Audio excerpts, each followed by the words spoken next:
good afternoon. Good afternoon. It is I, Almantas, former professor, current VTuber, old man who loves old things. And I hope that you are all having a lovely, lovely Christmas week.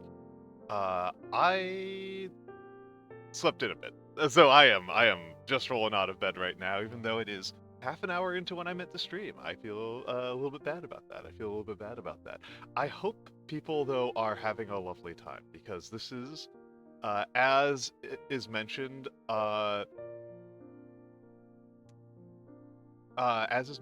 this is a bit of a this is a bit of a chill one. This is a chill one. This is one that people do pretty frequently. This is yeah, I like this one. I like hearing this one. It's good chatting fodder, but it's one that I have stalled on a little bit, and I think it's going to be a relaxing one. I think it's going to be a relaxed and chill time.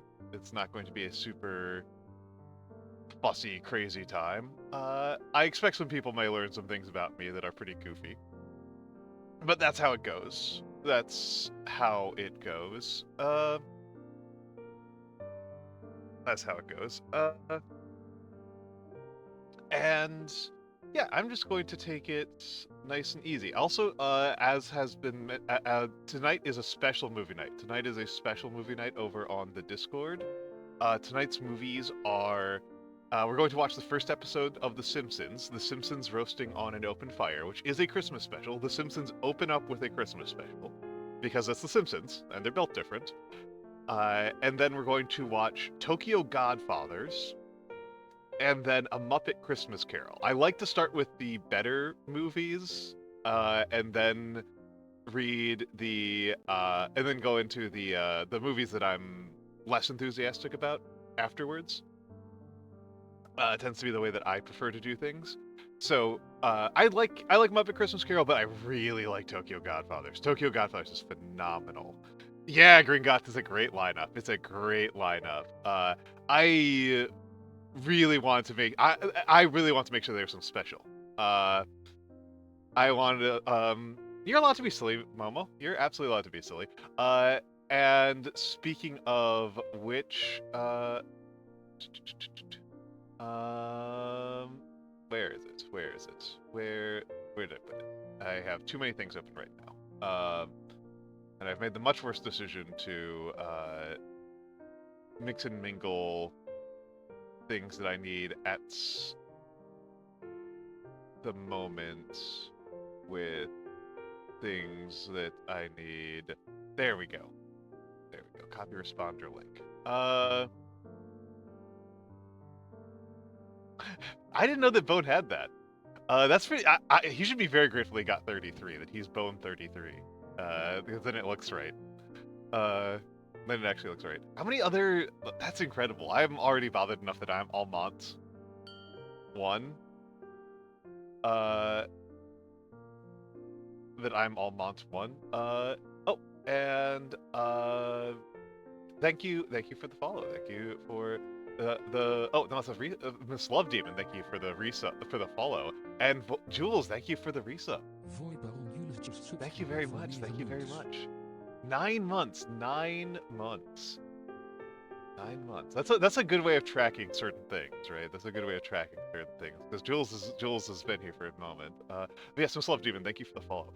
So this, if you want to submit more for me,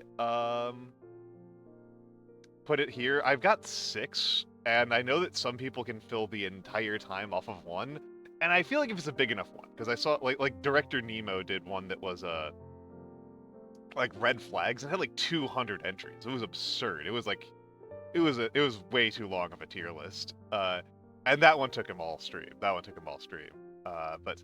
I'm gonna move things a little bit. I'll probably move things a little bit more quickly. But yeah, no. I like to start with the movie that I love, and then do a movie that's a little bit more of a cool down afterwards. Like I know that Jules was there for The Great Silence, and I think The Great Silence is a weird way to end the night. I think you need something nice after The Great Silence. I think you need something nice and fun after The Great Silence. That one's pretty intense. But yes. let's go on over. Let's go on over. So I've got varying levels of cursedness and grossness to these. Um, let's start with an easy one. Let's start with an easy one. Chores. Household chores. We'll start off on household chores. Because these are pretty straightforward, and you know this is my show. This is my show, and we can start with one that I find pretty straightforward. So, blunt truth of the matter is, I don't think I'm gonna put anything in S, because actually I don't know. But, yeah, I'm not gonna put anything in S. I'm not gonna put anything in S because they're chores, right? I don't actually love doing any of them. Yeah, this one's one of the relatively easy ones. This is one of the relatively easy ones. None of these are gonna be S tier. A lot of these are gonna be lower than S tier.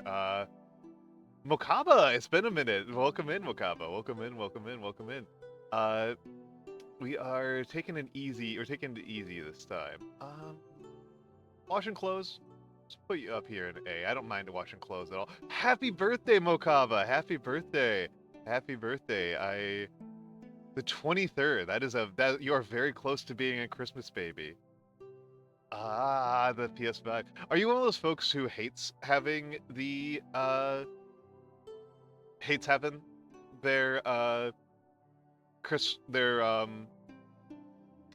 their birthday close to Christmas? Because I know a couple people who do. You're in the middle? Okay, okay. Hi Kirill, hi Kirill. Not today. Not today, but yes, people have said it. People have said it. But you get to be the first one today. You get to be the first one today. Let's go with another one that I know for sure. I despise mowing the lawn. I hate mowing the lawn. Absolutely hate mowing the lawn. I will go to quite a bit of length to avoid mowing the lawn. I do not like it at all. Absolutely hate it. I know there are people who find it relaxing, but the smell of gasoline. Yes, Macabre, a lot of people do that. I did have a friend in high school who was a Christmas baby, and she would throw a costume party the day after Christmas. Jules, the smell of gasoline lingers in my nose for like days afterwards. I hate it. I despise it. Not into it at all. I do not like that at all. And that's all I can think about. I grew up using a push. I grew up using a motorized push mower, and your hands are numb for like, it makes your hands numb about 5 minutes in, and then and you smell like gasoline for forever. It's dreadful. I do not like it. Traditional Lithuanian food. I should learn some traditional Lithuanian food because I have a Lithuanian name and I know absolutely nothing about your country's culture. I only know that your country has a lot of nuclear power plants, and that they're very enthusiastic NATO members. It is not useful things to know. It is like, these are useful things to know if I was president of the United States. Yes, Orc Florist, it really does. It really does. It really does. It is unpleasant. And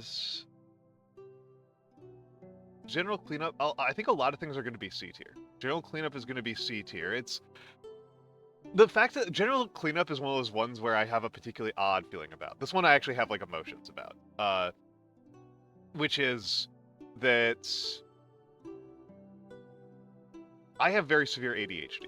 Right, I have very, very severe ADHD. You've seen how I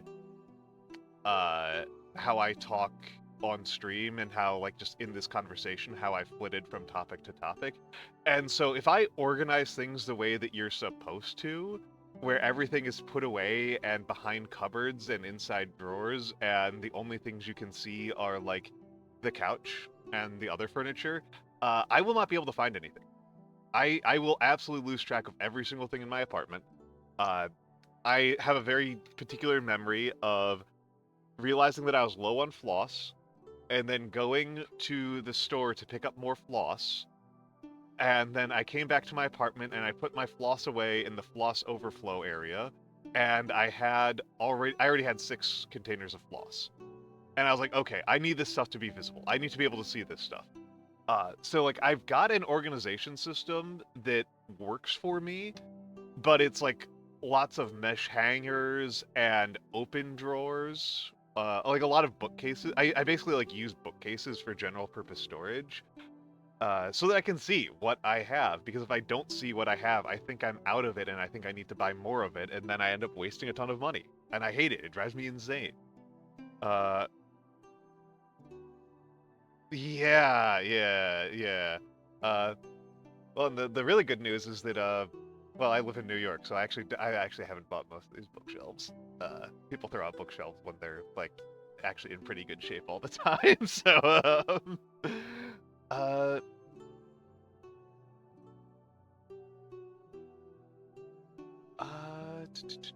let's see. Organizing organizing going in D tier for related reasons.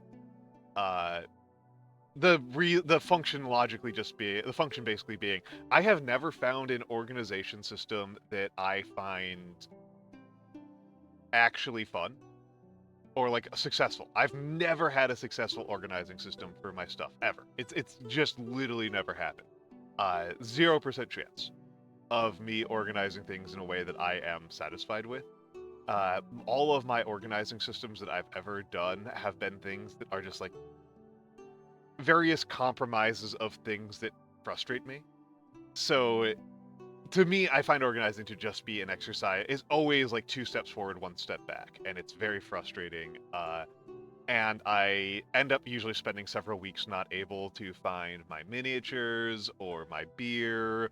Like it's, I'm not into it. Hello, Matthew. Hello, Matthew. Aren't you streaming like 10 minutes, Matthew? People check out Matthew. Miniatures mentioned activated. Yeah, I've never found an organization system that I find successful, and I'm currently staring at the wreckage to my right of an organization system that used to make sense, and then I changed how I do certain things, and now I just have these like jars that don't do anything. Very annoying. Very annoying. Um, Oh yeah, I use a magnetized. I've got magnetized cookie sheets for my miniatures, but like again, like organizing my entire apartment, I constantly just come up with bad systems over and over and over again. Um, Making the bed, eh, eh. Uh, it's not that making the bed is difficult. I do not. It is not that it is difficult. It's that I learned several years ago that if you actually make the bed, it encourages pests. Uh, if you put them in if you drew them Galeria, if they're about the gameplay, put them in Gamer Jail. If they're like about your miniatures, put them in Galeria. That's what I say. If the purpose is gameplay, Gamer Jail. If the purpose is I would put them in the gallery. But I would bias towards the gallery because Gamer Jail might get murdered. Uh, I might spring cleaning Gamer Jail out of existence. Um, but yeah, the gallery I'm very defensive about. The gallery is the part of the Discord I'm the most defensive about. But yeah, I learned years ago that making the bed encourages like mites and pests and other insects. So I am I have learned to just stop making my bed. So I used to be a person who made my bed every day, and then I learned that it was like less sanitary. Oh, because it holds in moisture better, Gringotts. It holds in moisture better. You want as much airflow and exposure as possible, which which making the bed properly is minimizes.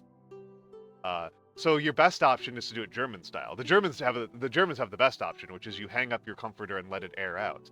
But you also just like a crumpled up bundle of bedding is better for airflow and for dehydrating things than making it.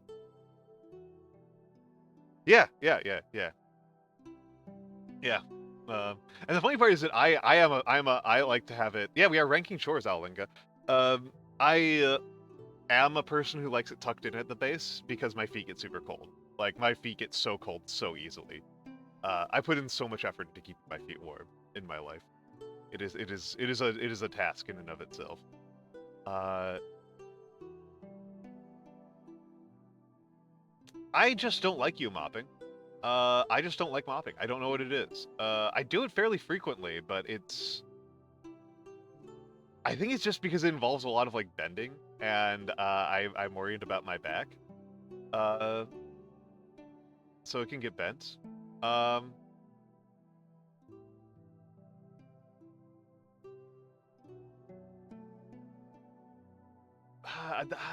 Sometimes that works, sometimes that doesn't.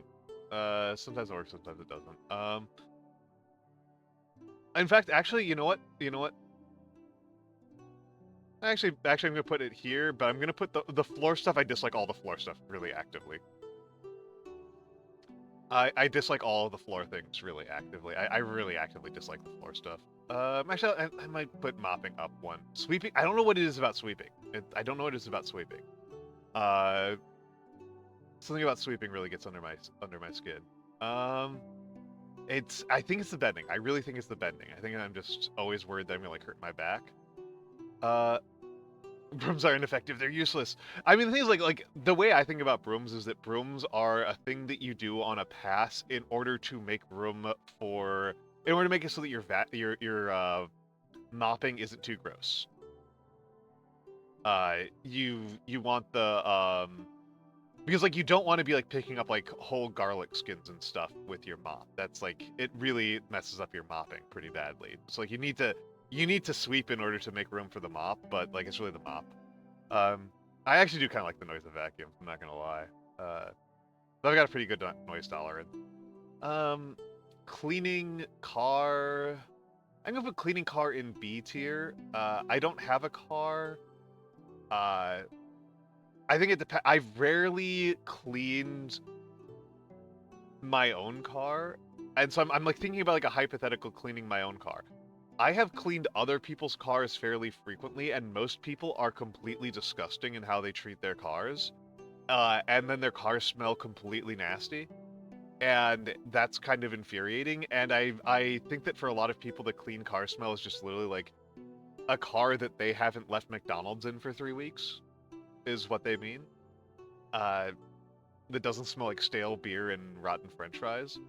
But the well, it is worth saying that the vacuum cleaner is going to be higher pitched. The vacuum cleaner is quite a bit higher pitched. It's the cars that I've personally had were I kept pretty clean. I don't eat in the car. I just don't do it. Like, if I am eating in a car, it's like I sit sideways out with the door open. I don't eat while I'm driving because that's how you get killed.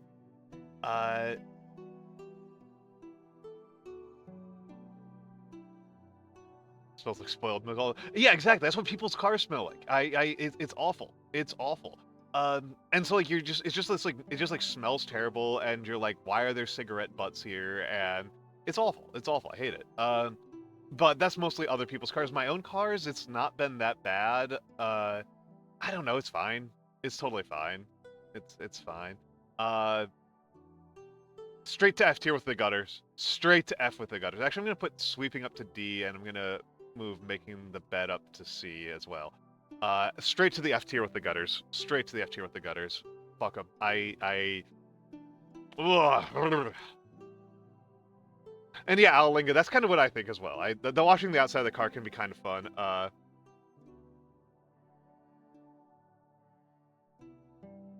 Oh my goodness, Circle Floors, that's disgusting. That's vile.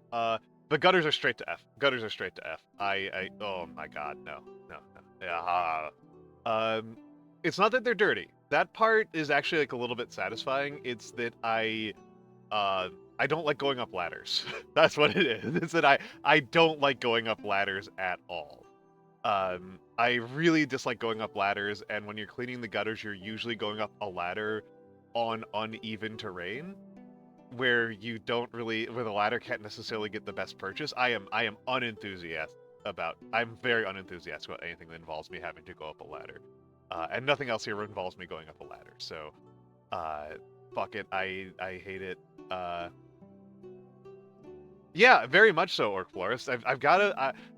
I mean, I don't like bending over because I got a bad back, and I don't like ladders because I'm actually kind of afraid of heights. If like I think we've watched me play a lot of horror games, and I don't think I've gotten actually scared on screen. Once. I think if I played only up, you would see a very different Almantas. That's like the one game I can think of that will like actually get like real like immediate fear reactions from me. I am not good with heights. Not planes are fine. Planes are fine, but actual heights are like yeah. Not into it. Water plants. I think I'm going to have to put that.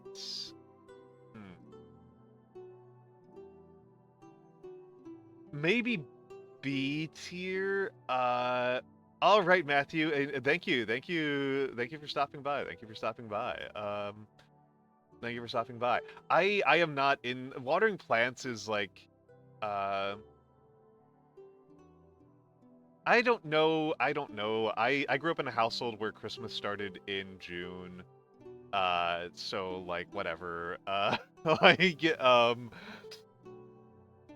so whatever. It's fine. It's not Christmas Eve. Tomorrow is Christmas Eve. And I will not be streaming. I'll be with my parents. My thing with watering plants is that I'm kind of bad at it, and so like I can keep, for some reason, specifically crotons. I can keep crotons alive for decades, but like every other plant I kill. Like it's very frustrating. It's very frustrating. And like you have to remember to water plants on like a kind of irregular schedule, and that's like exactly a recipe for me forgetting to do it for like months at a time. So I like having plants and I like taking care of plants abstractly, but in actual practice I'm bad enough at it that windows are going in A. I like window cleaning. I like window cleaning. I like window cleaning. Window cleaning is I don't know. It's relaxing. I find the squeaky sound that the glass makes to be satisfying. Well, the thing is, or Flores, I have found that once you've cleaned a window a couple of times, it remains pretty nice for a while. It remains pretty nice for a while. Hello, Tohu Bohu. Hello, Tohu Bohu. Good to see you. Good to see you. Good to see you. Yeah, cleaning mirrors. That's like kind of how I view it. I view cleaning windows as kind of like a corollary of cleaning mirrors. I like saying Tohu Bohu. I don't. The problem with cleaning mirror windows in my apartment is that I have like bookshelves in front of the windows, so I have to move everything in front of them, so I don't end up cleaning them very often. And also like I have them blocked. I intentionally have my windows like black, like darkened and mirrored because they're first floor street facing windows. They're first floor street facing windows, so yeah, so I have them mirrored and darkened because I don't want people to see me. So I don't care about seeing through them, but other windows, you know, I'll probably end up cleaning the windows in my parents' place when I go there, and it'll be fine. It'll be fine.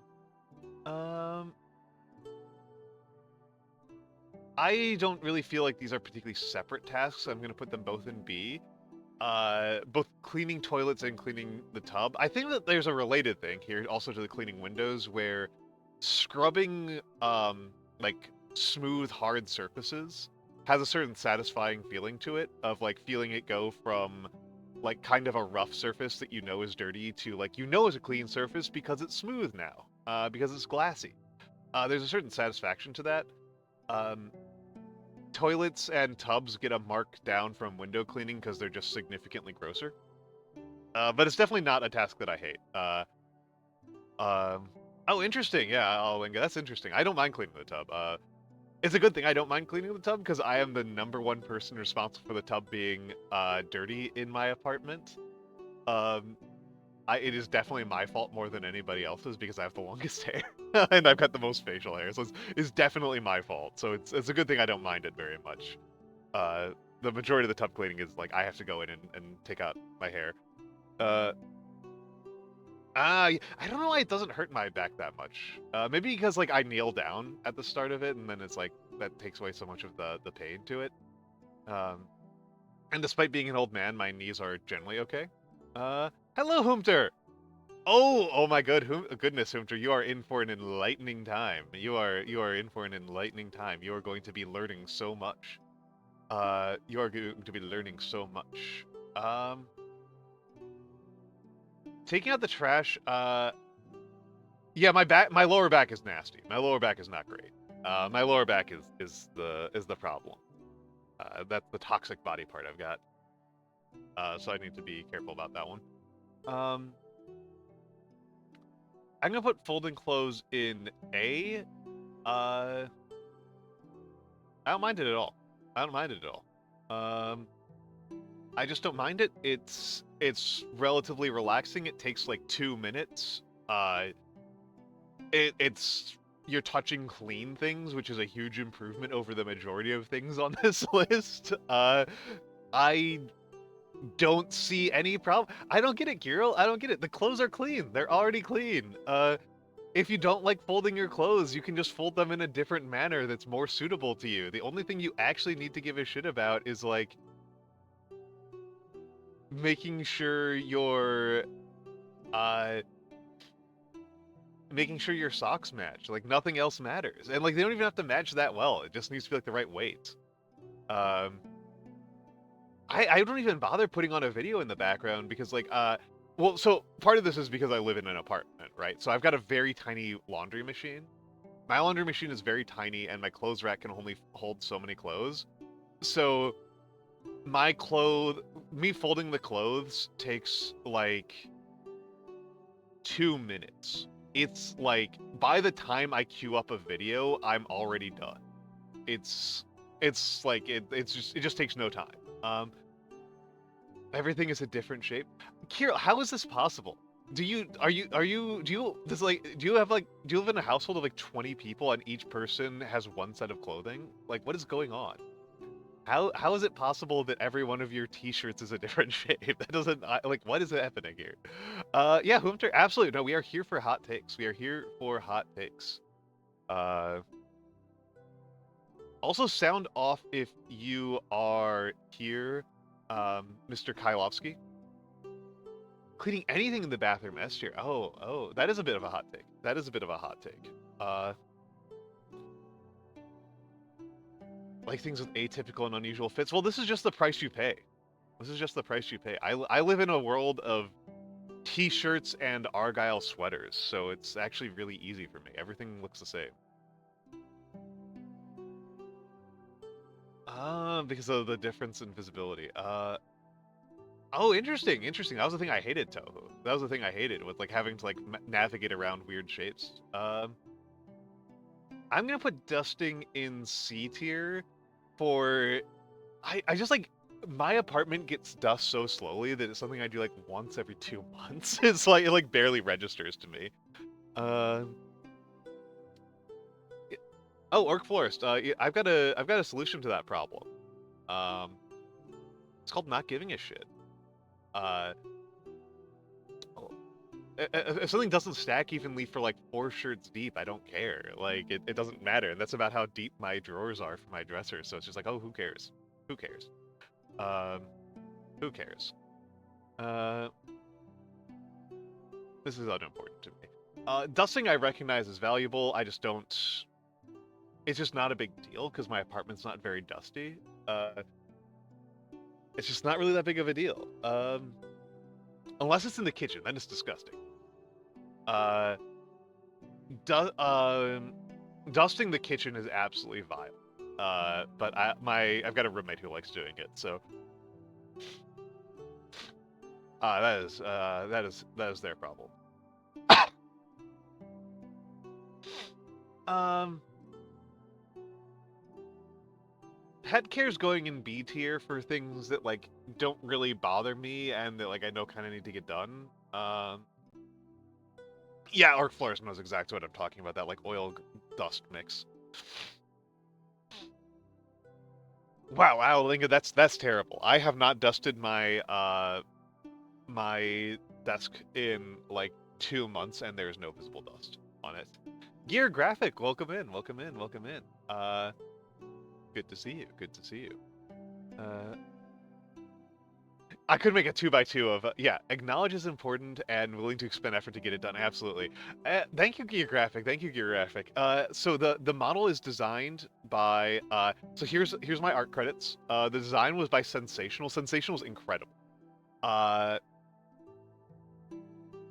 and the rigging was by Charlotte. Charlotte X Bear.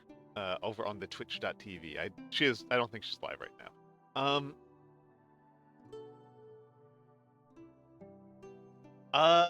Kirill, it is probably because I don't actually know. My understanding of dust is that it needs to settle on places, and if you're moving constantly and you don't have very many places, if you have if you have a more active lifestyle, it doesn't matter. We did have dander all the time when we had a dog, and it's really embedded in our couch and it's really annoying. But we no longer have a dog, so it's not a big deal. It may be worth noting that on the pet care one, I don't actually have any pets, and I have not had pets. I've not had my own pet like ever. Uh, I'm not like a man of pets. I've worked with animals a lot. I've done a lot of animal care as a profession, uh, and it's not.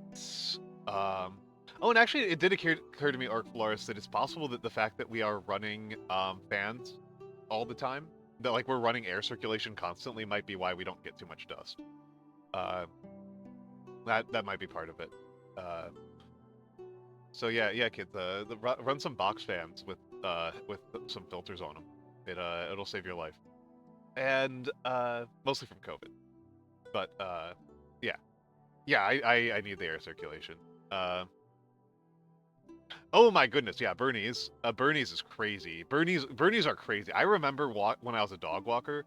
One of the neighborhood dogs was a Bernese, and this was in this was in this was in the suburbs of New York, and so uh, during the summer in New York, it's like it's so swampy here, and so this dog, this Bernese, would walk like 20 feet and then have to lay down. Like I can only like it would be like a 1 block walk, and it took like hours. Um, it was really that Bernese was suffering. Nice dog, but was not having a great time. Uh, not having a great time. So uh, not having a great time. And yeah, I think also I think Green God's like the thing is like I actually kind of want it to be a 3-dimensional thing. I want it to be a 3-dimensional matrix, with like, do I actually enjoy the results? Because that's a lot of why general cleanup is and organizing are so low. Is that like I don't enjoy the results from organizing at all. Like I don't get anything out of it. It doesn't help me at all. It's dreadful. It does not improve things. Organizing my files helps. Doing file organization helps on my computer, but organizing the house doesn't.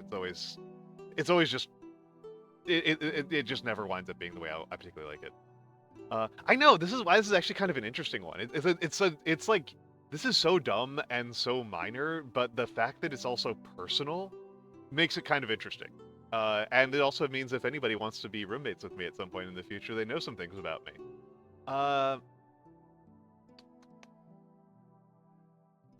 Grocery shopping, I'm gonna put in A.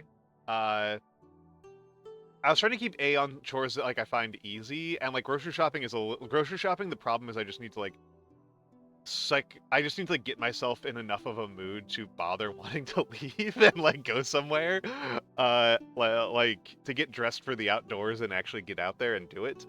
But actually doing it is fine. Like actually, like the actual process of it, I'm fine with. And I like it. I like it. I like it.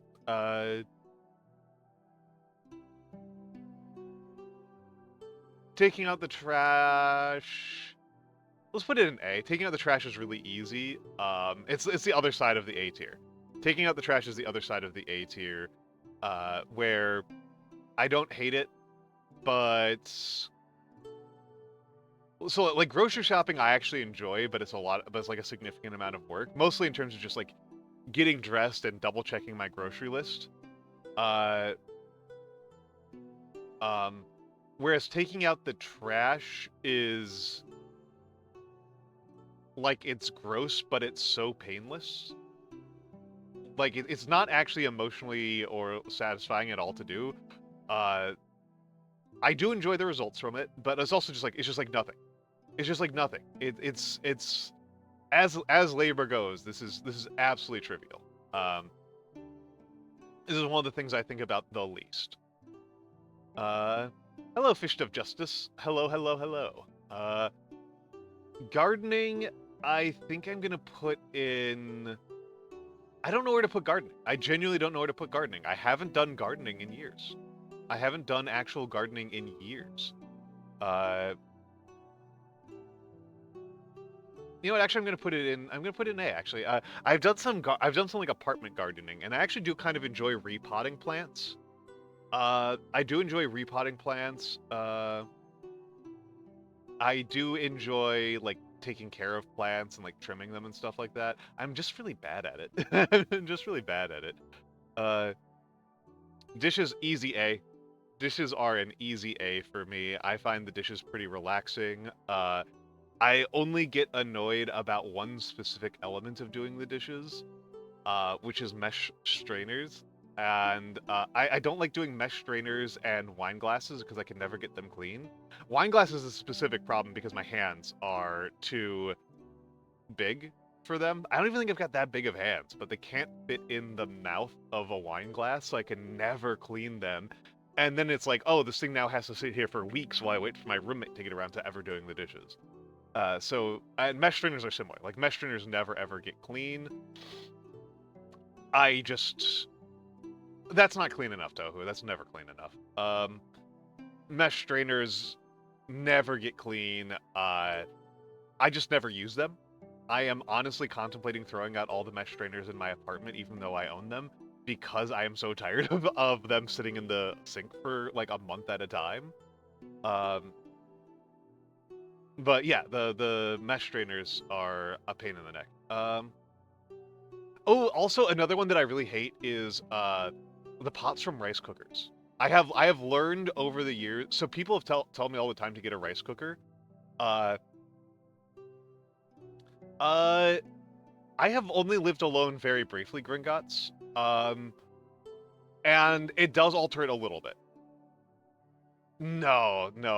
I'm not about the rice cooker. And here's my thing. Here's the thing about rice cookers is that so I use a bamboo steamer. That's how I cook rice. Is I use a bamboo steamer. And the thing is that steamed rice steamed in a porcelain bowl is really easy to clean. It's really, really easy to clean. The time when rice becomes gross is when it's on steel, which rice cookers tend to be steel.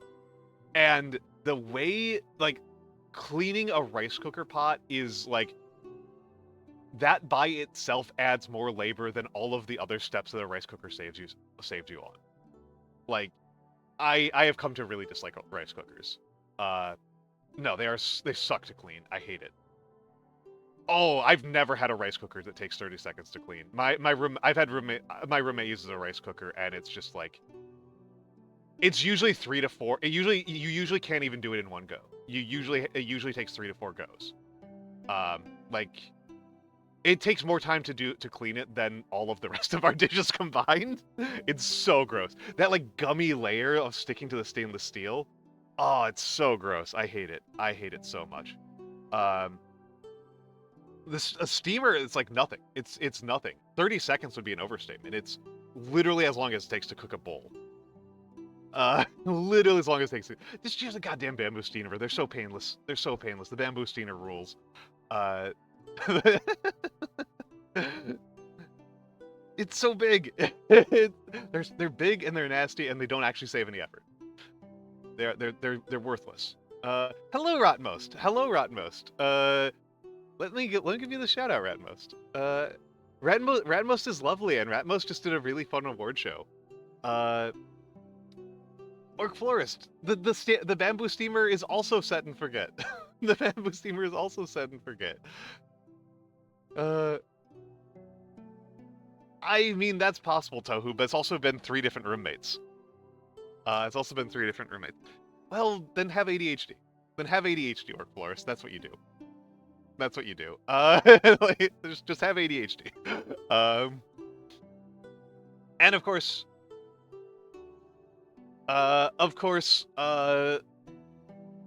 last and furthest from least is cooking. It's cooking. We all knew it was coming. I could have just done this right up at the top, and I probably should have. This probably should have been the first thing I put down. It's cooking. Cooking is S tier. I love cooking. I like cooking more than I like playing video games. I love cooking. I am. If you're on my server or any other Discord servers, with me, you have seen pictures of my cooking. I adore cooking. It is my favorite activity to do. The main reason why I go to parties is so that I can show off my cooking to new people who haven't had my cooking before. Hold on. I'm just going to take this as an opportunity to... Oh, interesting. I'm just going to take this as an opportunity to show off some of my cooking. Let's turn on MS Paint. Where's MS Paint? I know I've got an MS Paint window grab in here. Or not. Paint. Why is there bad paint? MS Paint. Why does Microsoft Paint have like a good paint and a bad paint? Why is there like evil paint? Why is there MS Paint but evil? I cannot because I don't know how to draw anything.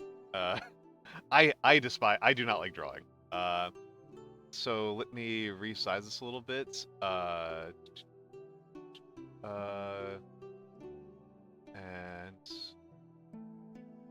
I just don't like it. Yeah, evil MS Paint only lets you erase. That's a funny idea. That's a very funny idea. Let me go over to where's my test server? Test server. So I'm just going to go backwards through. So here is a whoop. Here's some rye bread that I made recently.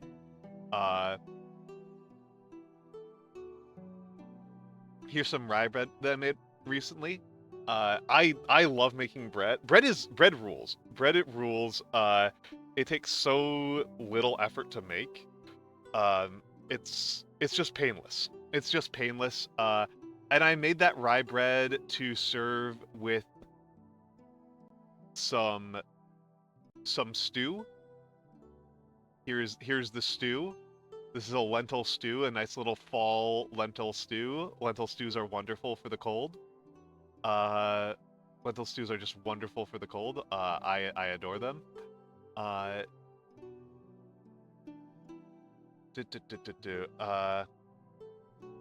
am actually mostly a rice guy. But you're going to see more bread right now. I actually cook rice way more often than bread. I am not a bread conquers rice guy. But this is also a bread dish, but these are steamed buns. These are char shuo huao bao. They're wonderful. I really like making them. That's char shuo tofu with pickled carrots and cucumbers on top of it. And in the foreground is a bunch of stir-fried cabbage. I love stir-frying cabbage. Stir-fried cabbage has become like one of my go-to dishes recently. uh, has become a real go-to dish for me. And here, this cookies, cookies. I made hundreds of these for Christmas. I made hundreds of these for Christmas. I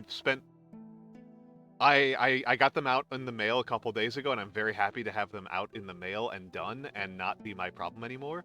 But they should arrive in time for Christmas. But this is what I did for people's Christmas presents. So I cooked hundreds of these.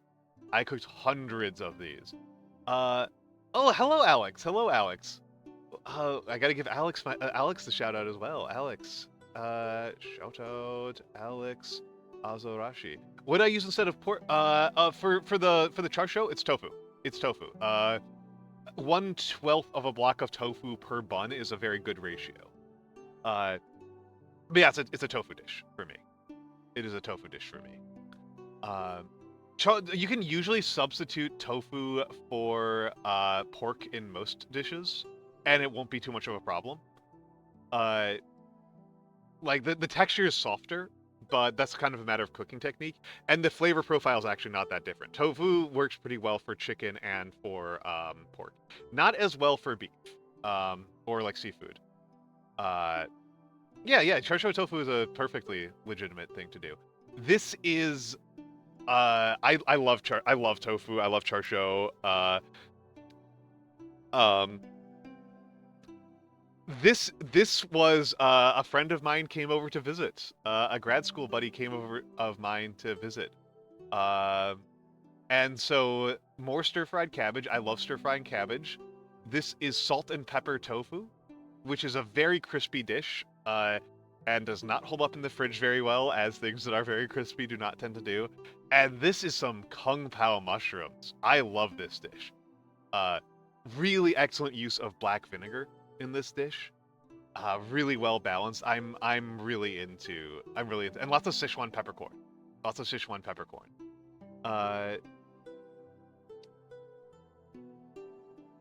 Lots of Sichuan peppercorn. I'm just going through my pictures and seeing if there's some more really interesting ones to look at. So many cookies.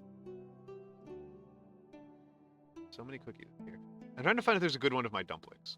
Oh, this is a really good picture. This is just a really good picture. This picture is high quality. This is just a high quality picture. This is one of my favorite dishes to make. Red pepper tofu. It's spicy, it's tangy, it's very bright. I like bright flavors. I like really bright, spicy. I like bright high notes. Yeah, the cornstarch slurry makes things look incredible. If you are worried about trying to make your things look a little bit nicer, cornstarch slurry is a killer technique. Cornstarch slurry makes such a big difference. It absolutely rocks. It absolutely rocks. This is one of my favorite food photos. I love it. Yeah, tofu. This is my summer dessert of choice. This is called a summer buckle. This is a fruit buckle, is what it is, the type of cake that it is. I think it's lovely. I think it's absolutely lovely. It's a very almond-based cake. These are peaches, so it's like an almond cake, and it's almond dough, and then you layer peaches on the top of it and cook it in a round bottom. I'm sorry, a spring form. You want to do it in a spring form, and then top it with cinnamon sugar, and the cake rises up and around the in the oven. It rises up and around. Yeah, this is what a buckle looks like. It's wonderful. It's a lovely type of cake. It's a lovely type of cake. I love them. Here's another one that I really like. So this you can see. This is gochujang tofu. This is gochujang tofu. Some homemade kimchi. And this right here, gentlemen. These are huajuan. These are scallion rolls. Scallion, I love making scallion rolls. If I had woken up earlier today, I would have made scallion rolls. I would have absolutely made scallion rolls today, but I woke up very late, so I didn't. They're easy to make. They hold up in the freezer incredibly well. They're just a delight. They are just a delight. This is my favorite dish that I make from my mother's perspective. This is my mom's favorite of my dishes. This is a focaccia. This is a garlic rosemary focaccia. Of all the things I make, my mom likes it almost certainly the most. It's a beautiful one. It's not a pain to make. It's actually the first type of bread I learned how to make. I learned how to make this before I learned how to make normal bread. Don't do that. Normal bread's really easy to make. Just make normal breads. Normal breads are really, really easy to make. Yeah. I am tormenting all of you. I am tormenting all of you. This is a banana chocolate cheesecake. I really actually normally you try to prevent cracking in the cheesecake, but I actually kind of like the way it cracks, where it cracks along the chocolate swirls.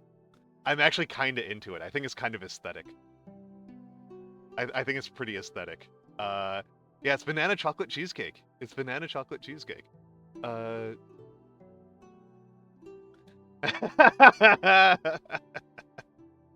You can't do this to me. And these aren't even my best food photos. I'm trying to find something specific in my list. I'm trying to find something specific in here. No, I don't want that window. I want this window. I want this window. And where is it? I love cooking. I love baking. I didn't used to like baking terribly much, but I've really come around on it. Oh, this is a good one. Sorry. This is another summer buckle cake. I've got another summer buckle cake. Why are you small? There we go. This is a plum. This is what happens if you use plum. That's what happens if you use plum for the summer buckle cake. This is what I was looking for here. Hold on. I'm going to have to grab it in a moment. There are two more that I want to show off before I get to that one. Before I get to the one I was really looking for. There are two more. Where are you? Where are you?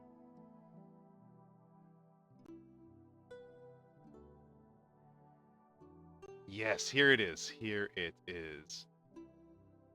This is my single best food. Hello, Blastazar. Hello, Blastazar. They look like hot dogs sliced sideways.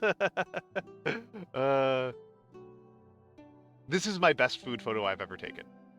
This is the best looking food photo I've ever taken. This is a peanut butter cheesecake.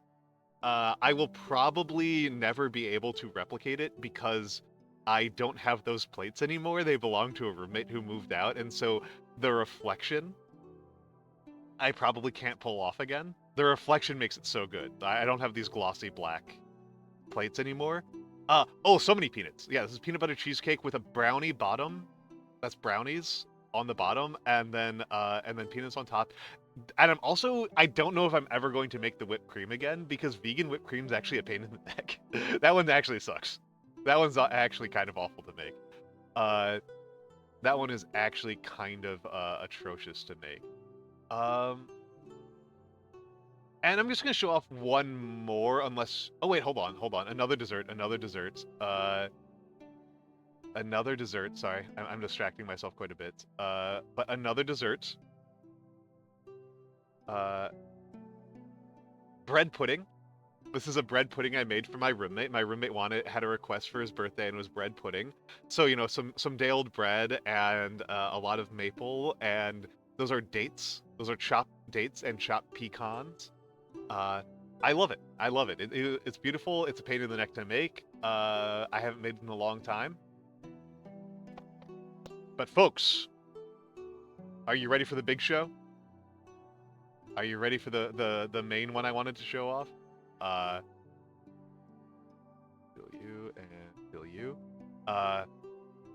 Everybody get ready. This is the main food thing I wanted to show off on this stream. There is a specific reason for it. It's beautiful, it's amazing, and it is dumplings. Dumplings. Those are handmade dumplings. Those are handmade dumplings. My plan is to... So, the reason why... this is not soy sauce. This is not just soy sauce, Umter. This is not just soy sauce. That is soy sauce, chili oil, garlic, and sesame seeds.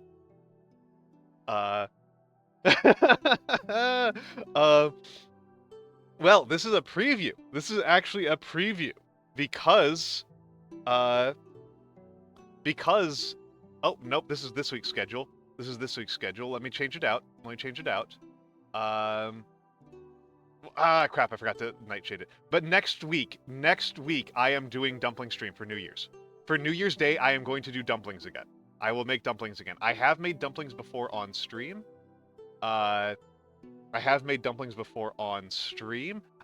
Cooking stream is actually going to be a separate one. Dumpling stream is going to be dumpling stream and cooking stream are going to be separate streams. So two cooking streams. Clips of my channel and sort by views. Sort by views. High to low. This is my... No, give me the link. What's wrong with you? This is from the previous dumpling stream, which was a long time ago. Yes, you do. I think my dumpling technique is fine. It's not great. It's fine. But this is from my previous dumpling stream, where I had a worse camera and I didn't have a model.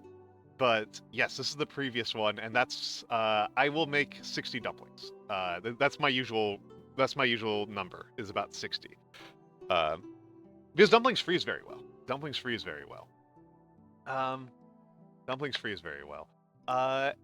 I adore doing dumplings. I adore it.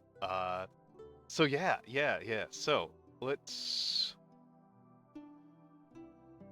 Yeah, but I am partially doing this to show off that I'm going to. I like doing... I think you can probably tell from this one that I prefer double pleat. There's a couple of other techniques I use, but I honestly prefer the double pleat above them all else. The wonton ring I think is fine, but I like the double pleat the most. Alright. Now, for the next tier list. This was a fast one. This was a pretty fast one. For the next tier list, do we go cursed or non-cursed? This was a warm-up one. So I've got controversial gamer opinions in mind and some very cursed ones. Blasphazar wants to go cursed. This is one I was really excited to do. This was a user-submitted one. Cursed Furbies.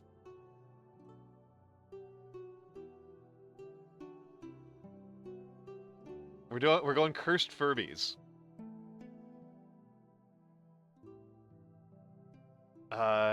These are pretty cursed. Yeah. These are pretty cursed.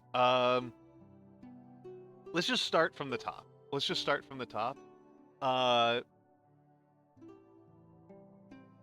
like some cursed Furbies. So let's see. This guy's got a lot of legs. They're overlapping. It reminds me... Cock of the day. Thank you for the follow. I think that I love Slay the Princess. I think that I think that the princess that's made of a mess of legs and arms is extremely cool. I think that's beautiful. I think that's amazing. I'm putting it in S tier. I think that's S tier. Um, this one's satanic. It's very satanic looking to me. Can I zoom in a little bit? I want to zoom in on these images, get a better look at them. I want to get a better look at them. This guy's reading Stephen King. This is a literate Furby. This is a literate Furby. A little bit self-obsessed, I think, to be like very satanic looking, and then also be reading uh, Stephen King. I'm also going to put that in S tier. I'm also going to put that in S tier. Uh, this guy right here. This guy right here is. I think that the starfish is very creative, and I really appreciate the craftsmanship to make it look like it was always kind of intended to have 5. This person really put in the effort to make this Furby. Did I cut it off at the bottom there? I did cut it off at the bottom there. There we go. This gentleman over here, this is some real serious craftsmanship on this Furby. I really appreciate that. I think that's very cool. I think that should be appreciated. S tier.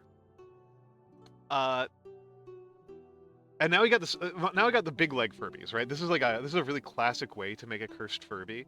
This is a really classic way to make a cursed Furby, is to make the legs very big, make the legs really long, because Furbies have just like feet. Hello Mura, hello Mura. Welcome in, welcome in, welcome in. I am rating cursed Furbies. I am rating cursed Furbies. So this is a classic way to do it. This is a very classic way to do it, is to give the Furby really long legs, because Furbies are supposed to have like no legs, right? They're just supposed to have little feet coming out of their body, because they're very penguin shaped. And this is a disruption of that kind of cuteness with a different type of grotesquerie. I think as a classic move, I think that mounting it on the table is a kind of good reference to A Christmas Story, and we're Christmas themed today, so that's going to get some points as well.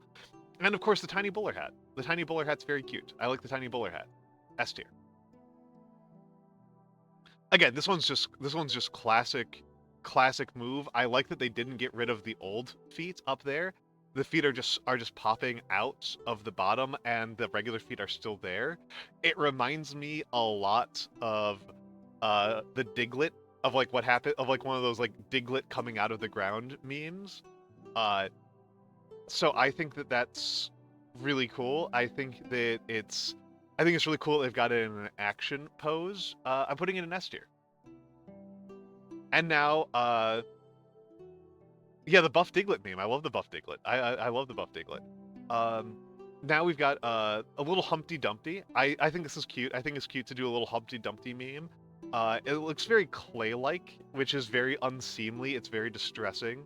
The legs coming out of it are even like less functional than a regular Furby legs. I think it's really meant to make us think of like, this is a shaved Furby. But it's also a king. It's a king Furby. This Furby has alopecia, but is still a king, and I think that that's a very kind. I think that's a very good message to give to people. So I'm putting it in S tier. I think if they're on here, they count enough. This guy, I like how big he is. I like that he's out in nature. I like that it's basically like this is I think what a Jigglypuff would look like in real life. I think this is pretty much like a best case scenario for a real life Pokemon of a Jigglypuff. I think this is pretty much the best you can hope for. And like definitely better than what Kirby I think would look like in real life. So I think that that's lovely. I like that he's out in nature. I like that he's out and about. I think this is more Wigglytuff. I understand Tohu. I understand Tohu. I forgot that Wigglytuff was a thing.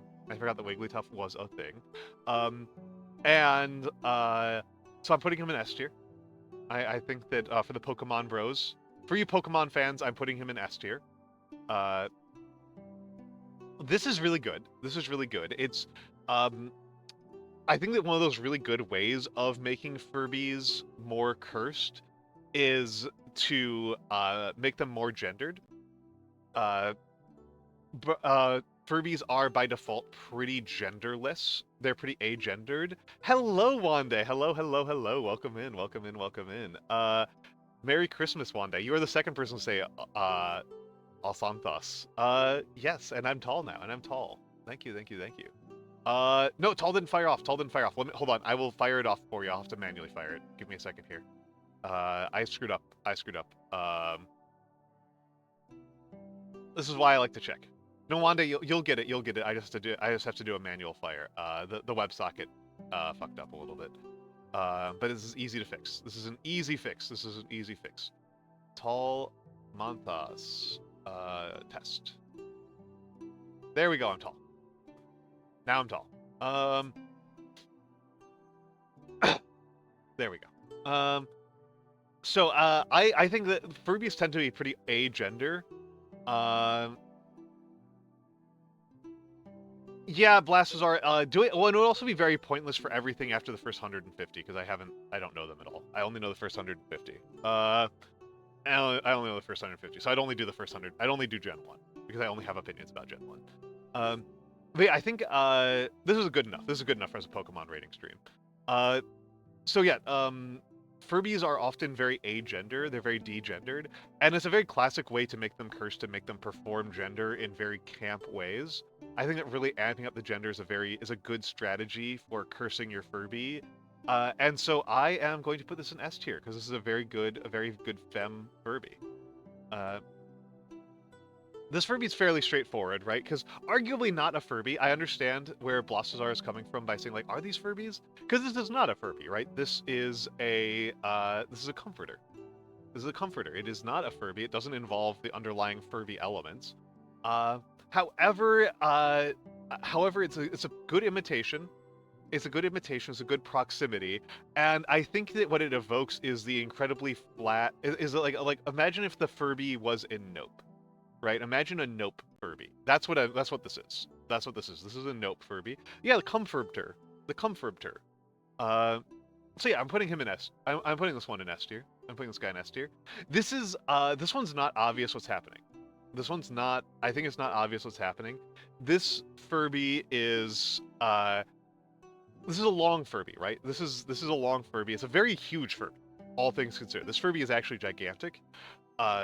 I can't tell how big that rug is, but I can tell by the face of it that this is a gigantic Furby.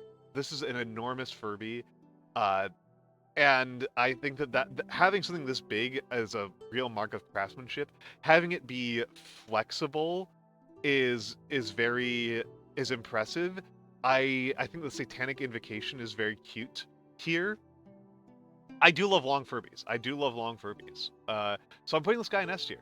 I think that it's not just a long Furby, which is always a good sign, but it's a creative use of a long Furby. So I'm into it.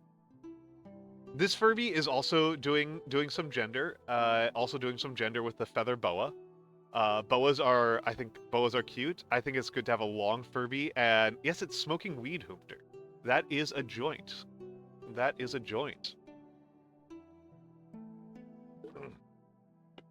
Furbies were popular a long time ago. I don't know if they spread to other countries, but they were very popular in the United States for a moment. I think the soft focus on this photo is really nice. Again, I think that gendering the Furby really strongly is also always a good touch. So I'm gonna put this guy in S tier. I'm gonna put this lady in S tier. You're too old to care? Fair enough. So this Furby is going the other direction, right? This is a deracinated Furby. This is a pure Furby, right? This is a pure Furby. This is just the raw Furb itself. There's nothing to this Furb but what the Furb is underneath. And I think it really... I think it reminds me a lot of that terrifying Chinese exhibit where they liquidated prisoners and Falun Gong members in order to turn them into tourist attractions for white people. I do remember Technologic, and that actually elevates it even more, Hoopter. That actually elevates it even more. I love Daft Punk. Daft Punk is one of my favorite bands of all time. Technologic is a pretty good song. I don't think it's anywhere near their best song because Aerodynamic exists, but I do like That is a trouble, Mora. But I do think and I think the hat as a framing device on it really helps elevate it. So you're going into S tier. You're going S tier. Um, this Furby's fantastic. Discovery is amazing. Discovery is amazing. It's been much too long. Oh crap! One of those things I meant to do in December was to do a watch party of Interstellar 5555. Shit. Tonight's watch party is already spoken for by Christmas movies, but we might do Interstellar 5555 at another point. Because I really like Interstellar 5555.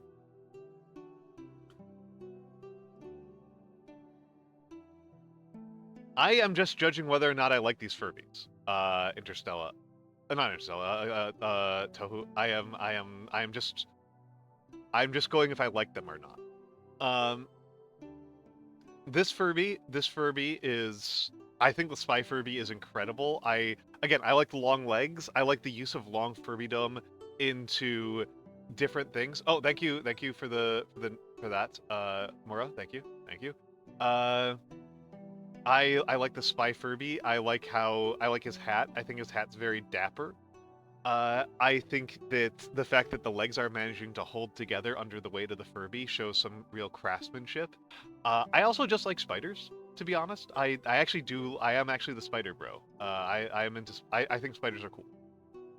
I've worked with spiders in my time in doing animal care, and spiders. I never had trouble with spiders. I worked a lot with tarantulas.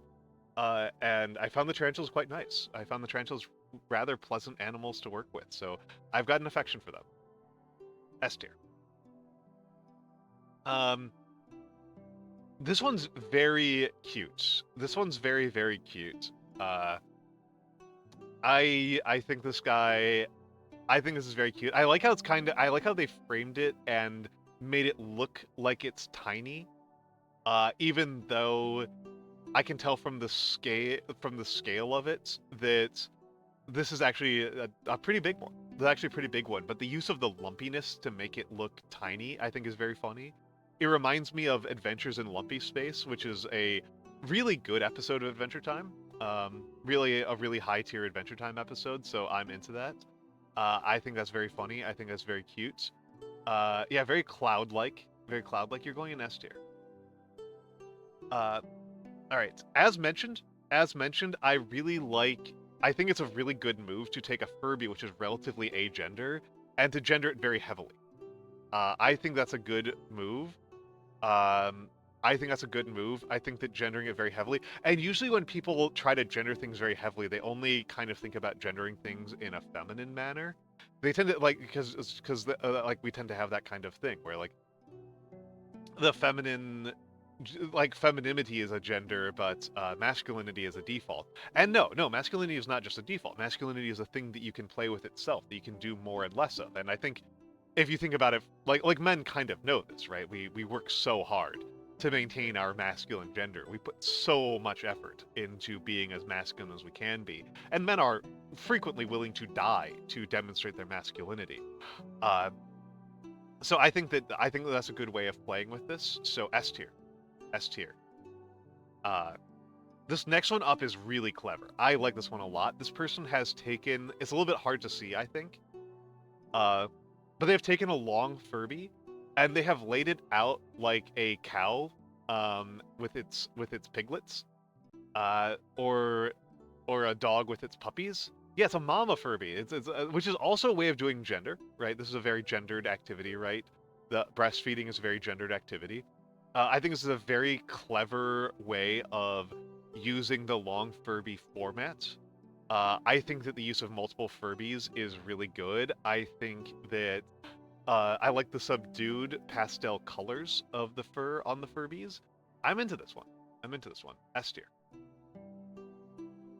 I say gender a lot, Mura. The long Furby format, exactly. Speaking of the long Furby format, this is a good one. I've seen the large scale picture of this a few times, and I think it's very good. I think it's very good. I can actually see that this specific Furby is on this tier list at least 4 times. So Shovel Knight Furby, that's really good. That's really good. So this one's doing something really interesting, right? This Furby is about to chow down on some hot dogs, and I think there's something that's kind of funny about the fact that like you can see the hands clasped in front of it. I don't know if it's coming through on your screens. If you're on mobile, it's going to be very difficult to see. But yes, this Furby has like little claws, and they're clasped in front of it in excitement, and I think that's very funny. Um, I think that it's very funny. I was about to have some hot dogs, which hot dogs are a funny food for a Furby to eat because your mind goes to like they're long and they're trashy, which are two things that Furbies very much have in common. And so like it makes sense to you that that a tube-looking creature would eat tube food, but a Furby's mouth is way too small.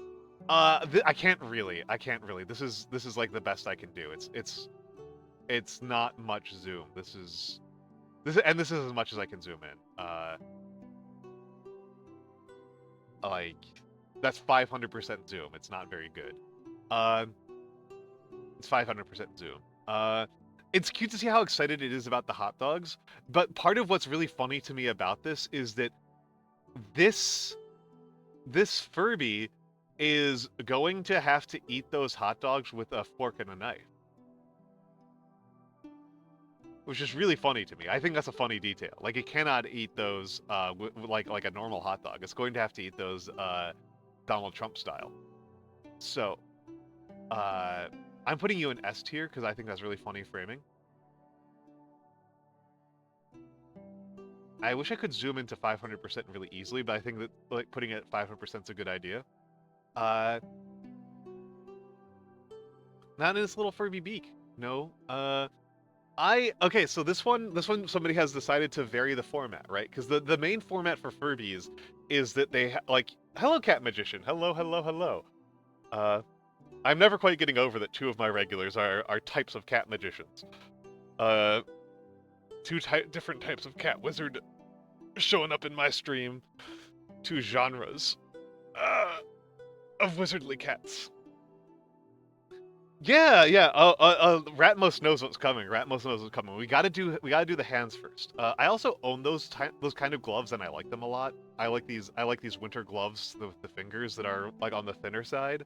They give you more flexibility. I like them a lot. I find that they're a good compromise between like keeping you warm in sub-zero temperature and like letting you actually do things. So I'm into these gloves. So that's a bit of a mark. I think the color coordination is good. I think the mohawk is a nice touch. The Furby mohawk is a nice touch. Because like normally they've got a tuft of hair, but this one they've like cleaned it up a little bit to make the gloves fit on better. So you are going in S tier. You are going in S tier. This giant Furby rules. This giant Furby rules, and Ratmost has predicted what I was going to talk about, which is the little worms. I love the little worm. We got little worms with our big Furby. Little worm, big Furby. And they're in a panini press. Which is very funny. Which is very, very funny. I think the craftsmanship on this Furby is pretty good. I think it's a pretty good Furby. I think the worms is always a good one to add in, and I think the cruelty of this photo, as if it were like an apocalyptic painting from the late medieval era, is pretty good. It's got a nice like Bruegel, not Bruegel. What's his name? Bosch. It's got a nice Bosch feel to it. It's very. I'm into this. You're going to S tier. Dürer was who I was thinking of. Bosch and Dürer were who I was thinking of. Not Bruegel. Bosch and Dürer. Yeah. We've already rated this Furby before, and that annoys me a little bit. And the picture is artifacted like crazy, but I do like this Furby a lot. I do like this Furby quite a bit. I think the long format's very good. I think that the fact that this Furby clearly has a lot of articulation is very good. Yeah. This Furby is a cat. This Furby is a cat. This Furby is a cat that is standing in front of your keyboard. So let's put it in S. Little meow meow. Exactly. This is a cosplay of a Furby. This is a cosplay of a Furby. So, I think that that's cute. I think it's a good execution. I would have preferred if they had done something to indicate the feet a little bit better than counting on the ruffle edges of the hem of the sweater. But I think it works. I think it being camouflaged against this kitchen stove is kind of funny. I think it was a good inclusion to make sure you don't include the cosplayer's head. So let's put you in S tier, because that's a lot of work. It's a lot of work to put your body out there like that. This Furby reminds me of a Tog, which is one of which in terms of card art, I think is my favorite card art in any Magic the Gathering. I think that this is my favorite card art that a Magic the Gathering card has had is a Tog. I'm not there might be something else. I do like Noodles a lot. Hello Vexen Cat. Hello Vexen Cat. Yes, we are doing cursed Furbies. This was Kairu's. Vexen Cat, if you are mad about these, tell Kairu, because Kairu chose this one. This one was Kairu's contribution. But yes, we are doing cursed Furby rating. This Furby, I really think this is a good way of playing with the Kairu Kailovsky. Yeah. This is a really hello Eber. This is and you're right, Humpter. Eber, you have walked in on my rating stream, and this was a user-submitted tier list. This was a user-submitted tier list for what I should rate. I have pinned the form if you want to add something to it, though note that there's a good chance I won't get to it, given like how long these take. Vex, thank you for the subscription. Thank you so much. Thank you so much. You've been with me for 8 months. 8 months of subs. Your big old bookshelf. But yes, I think that this is I think that this is a lot of work went into giving this human-looking teeth. I appreciate the care of making sure that the molars are distinct from the incisors. Yeah, oh yeah, it's true. Jules got his sub baby today. Jules' sub baby was today. Oh my goodness! Oh my goodness! Oh my goodness! Thank you for the gift subs, Vex. Gifted 5 subscriptions to the community. Thank you. Valorant? Wait, hold on. What? What's going on here? Valorant gifted 1 subscriptions to the community. Valorant? And who's we? What? Are there... Oh, that's crunchy. Oh, they're doing the sub for sub thing. Damn it, I could have timed things for them. Freebies week. Damn it. I didn't even think about this. I need to think about those things in advance. Instead of just doing things when I want to. I just do things whenever I want to. I like never think about like what is eating my CPU? Good gravy. Something is eating my CPU. Oh, cool. It's VTube Studio. Like, it's fine. MS Paint's actually crunching me really hard. I can kill MS Paint.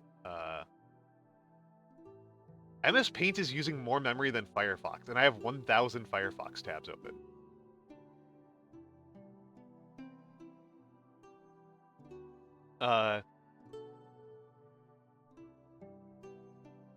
So crunchy. But thank you, and that puts Vex at an even 100 gift subs. My goodness, Vex. That is a lot. That is a lot. That is a lot. That is a lot. Okay, now I need to get back on track. With the cursed Furby.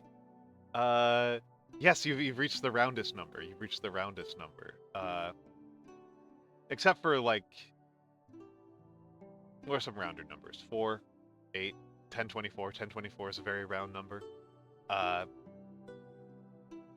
But yes, yes, this Furby is very cursed. I really appreciate the attention to detail of making the teeth, like laid out properly for humans. So S tier Furby. Uh, I like this one. I think this is simple. I think this is beautiful. I think the use of the Barbie legs, um, really emphasizes the ridiculousness of Barbie and how and the sort of unrealistic beauty standards that it gives to young girls to emphasize even further uh, the silliness of how ridiculous Barbie's legs look. I think that this emphasizes them even further, and I think it really emphasizes how inhuman they can be. I think this is art. I think this is genuine art here. I also really appreciate the color palette being all pinks. The pink glow stick is a really good way of enhancing the lighting effect on it. So yeah, another S. Uh, we've got our big Furby back. We've got our big Furby back, and the big Furby's got human hands this time. The big Furby's got human hands this time, and is pouring cereal out of a pretty specialized looking beaker, out of a pretty specialized looking flask, and I think that that's cute and funny. It really makes it obvious how incredibly huge this Furby is to have the human hand for scale in here with it. So we said before that this other Furby was very Wigglytuff, but this one's this is more Jigglypuff. This is more Jigglypuff. If you encountered a Jigglypuff, this is what it would look like for it to hold the microphone, right? So when the Jigglypuff is holding the microphone, this is what it would look like. So once again, in honor of the Pokemon Bros, I'm not a Pokemon Bro, but I know Blossazar is a Pokemon Bro. I know Space is a Pokemon Bro. I know Flara is a Pokemon Bro. In honor of the Pokemon Bros, this is going in the S tier. This is an interesting variation on it. This is a very interesting variation on the theme. I think this person must have used uh, a miniature Furby face because it doesn't have the normal crystal, uh, the normal crystal element. And it looks. This is a globe right next to it. We've seen in other ones. Uh, yeah, very Blorbo, very Blorbo. That's true. That's so true, Amura. That's so true. I am not a Tumblr person, but I know enough Tumblr folk. I know enough Tumblr types that I do know what a Blorbo is. And thanks to you, Mura, that feels like enough to cement this in honor of the Tumblers, the Tumblerinas, the Tumblerios, Tumbleritos. Uh, that feels like a good enough cause for me to uh, put this into S tier in honor of Tumblr. And now we've got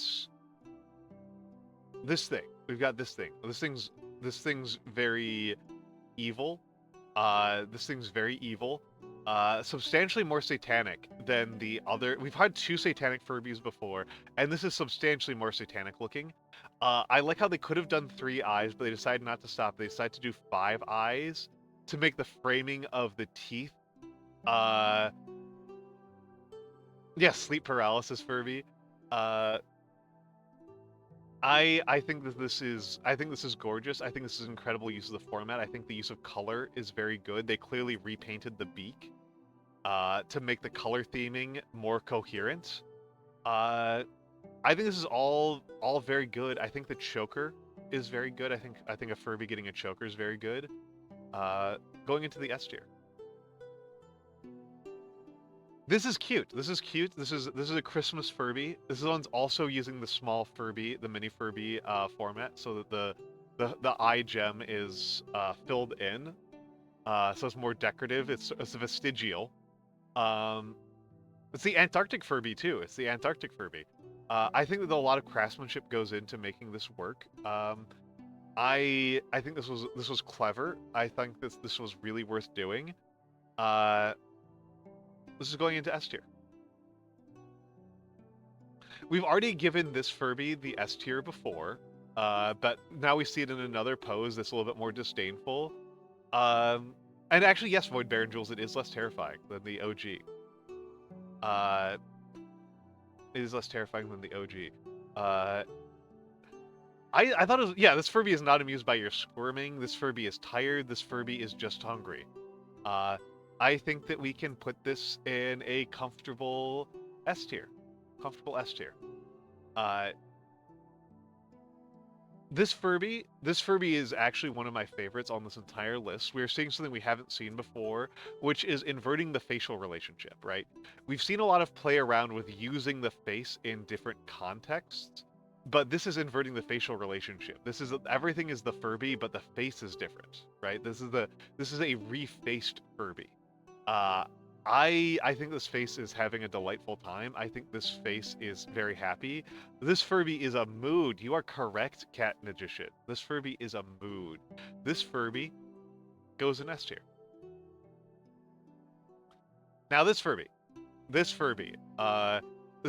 they're doing this is more of an action shot, right? This is more of an action shot. They haven't modified the base Furby terribly much. They haven't done a lot to the Furby. They've just made it excited to see you.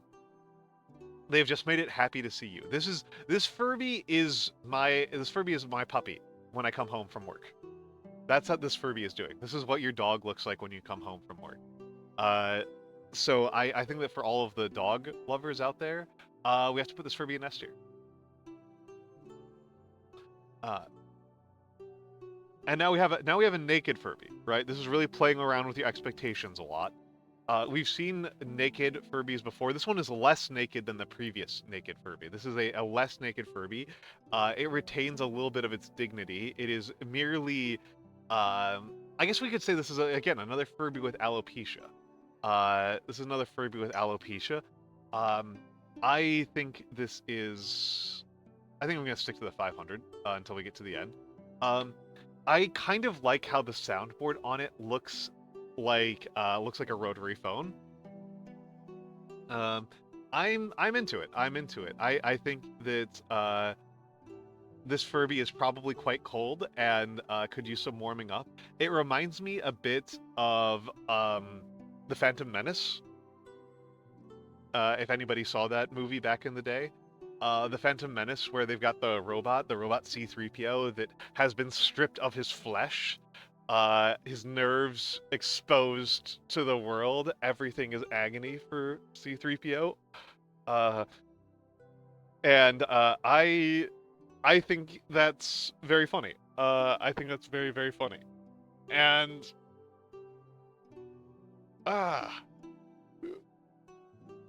naked C-3PO. And R2-D2 makes fun of him for it. Exactly. And this looks like their child, right? This is what a C-3PO R2-D2 child would look like, right? That's what Star Wars was about. It was about the legacy of C-3PO. And this is his legacy. This is just great. This is phenomenal. I don't even know what I can add to this one. I think the use of the rubber human-style hands and feet is really beautiful. I think this is very exciting. I think that this Furby looks very tired and stylish. I think this is great. I think it's phenomenal. This is one of the most classic cursed Furby posts of them all. We've actually seen this Furby now twice before. This is the third time this Furby has shown up, and he's going to show up a fourth time. This is the classic long boy Furby. A very classic long boy Furby. I think this Furby is kind of a delight. I think that it's stretched out super long. I think the spidery legs really add to it. It's kind of like a millipede Furby. I think this is very funny. I'm into it. S tier Furby. Now we have the gorilla face Furby again. We've got the gorilla face Furby again.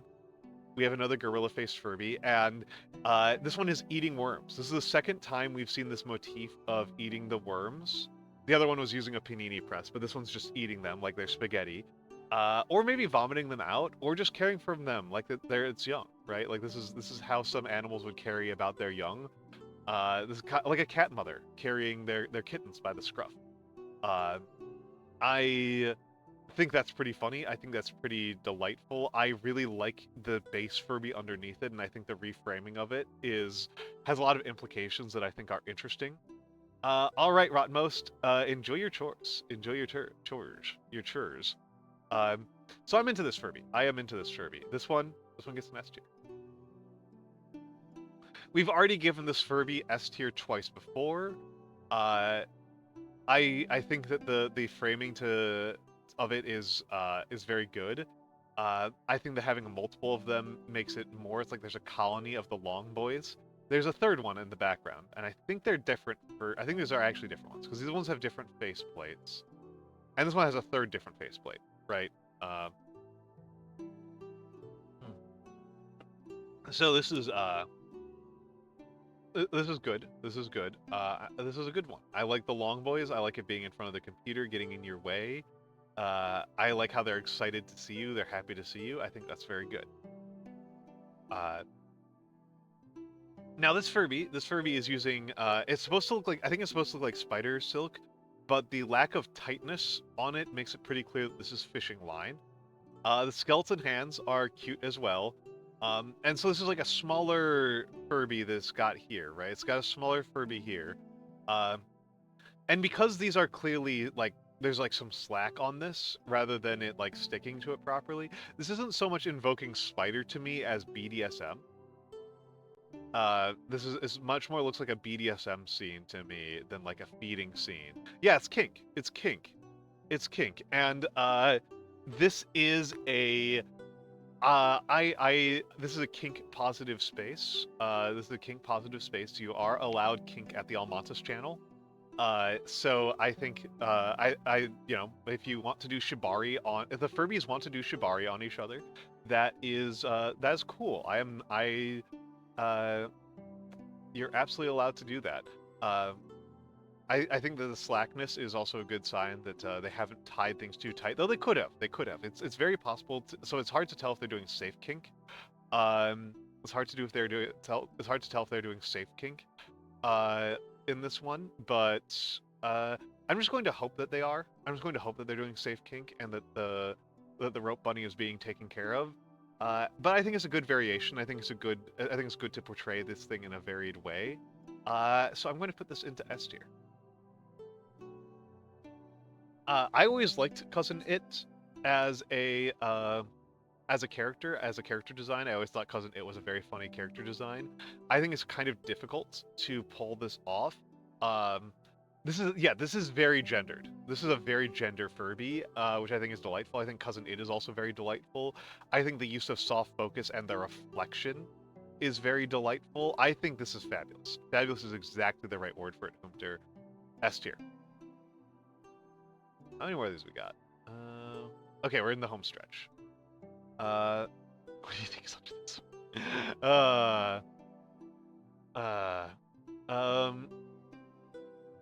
We already know what peeled Almantas looks like. It looks like a little gremlin. So this one's we've already done almost this exact photo before. I would be cruel to not put it in test. Yeah, straightforward. We've seen you 3 or 4 times before, my gentlemen. Long Furbies are good. This is a small long Furby, though, unless this is a gigantic chair. This is a small long Furby, which is a great combination. So, S tier. Now, I like this a lot. I've said before I really like the use of human flesh elements being added to the Furby, to the extremities of the Furby. I think sumo is a good sport. We've done a lot of sumo watch-alongs on the server because Space and Grim and Wande are all big sumo fans, so there's a lot of sumo watch on my server. So I have to support the arts. I have to support the arts of the sumo Furby. S tier. Now, Dorito Furby. I don't like Doritos, but I do like the Jabba the Hutt-esque body here. I do like the Jabba the Hutt-esque body here. I also think that Doritos are a relatively appropriate food item for a Furby to be eating. Much more appropriate than the hot dogs, if I'm honest. Like, I think that having a beak is going to make eating crunchy food a little bit easier. And they've got a relatively wide beak.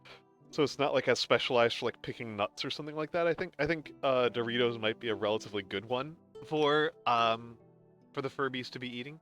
So let's put you in the S tier. This is beautiful. This is beautiful. I think that playing around with what extremities you put on them is really good. So this is what the spinal, when you make long Furbies, this is actually the things that they use for the spine elements. They don't use like human skeleton type spines, right? Because that's very silly. They use these cone and ball sockets. They use a chain of cone and ball sockets to make the spine articulation. So if you're wondering how like this Furby to the next of it is retaining any sort of shape and like defying gravity and not just flopping around like a noodle, this is how they do the bone. So this is much more. This is even more skeletal Furby than the ones that have like human skeleton hands. I think this is very cute. I think this is a return to form of like playing around with the extremities. But I think it goes back and it re-inverts the things that are done by giving them human hands and human skeletal hands. I think it plays around with both of those. Other Furbies we've seen have human skeletal hands. This one says, no, I've got Furby skeletal hands. And I think that's delightful. This Furby is really interesting, right? This Furby is really interesting because it looks smooth at first glance, but you can tell just even from looking at the Furby next to it that it's not smooth. This is a furry Furby. It's just a short hair Furby. This is a short hair Furby, and you're right, Hoomter. This Furby could use some help. This is a tangled Furby. He is pleading with us for some help to be untangled, and it is distress, but I am hopeful that we can help this Furby and make this Furby a happy Furby, a happy little short-haired long Furby, the rare short-hair Furby, the Furby noodle. Yeah, exactly. Oh, don't want to be there. I want to be here. And now you, our final Furb is tiny. This is a tiny Furby. This is a tiny, tiny Furby. I think this is playing even better with the human legs motif by having the lower torso. I think this is very good. I think this is really highlighting some of the care that went into the initial underlying doll that they used. I think this is good. I think this is another S tier. I think this is another S tier Furby. So, Action Man legs. I think they're Barbie legs, to be honest. The hip ratio looks feminine. So here's my cursed Furby tier list. I love all these cursed Furbies. These are beautiful. These are amazing. I am super into them. I am into them. I am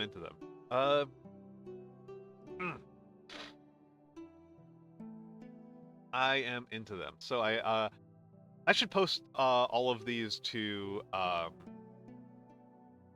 have to download them and glaze. Well, do I care about glazing them? They're tier lists. I might no, I should nightshade them. I should nightshade all of them. So I'll nightshade these and post them. If I'm not going to glaze something, I should nightshade them, right? So I'll nightshade these and post these after stream. It'll take me a minute. It will take me a minute. Now, I've got two different Warhammer tier lists. I'm going to take a look at the response.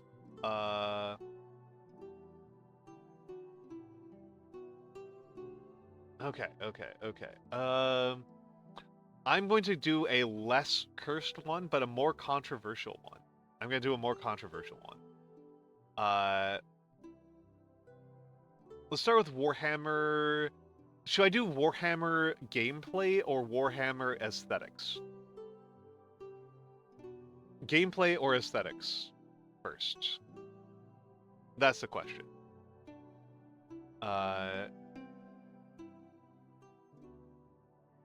Mechanical review or aesthetic review?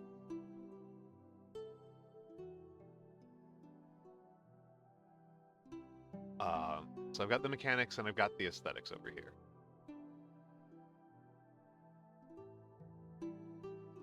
Only aesthetic? Only aesthetic? Okay, so I am going to be rating these on the models.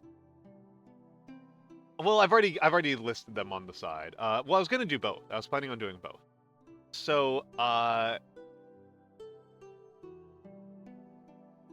let's start with the aesthetics. Let's start with the aesthetics. So, This is based on the models. Uh, excellent, excellent, excellent. I might actually grab myself a beer. I might grab myself a beer because I haven't gotten a lot of food today. So I am going to grab a beer. I will be right back. So give me uno momento.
I had an epiphany while I was up, which is, I'm cold, so why would I have a cold beer?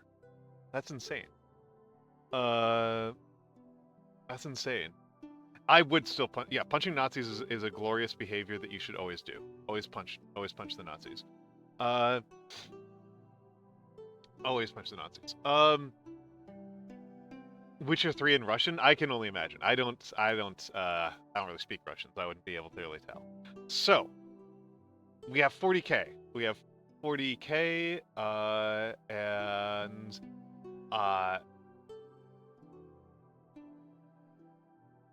oh, sorry, I made a mistake of clicking on the wrong window. So, we have 40k factions. We have 40k factions. I do know Corbett. Oh, what did he do? What did Corbett do? I do know Corbett. Oh, why would he do that? That's stupid. That's just stupid. I'm assuming he's not allowing custom tags, but but he's got to do every tag. That's awful.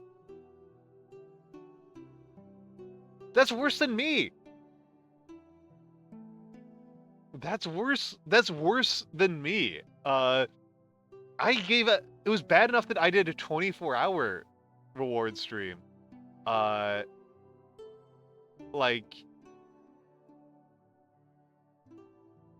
why would you do that? That doesn't even make sense.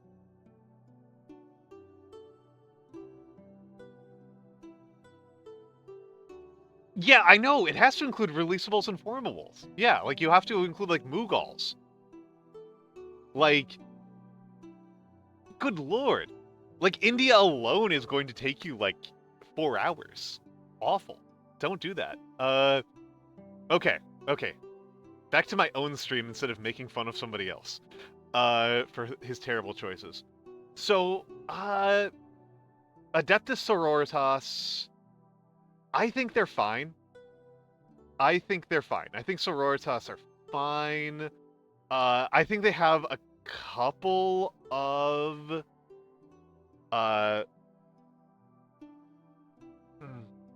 I think they have a couple of good moves, but I think their artillery looks really good, but I think their base models are just mediocre. So,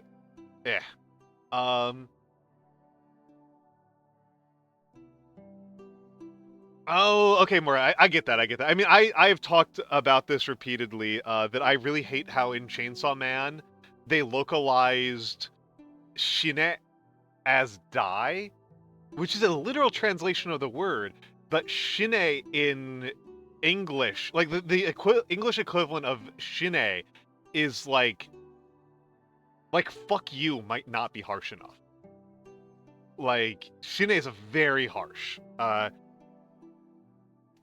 like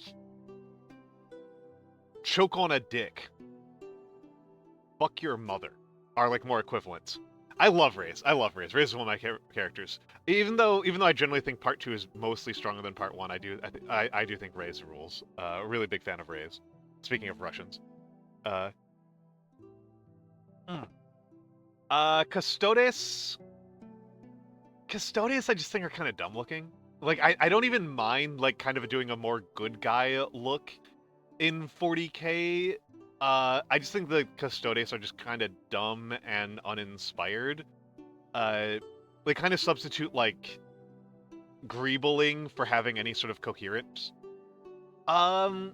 They might have... I know that all Sororitas are female. I think Custodes now have female models, I guess. I don't know. I think Custodes are kind of an interesting faction, but I think that their models look like poop. I think their models are just kind of poopy looking. Mechanicus, I think, are amazing. Mechanicus have some of my favorite models. Mechanicus, I think, are beautiful. I love the way the Mechanicus look.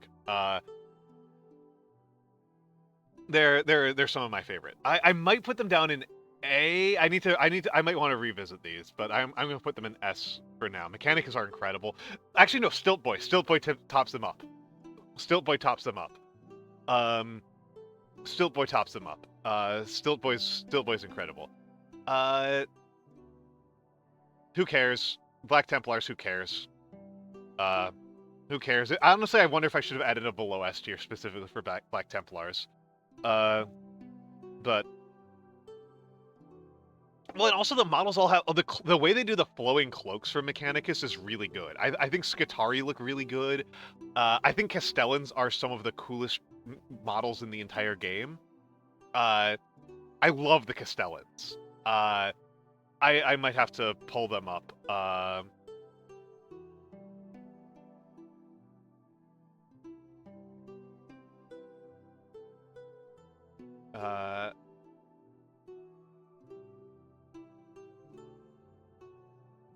Yeah, I love these. I love these goofy boys. I love Castellans. I love Castellans. I think Castellans are so cool. I love these guys. This is like peak 40k aesthetic to me. This is probably my favorite non-town model in the entire game. Blood Angels, bleh. Chaos Demons, I think they're fine. I think they're fine. They're not amazing. I think they're fine. I'm actually gonna put them down to tier. I think some of them are. I might have to rethink them. But I think they're some of them are pretty good, but on average, I think I'm mostly trying to rate based on the best ones. I think the best Chaos Demon model is like an average to bad Sororitas model, so Chaos Knights I think are really cool. They might go into great, but I'm gonna have to think about them. I actually no, let's put them in great. I think Chaos Knights are really cool. I think Chaos Knights are sick. I'll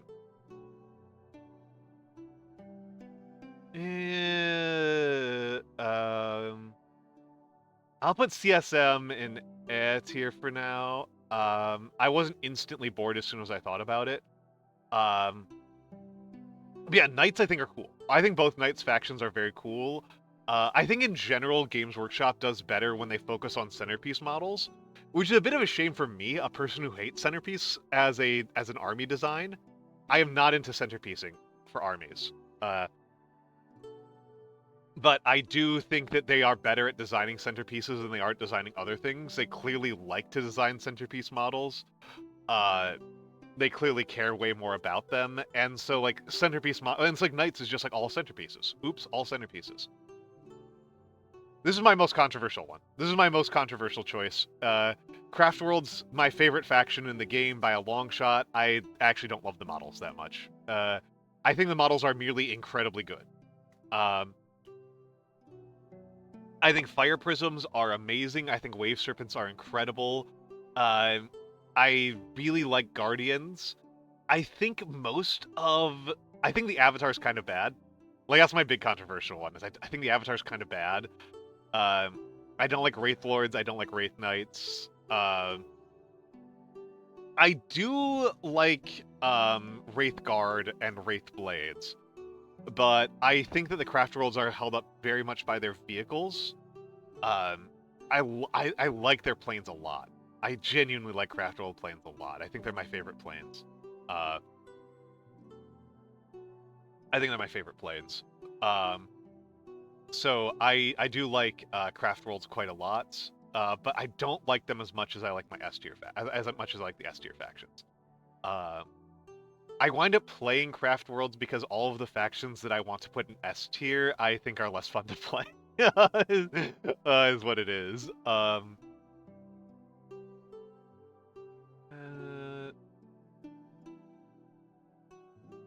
You know what? Actually, I think I'm gonna do this. Yeah, that. I like Drukhari a lot. I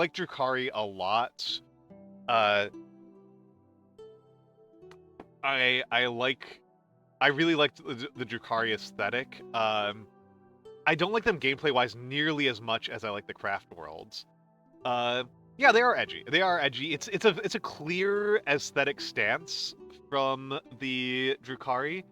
I think that Drukhari have a clear aesthetic stance. I think I think that BDSM as a central design aesthetic is funny.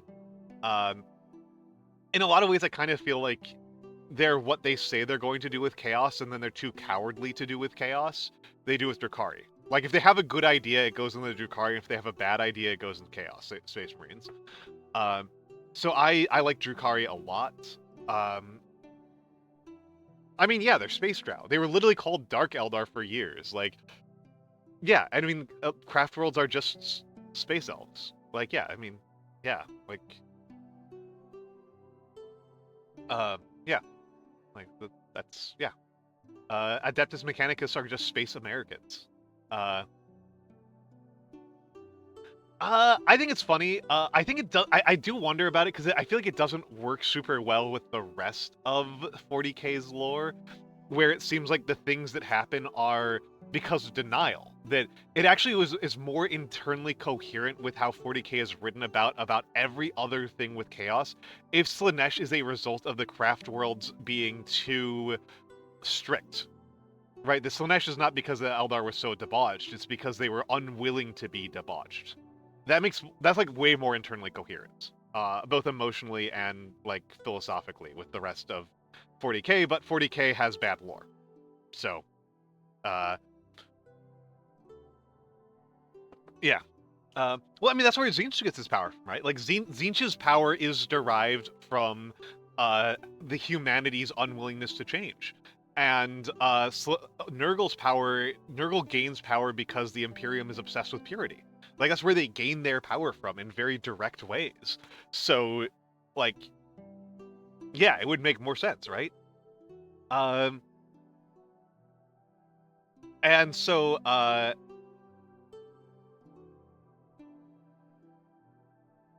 Bride Slaanesh or Dinosaur?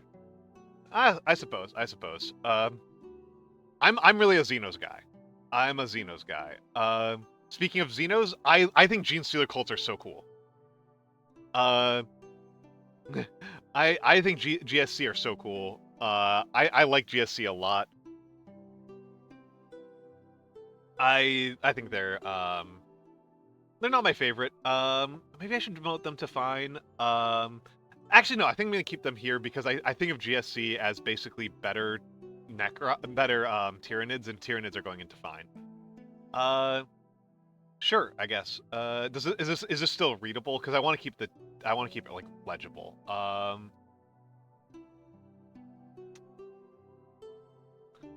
want to keep it kind of legible. A big thing that's going to hurt the legibility on these is like the text is like a bit like choppy and like the colors are bad. It's like Chaos Knight. It's like, how do you even read that?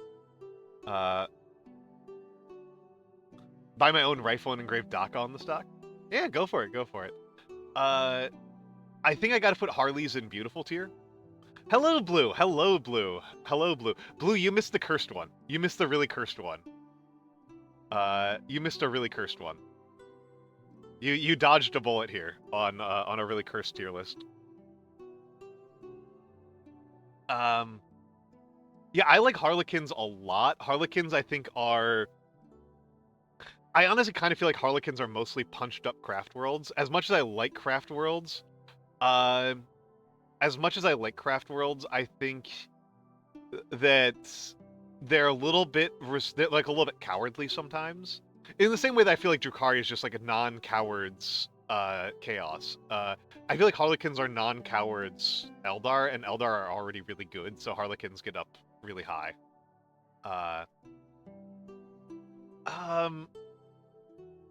Guards is tricky. I actually do kind of like guards quite a bit, but I feel like they're a little subdued and like, I don't know. I think my reaction to almost everything in guards is kind of a like, this could be better.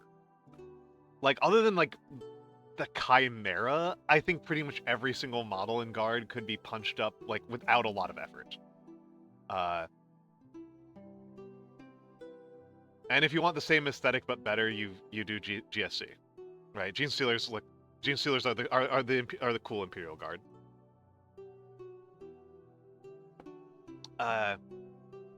Imperial Knights. I think Imperial Knights are actually cooler than Chaos Knights. But they're not cool enough. So I'm gonna put them there. I think they're good though. I like them. Yeah, there's actually a couple of things I really like in the Imperium. I do like the Bane Blade a lot. I like the Bane Blade a lot in the Shadow Sword. I actually don't like the Lehman Russ. I mean, the Chimera is cool. Not the Chimera. I'm sorry. No, I mixed up the Chimera. I mixed up, not the Chimera, the Wyvern. No, I'm mixing it up again. Manticore. Their MRLS. I think their MRLS is like not actually possible to improve. I should have just said the MRLS, which I believe is that the Wyvern or the Manticore? Caption said Beyblade. Nice.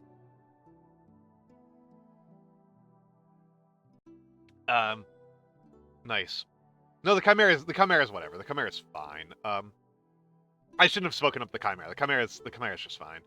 The Rogel Dorn's all right. I think the Rogel Dorn's like pretty good, but it's like the Shadow Sword, the Bane Blade, the Manticore, I think are all very good. I generally like the aesthetic of having a lot of little dudes on the map who are a lot of little dudes on the field who are just taking up tons of space. But yeah, I like the it is, you're right, it is Beyblade coded as heck. Yeah, I think the but their MRLS I think is really good. Their rocket launcher system I think is really cool looking. It's honestly the biggest thing between that and the Basilisk. I think the Basilisk is kind of dumb. I know the Basilisk is like a million times more iconic, but I think it looks kind of dumb. It's too deliberately designed off of the rail cannon without actually being like having any of the things that made the rail cannon. So it's like, why are you doing this? You just kind of made this look Nazi for like no good reason. Yeah, I feel like fine is where I put Imperial Guard. I like Votann. I'm actually gonna put them in fine. I might demote Imperial Guard again. I like Votann. I don't love Votann. I think the newer factions in general are pretty cool.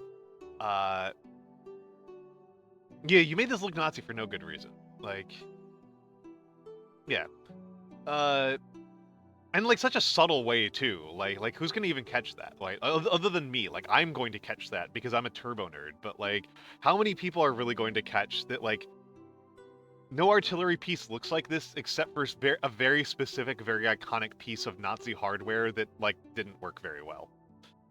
Like, ridiculous. No, not Votann. Votann are fine. No, the Basilisk. The Basilisk is very deliberately designed off of the Third Reich's rail cannon. Like no other SPMA looks like that. Yeah, so that's why they made it that way. That's why I dislike the. It's not the main reason I dislike the Basilisk, but it is definitely a reason I dislike the Basilisk. Yeah, right, right. Like, why did they do that? Like, I mean, I know why they did that. They did that because the Imperium is supposed to be the Nazis, right? The Imperium are the Nazis, and they're supposed to be defeated at all costs. And if you cheer for the Imperium, you are a Nazi, and you should be thrown off of a cliff. Right? Like, that's it. You know, they said that the Imperium is the worst government that humanity has ever had, so they modeled it off of the worst governments humanity has ever had. Now let's go with one of the coolest factions. I think I might put these guys in S. I love Necrons. Necrons are proper sinister. They are great. Necrons are so cool. There are a couple of Necron models I don't super like, but like tomb barges are so cool. The Ark is fine. I don't like the Ark a lot, but I love Necron warriors. I love warriors. I love yeah. No, Necrons are so cool.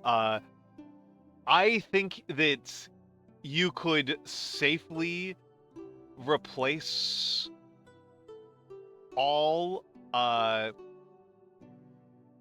I think you could safely replace all Space Marines with just Necrons, and like nothing would be lost. Everything that Space Marines are supposed to do in the faction, the Necrons do better. I think Necrons are super cool. I love them. Orcs. I am sorry. I am sorry, Kirill, if you are here. I am sorry, but I just think orcs are fine. I just think orcs are fine. I just think orcs are fine. I know that they're really iconic. I appreciate that they're very clunky and chunky. I like their small guys. But I kind of feel like their vehicles are just kind of like nothing.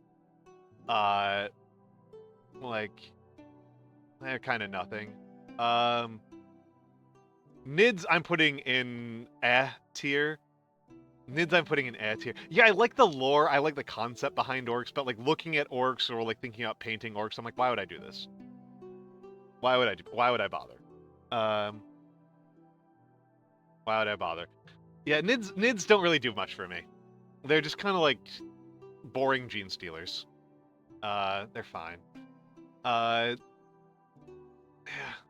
The big thing is like with Tyranids, it's like there's zoanthropes and then there's everything else. Like everything, I feel like Tyranids just look like soup. Yeah, no, Necrons are all about space pharaohs. Necrons are all about space pharaohs. It's great. It's great. But I have to go with my absolute favorite, my aesthetically favorite faction, Tau. Tau are my aesthetically favorite faction. If I played my faction based off of aesthetic, it would be Tau by far. It would be Tau by far. I do not like their gameplay at all. I do not like their gameplay cycle at all. I think it's not fun to play as at all. I do not like stand and deliver. I'm a high mobility guy. I am a mobility guy, and Tau, like, when Tau has mobility, it's just to trap you. It's a trick. Tau mobility is a cruel joke played on the player. No, Tau, you are there to shoot and shoot more. And I'm not into range play. I'm not into zoning play. And I'm basing this entirely on models, Moro. Like it's not really so much lore, but it's models, right? It's like, how much do I enjoy looking at the models? How is this slander? You have a different opinion. I didn't say that you don't love Tyranids. I said that I don't. I think they're fine. I'm just not super into them. Like, they're not my thing. Yeah, some Nid models look wonky as fuck. Well, yeah, I mean, yeah, horny is like central to their design, right? Tyranids, like, that's probably the best thing to say about them is that they're extremely horny. They're like, arguably, like, that's very much a thing that Tyranids have been going for a long time. Like, because once people kind of discovered that they found Slanesh horniness to be boring about 20 years ago, they really leaned into Nids being the horny faction for the last like 20 years. Like they're the horny faction. Custodes is also a pretty horny faction, but like for the straight men, Nids are the horny faction. But yeah, so this is where I feel about the models. This is how I feel about the models.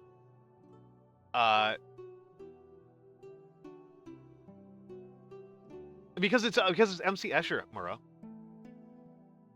It's because they're MC Escher. It's because they're MC Escher. So, let's go over to the gameplay. Yeah, Tower probably the closest to the good guys. I can see an argument for Harlequins as well. There's also a very fun argument for Gene Stealer cults as good guys. I think that's a very funny argument. So, let's talk about the mechanics. I actually think Sororitas are pretty cool. I think of the tough guy factions, I think Sororitas are pretty cool. I think, yeah, exactly. Mura's got it. Yeah, Mura's got it. Yeah, no. It's and I mean, like, there's also the thing, right, Mura, that like fear and horniness are very linked things because our pathetic human meat brains with our nervous system that isn't even binary, our sub-binary nervous system, uh, we tend to parse lots of strong feelings as interlinked feelings. And so, like, the wires get crossed, right, in our brains all the time between things that make us angry and make us happy. It's not even, yeah, yeah. It's things that make us happy and make us angry are very interlinked, which is like my main explanation for Mura Sensei as a person. Is that Mura loves to be angry, and then like people like will often cross their fear and their sexuality. Sleep well, Mura. Sleep well. Uh, and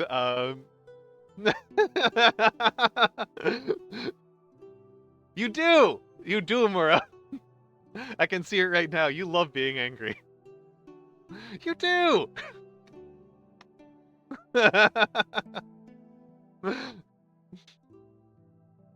You do. The cat loves to be angry. She loves to rage. uh,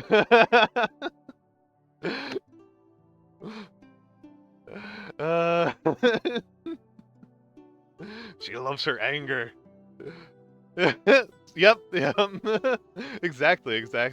I hope Ronan feels better soon. I miss Ronan. Sleep well, Mura. Exactly. This is why you're friend. This is why you hang out with me, is so that you can get mad at me.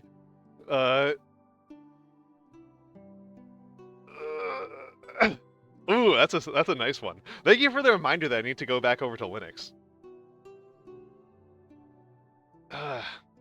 The Windows stuff is too slow. Windows is just too goddamn slow for this machine. It is time to return to Linux. That's a New Year's thing. New Year's thing is back to Linux. I might end up having to take like a week off from streaming to do it, but I need to go back to Linux. I need to return. Angie, yeah. Sleep well. Get your angry sleep. Take your angry nap. So I think Sororitas are actually a very cool faction mechanically. They do a lot of dice manipulation. They have a really kind of interesting mix of like fragile trade-up pieces and like like good line holders. I think it's quite cool. I actually think it's quite cool. It's very infantry focused. You know, it's very cool to have a faction that's like stance on like you're going to get mowed down if you hang out in the streets. Is to just like, well, just put more bodies on the street, right? Like, just put a little bit more armor on them and put them in and have more of them.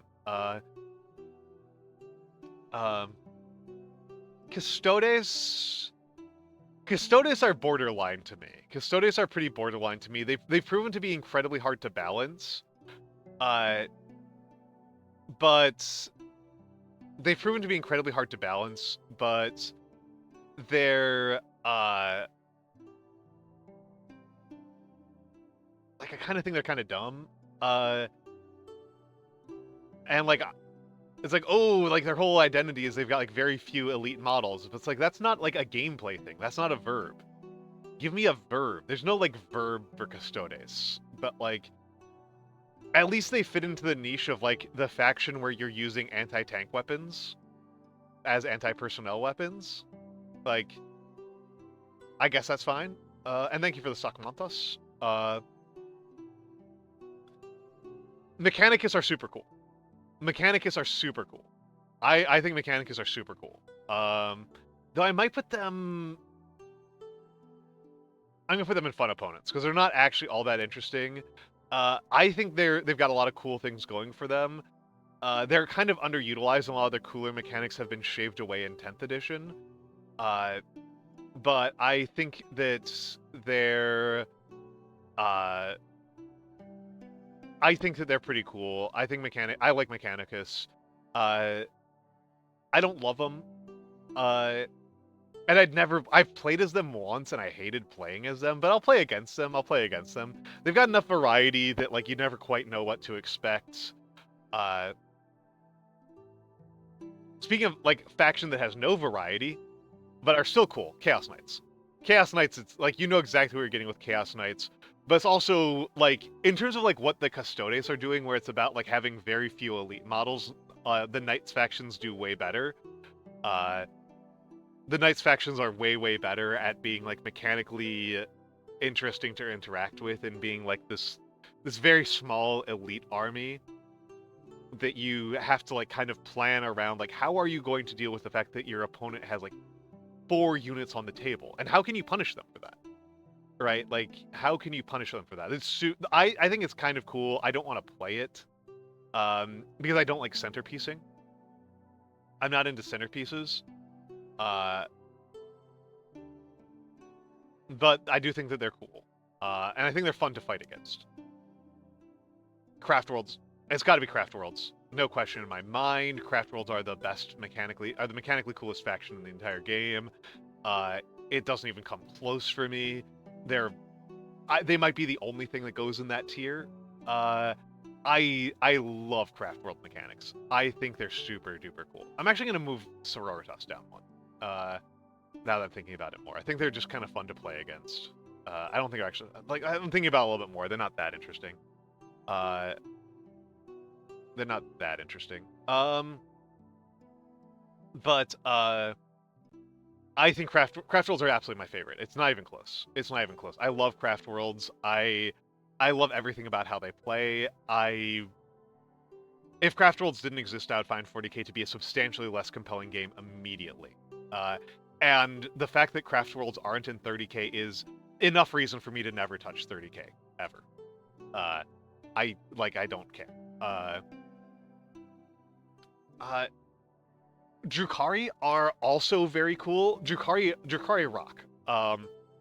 Drukhari rock. I like moving fast. I like breaking things.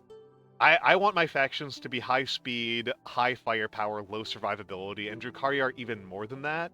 Are even more that than Craft Worlds, but they kind of trade interesting, tricky play for just being more efficient, which I think is kind of boring, and I think that the cultish way in which 40k is a game about efficient trading, like that's really what 40k is about. If you compare 40k to other war games, 40k is a game about doing efficient trading. Like it's being able to identify which pieces were underpriced is like 90% of the game, is like a very large percentage of the gameplay skill. Whereas like functionally, like very few things in Infinity are underpriced, and you can't build an entire army around just being slightly cheaper and more efficient than your opponent. Whereas like that's the strategy for 40k. And so like if like leaning into that is uninteresting to me, so like Drukhari have a lot of things that I really like, but they're lacking a lot of things that I think would make them actually interesting. Gene Stealers are super cool, and they've gotten cooler. They recently got cooler in the most recent update. They were really RNG for a lot of 10th edition in a really feels bad way, and now they're much more even. And I think that that's very cool. Their newest detachment rule set they have gives them a really good incentive to do like really complicated soup armies, which is a lot of what I think is cool about Gene Stealer cults. But I think an ambush-based army is cool. I think an ambush and sabotage-based army is very cool. I think it's cool to have an army that is really built around...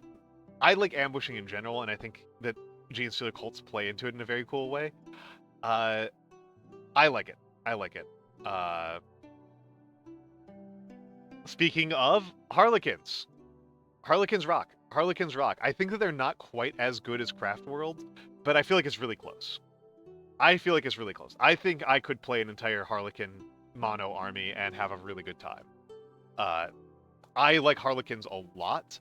I think high mobility infantry is sick as hell. I think Death Jesters are a very, very funny unit. I think Solitaires are an incredibly funny unit. I'm not as into the fusion boat thing. Uh, I'm not as into fusion boats, but I do really like. I do really like how they play. Uh, and again, I really like troops. I really like an infantry-focused Harlequin army. And if it was like a Harlequin craft world mixed army, that would be like, that would also be a really good army to my mind. I think pure crafts is probably my favorite still, but and of course you can do Yunari. Yunari is also very cool. Uh, guards guards are fun to fight because guards have like these kind of like heavily varied armies that have lots of different surprising ways of playing. They're in terms of like what I want to fight as a craft world player, I think Imperial Guards are actually like a kind of good example of what I want to fight. Um, they're less mobile. They've got lots of fragile asset. They've got lots of things like holding them together, and so like they're very good for attacking and like breaking into. So I like Imperial Guards. And for a similar reason, Imperial Knights. They're the opposite end. It's the same thing as Chaos Knights. It's something interesting to have to play around an army that's got like no models, but if they can see you, they can kill you. I think that that's also pretty cool. I feel bad putting Votan down this low because one of my roommates, not my current, he moved out recently, but I've got a roommate who's like all in on Votan. He's all in on Votan. He loves Votan. He thinks they're super cool.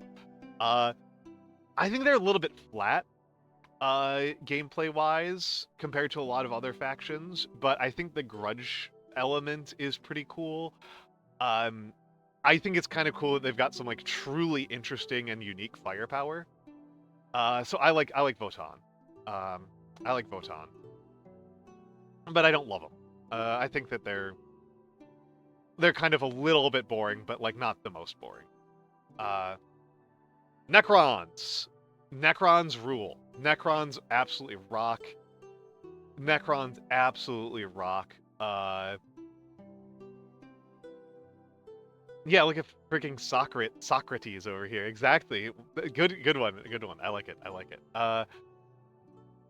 Yeah, I like Necrons a lot. I think Necrons are super cool. I think that they have all sorts of interesting and cool mechanics that have changed a lot over the years. Hypercrypt is a little bit dumb, but I'm glad that Hypercrypt is getting nerfed these days. But I like when they play around with Necrons and do like mobility Necrons. I think mobility Necrons is always very cool when they do them. Well, you did come in here for orcs, who I'm going to put into fun opponents. I don't think I would ever play Necrons. Not Necrons. I would play Necrons. I have played Necrons. I like Necrons. I don't think I would ever play orcs. But I understand the appeal. I think that they're cool.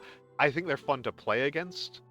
I don't like the randomness of them so much, but I do like their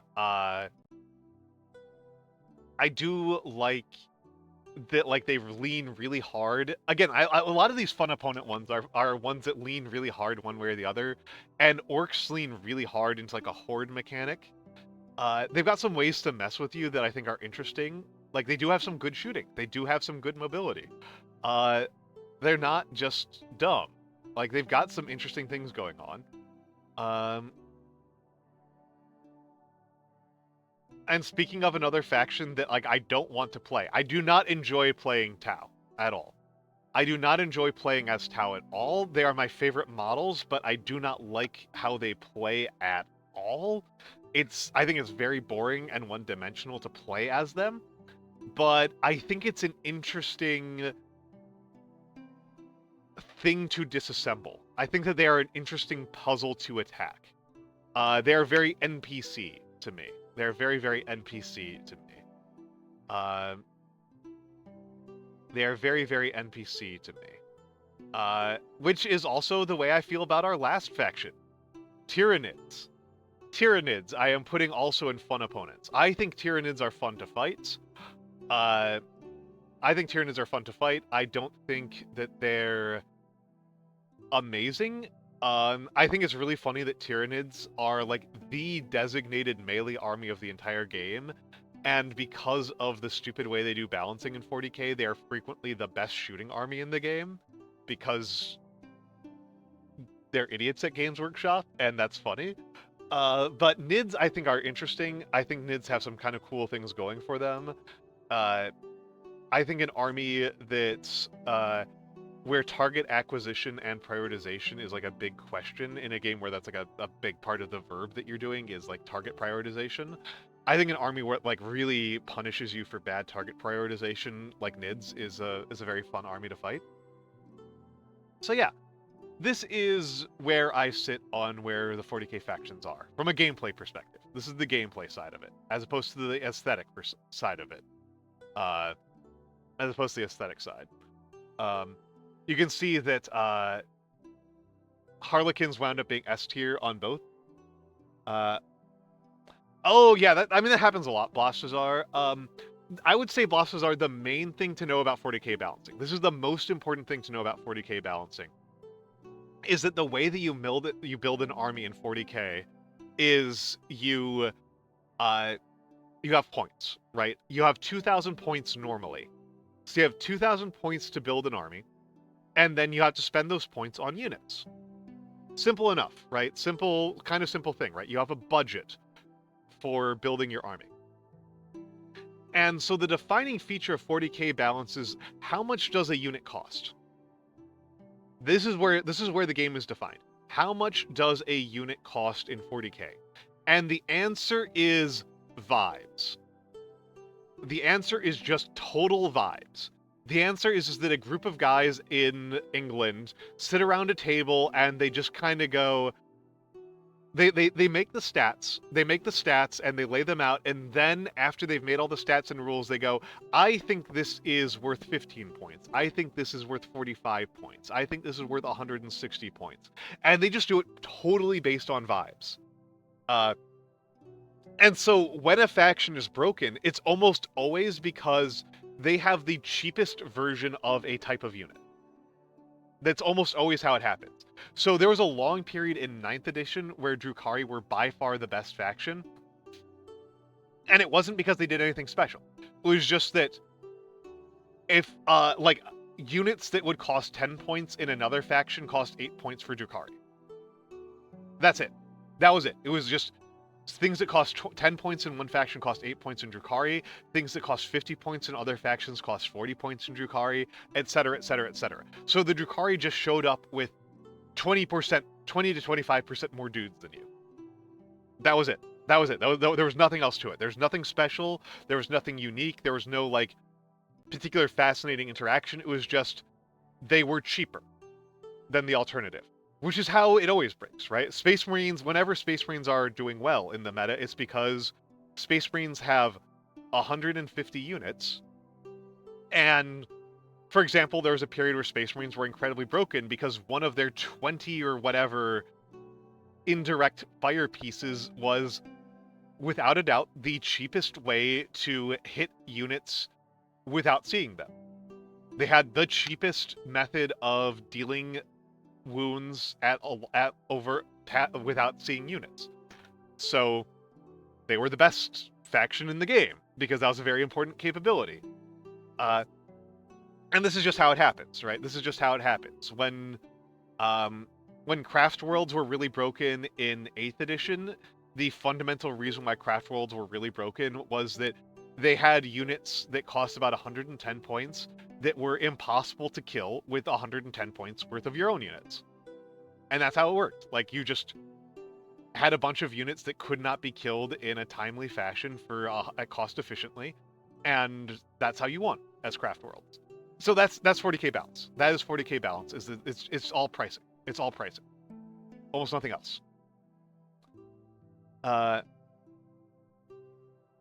It happens. It happens. That's if you play, if somebody will allow, there is a 3,000 point unit in the game.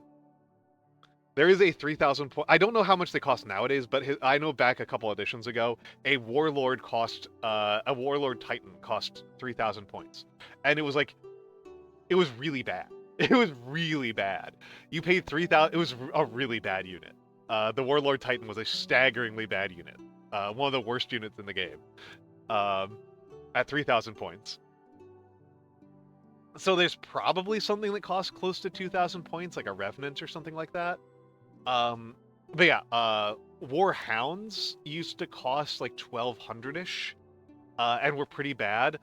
But like knights is like the army you're thinking about. Knight units are like 500 points each.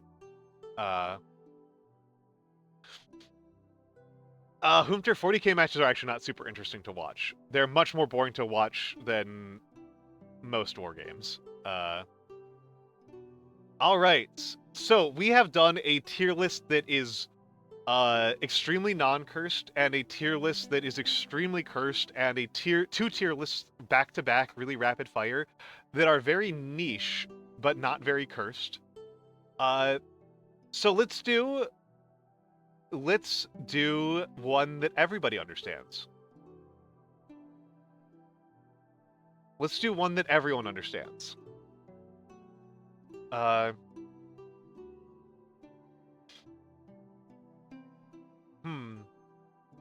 going to do fruits. And I need to think about this one for a minute. Oh!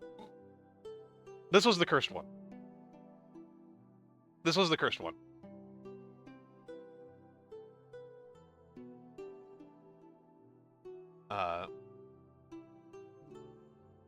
Yeah. So, I just need to think a little bit about this one.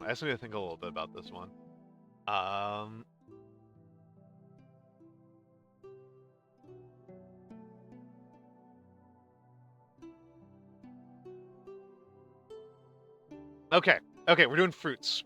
I'm just thinking about it a little bit.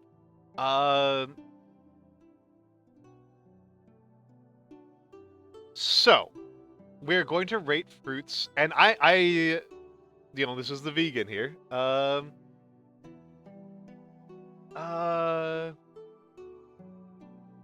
Green apples.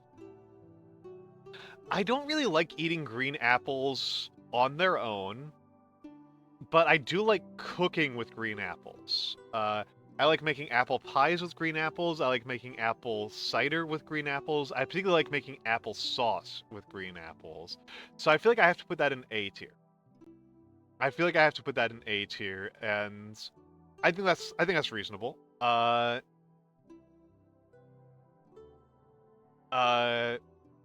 Red apples are an easy S tier to me. Red apples are a very easy S tier to me.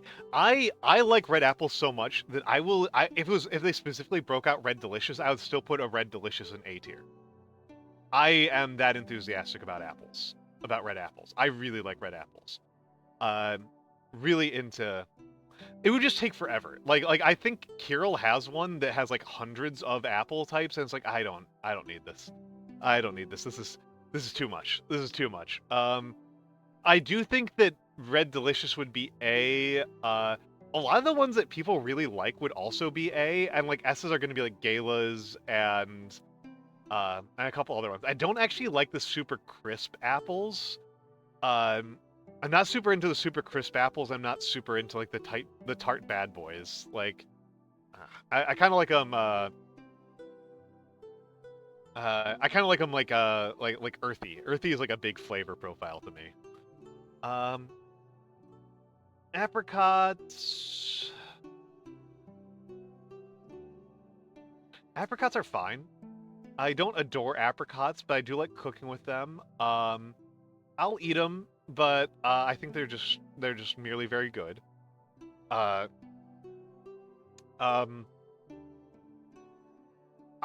are tricky. Yeah, Honeycrisp I'm just kind of okay on.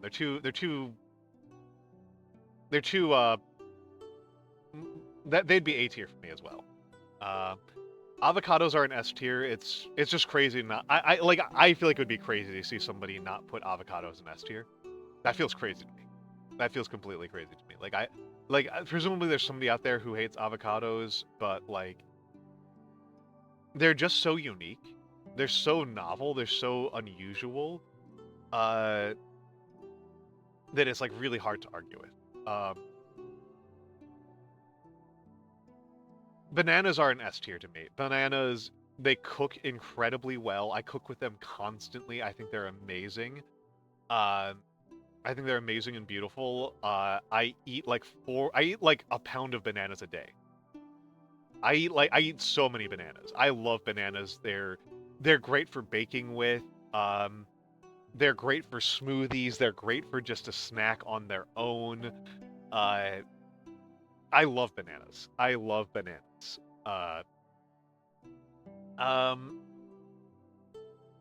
Blackberries I think are pretty good. I like blackberries a lot. They're on the tartar side for me. Right? Yeah, I eat a lot of bananas. Yeah. I like blackberries a lot. I'm pretty happy to be eating a bowl full of blackberries. I'll be pretty happy. I'll be pretty happy eating those. Blackcurrants. I've had blackcurrant jam, but I've never actually had blackcurrants on their own, so I don't feel fair rating them. Blueberries I'll eat by the cartonful. Blueberries I will eat like popcorn. I eat blueberries the way that people eat Doritos. The main thing stopping me from eating more blueberries is that they're expensive. I love blueberries. I think they're an absolute delight. They rule. Blueberries are fantastic. Blueberries are absolutely fantastic. Cantaloupes. Yeah, blueberries are one of my favorites. It's a shame that they're such mold factories too. I like cantaloupes. I really like the aesthetics and the feel of cantaloupes. Like pre-cut cantaloupes are. Oh yeah. Bloobs is like the pronunciation of blueberries as bloobs has lived in my head rent free for years. Load bearing moment in Adventure Time for me. Cantaloupes are a delight. Cantaloupes are an absolute delight. Like I'm a really big fan of cantaloupe. It's hard to imagine not being a fan of cantaloupe to me. Yeah, blueberry Dorito. Well, I actually don't like Doritos. I do like blueberries. Like if you gave me a choice between just like what is like a high snack food? What is a snack food to have when you're like drunk or stoned or like really zoned out? Like I would choose blueberries a million times with Doritos. Blueberries are are very much like a high tier, just like snacking food to me. I love blueberries. Cantaloupes I merely like a lot. Jack in the Box talk. Coconut is this one I'm having to think about. So coconut I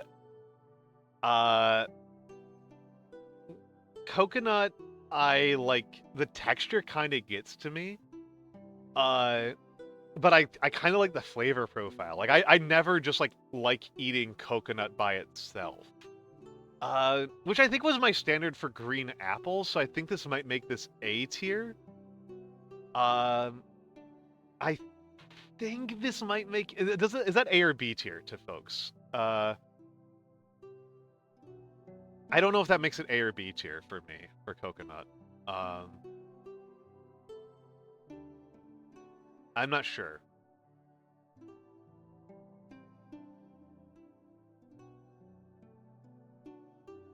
I'm really not sure.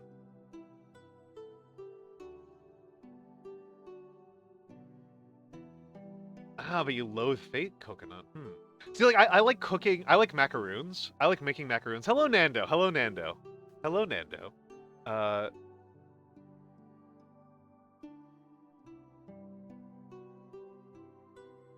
Hello, Nando. Welcome in. I'm trying to decide where I should put coconut. Because, like, I really hate the texture of coconut. The texture of coconut really grosses me out. But like if it's cooked or if it's actually no, I've got to put it in A because of coconut milk. I've got to put it in A because of coconut milk. I just remember like I can't make a Thai curry without coconut milk, so it's got to be A tier. Um, I love avocado. I love avocado. I think it's crazy to put it anywhere else. I think that's crazy, Nando. Oh, Vinny the Dumby, thank you for the follow. Thank you for the follow. It's good to see you. It's good to see you. And also, Merry Christmas. Cherries. Cherries. Where would I put cherries? Where would I put cherries?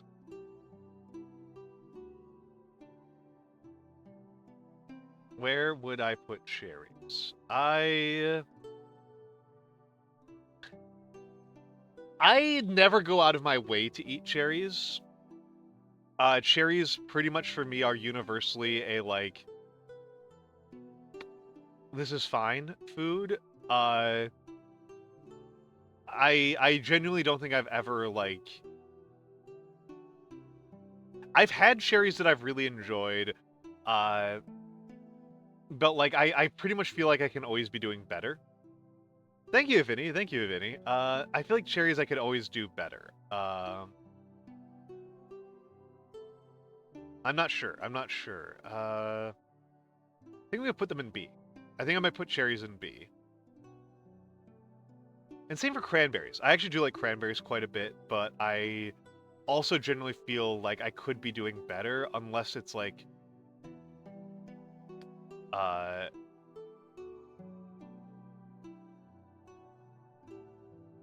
unless it's like cherries unless I'm doing like cherries with no, I just don't think no cranberries. I'm sorry, cranberries. Yeah, craisins are really good to bake with. Craisins are very good for baking with, especially if you're doing something that already has regular raisins or already has dates in it. Then like for like when I make royal palace cakes of I always include craisins. I really like them for that purpose. Um, like but cherries and cranberries, and cherries are really popular in my family. They're like my mom's favorite fruit. They're my uncle's favorite fruit. They were my grandfather's favorite fruit. And I don't know, they've never quite hit me like that. Dates. Uh, dates S tier. Dates S tier. I have an Amazon subscription for £5 of dates a month. Because it's the cheapest way for me to get dates, and also dates are not always reliably stocked around here. I love dates. I love dates so much. Dates mixed with peanuts is just is an S tier snack. Like one of the best snacks you're ever going to have in your life. If you've never done it before, get some salted peanuts and some dates, and like mix them up like trail mix. It's the best combination. It's so good. I love dates. I absolutely adore dates. They're amazing. We do have sour cherries is actually on the list as well. I don't think about them very hard. I don't think about them very hard. But they're not that different. It's just sweet showers. It's just cherries or sour cherries. Nobody ever says cherry and like includes sour cherries. Yeah. Oh, that's interesting. Yeah, I love dates in a million different ways. Dates are incredible. Um, I've never had dragon fruits. The local grocery store has dragon fruit, and I just never buy it because it's like $8 a pound or some crap, and that just makes me bulk. And I don't know how to prepare them. I should just buy one of these days and just be like. I also don't know if like you're supposed to have them raw or if you're supposed to like have them cooked with things. Like that's something I don't know about dragon fruit. Uh, the skin's beautiful on them. I think they look beautiful. Uh, I think they look gorgeous. But I just don't have. I've just never eaten one. I've just never eaten one. So I feel like I need to withhold my opinion. Yeah, I figure you can't eat the skin. I figure that's a skinless one. I figure it's a skinless food item. Okay, you can eat them raw? Okay. Okay. I might try that. Because there's some things like you shouldn't even eat raw. You need to do some additional prep, and like I was really unsure about dragon fruit. Okay. I think I've only ever seen the red ones. I'll need to check. My grocery store actually has a really good produce section. The local food bazaar is a really good produce section. It's good enough that it's worth waking up at 7 a.m. for. So I am pretty happy with them. You can quarter them and just peel back the skin. Nice. Nice. Nice. Very good. Chinatown has them. I'm very far from Chinatown. It is not worth it for me to go to Chinatown, especially because there's 2 Korean groceries within easy walking distance of me. I don't have a lot of... And honestly, my local food bazaar has a really good Chinese food section. Like, I can pretty reliably get, like, Dobyang and, like, Shaoxing and Laoganma. Like, my default white people grocery store has Laoganma. Like, so I don't feel a lot of compulsion to, like, go out of my way for things. I've never had durian.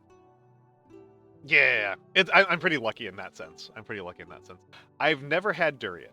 I don't think they tend to stock durian in America. I've never even seen durian at the supermarket or at a food cart. I almost lived in Chinatown. I was looking at an apartment in Chinatown for a while. Yeah, I've just never had it. I've never even seen it in real life. I've never even seen a durian. I know that by reputation it smells awful, but I've never actually smelled one. I've lived in Asia too. I just didn't live in Thailand. Like the durians are pretty tropical, so like you're not going to see them in the areas I lived in.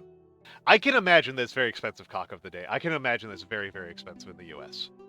I can imagine that's very, very expensive.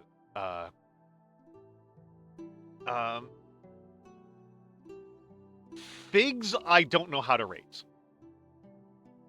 I genuinely do not know how to rate figs.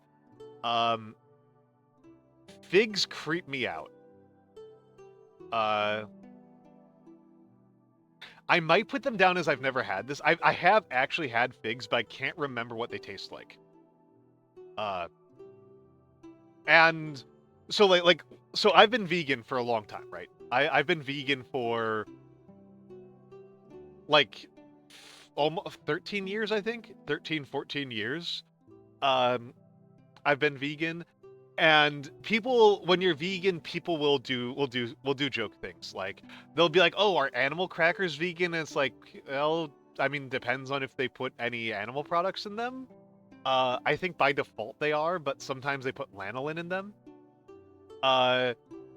Like most vegan things are not, and people will be like, "Oh, what about human breast milk?" And it's like, well, did the person who produced the breast milk consent to giving me that breast milk? Then yes. Like, yeah, it's veganism is just about consent. Are CEOs vegan? Absolutely. No question. Eating a CEO is vegan. But figs are complicated. Figs, I don't know how to answer that. I genuinely don't know, like, what to say about figs. Cock of the day, if you didn't know this. Figs are carnivorous. Cock of the day does not spend a lot of time around babies. No, if you take care of kids, like, you're going to drink breast milk at some point. Like, if you take care of babies, you will drink breast milk at some point. Because breast milk, like, you need to test if the breast milk has gone sour or not. Like people will pump breast milk and they'll put it in the fridge, and then like you'll feed the baby, and like you need to test if the breast milk is sour or not. Well, like the blue has hit it. Like, it's some figs are carnivorous and they will eat wasps, and then it's just like, Oh yeah, okay, that's fair. Okay, you are really living up to your name, Cock of the Day. I thought that was just a name that was chosen to cause streamers to have to say thanks for the follow, Cock of the Day, which is very funny, and I respect it. But yeah, that's very fair. Well, I mean, also, just because you're gay doesn't mean that you might not take care of kids. I don't have my own kids. I have taken care of my nieces and nephews, and like I had to like test the breast milk from my sister-in-law to see if it had gone bad. Like that's part of the deal. Like uh that's just part of the deal. But yeah, figs, I haven't eaten a fig in a very long time. Nobody in my family's super into figs. Uh yeah, the vegan workaround for dairy products. Yeah, yeah. Um yeah, the human cheese. Total aside, Blastozar, that just reminds me that one of my favorite things in the world is that in Dwarf Fortress there is dwarf cheese. That is a thing that you can make in Dwarf Fortress is dwarf cheese. And I want people to think about, how do you make dwarf cheese in Dwarf Fortress?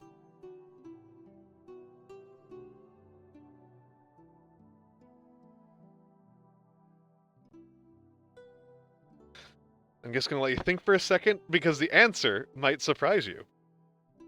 Dwarf cheese is not made from dwarf milk. It is made from cave maggot milk.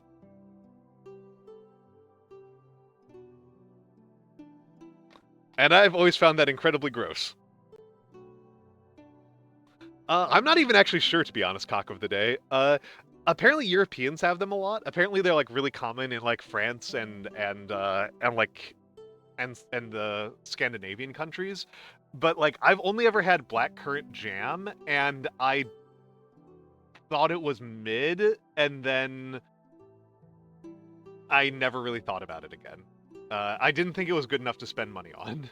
But that was also jam. I don't know how. I don't feel like jam is like a fair rating system. Because grape jam is like way inferior to just grapes. I would not rate grapes based on their performance as a jam. I'm gonna put figs in. I have had figs. It's just been so long. I literally can't remember.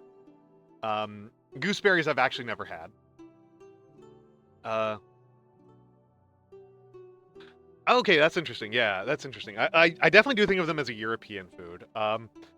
Yeah, I literally can't remember having gooseberry once in my life. I've got no idea what it tastes like. It looks like a grape to me, but I don't know if that's true. Uh, Grapefruit's fine. My grandmother really loved grapefruit, so I ate a lot of grapefruit when I lived with her. Uh, it was always just fine to me. I never had any particularly strong feelings about it. I kind of think it's a little bit sour. I think it's really funny that you should wear glasses or goggles while you eat it. I think that's very funny. Uh, red grapes, red grapes, red grapes, red grapes, red grapes. Here's more like it. Red grapes. Red grapes are incredible. Red grapes are amazing. I freaking love red grapes. I am losing my mind that one of my grocery stores sells red grapes for half as much as any other grocery store around me. It's like $2 a pound. It's amazing. I love it. Uh, Red grapes are incredible. They're beautiful. They're amazing. Uh, Coming out of Lurk to say, also hello, Pretty Night Laurie. I didn't even know you were here at all. Durian is underrated. Figs are lovely on a charcuterie. Okay, okay, okay. That's not one that I would have ever thought of. I really just associate figs with fig Newtons. Yeah, right, right. Like normally grapes around me like $6 or $7 a pound, and then there's one place where they're like $3 a pound. Actually, no, I think sometimes I've seen them for like $2.50 a pound. And it's like, this is amazing. It's just one store. Like normally stores have a very narrow price range. Uh, Cock of the Day, that is not weird. I like the skin, but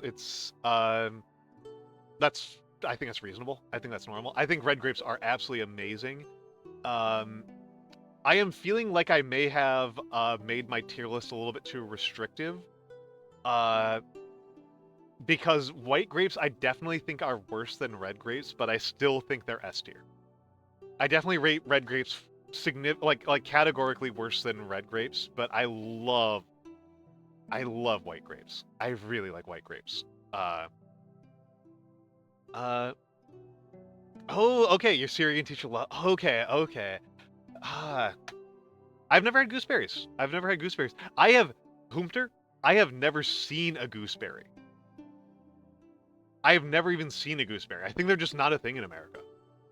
Like, I've never seen one outside of this tier list. Outside of when VTubers have done this tier list, I have never seen a gooseberry. I have no idea.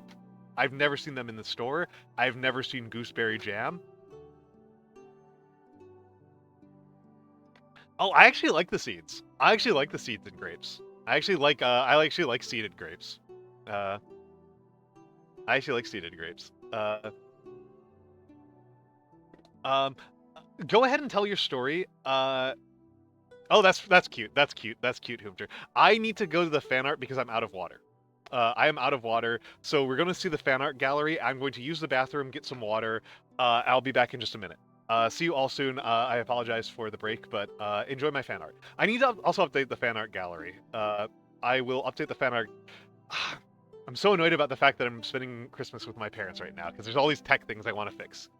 Um, I don't recognize that as a term, cotton candy grapes. I don't recognize that as a term. Uh, I don't think I've had them as a specific type of grape. I like globe grapes. I like black grapes. I like.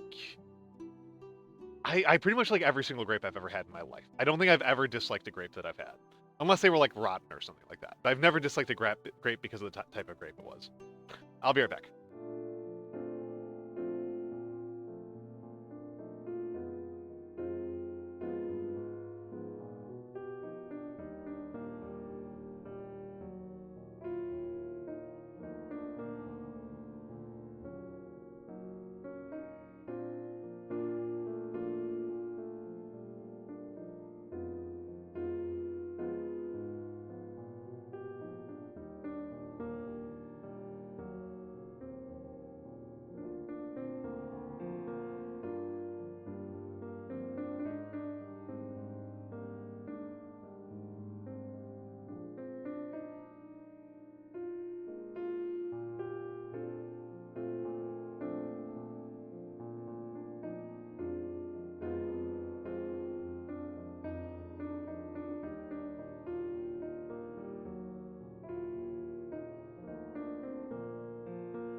I'm back. I'm back. Oh, model lost tracking. There we go. Ah, ha ha. Peaches are going to be on the list. Peaches. I'm pretty sure peaches are on the list. It would be weird if peaches weren't on the list. And it's not really. It's not really. Yeah, there's peaches right there. It's not really alphabetic. It's kind of like all over the place. It's kind of all over the place. I'm actually gonna knock out all of the ones I haven't ever had before. Nando, it's also very funny that you said hunger is the best seasoning because that's something my mom says a lot. That's something my mom says a lot, and I thought of it as very Midwestern, like very like she attributed it specifically to like the frontier.